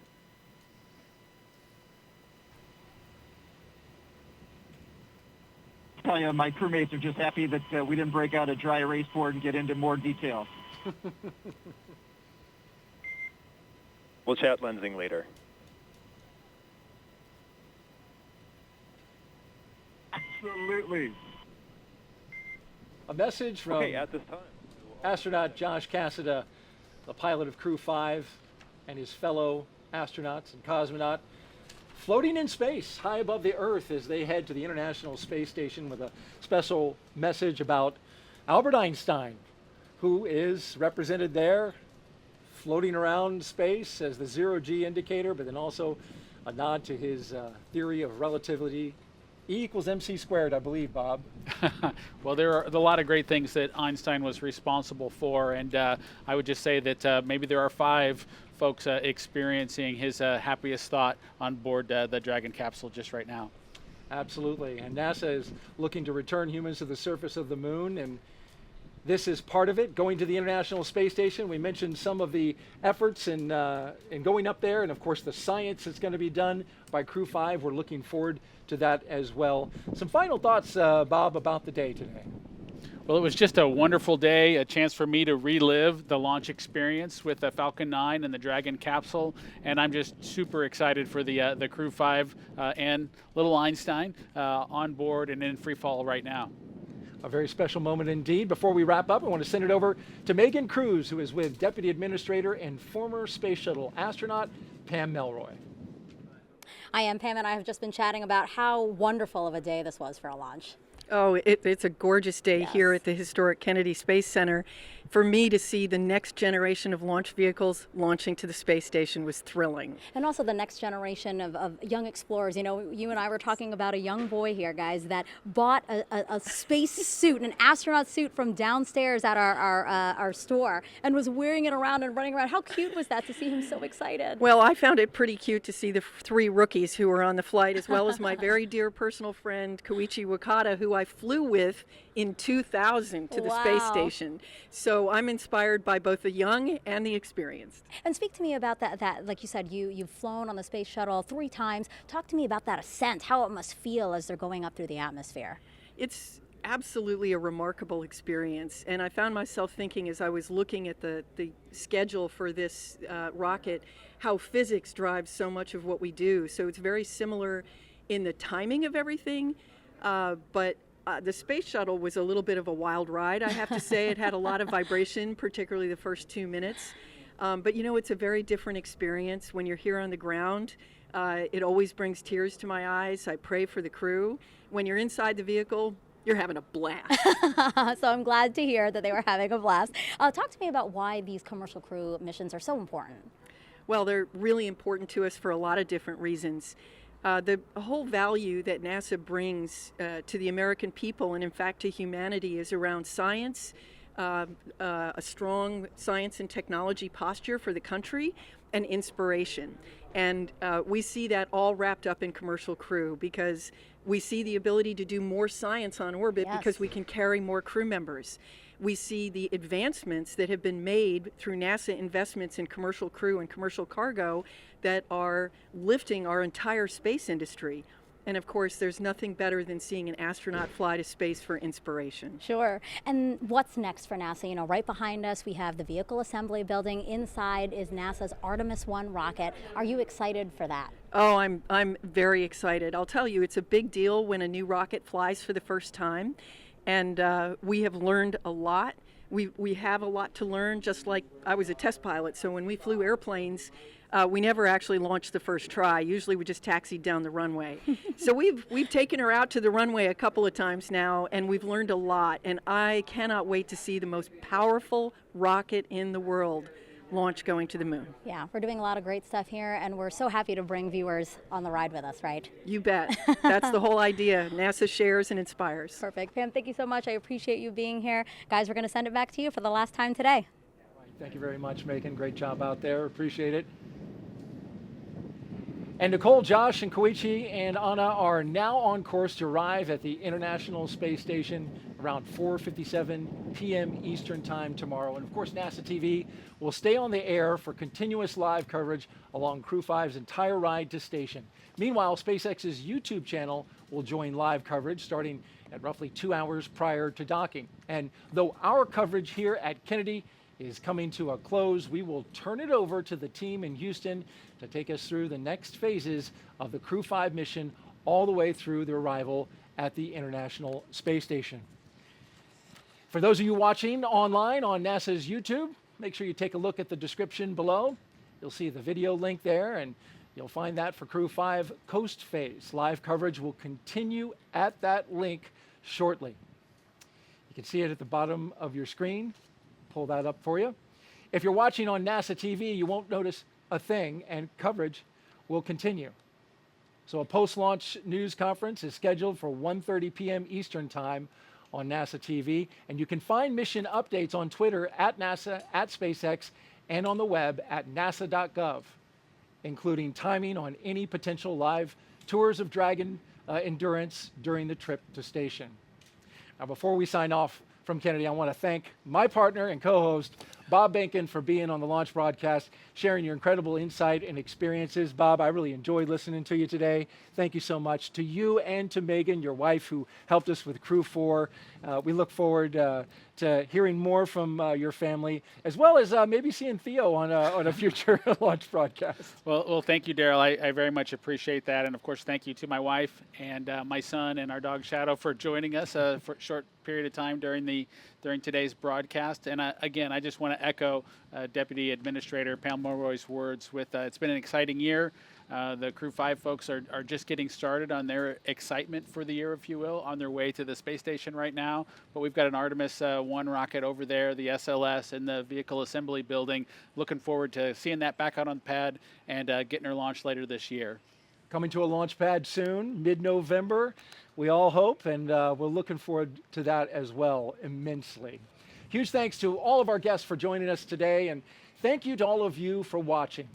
Here now are the highlights from the journey we took today, and just a reminder from here at the Kennedy Space Center to keep looking up.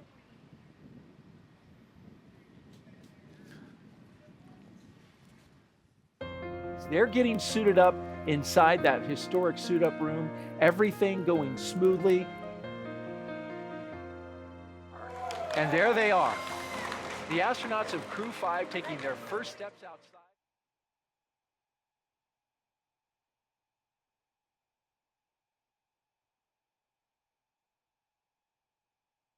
9, 8, 7, 6, 5, 4, 3, 2, 1. Ignition, engines full power, and liftoff. Go Crew-5.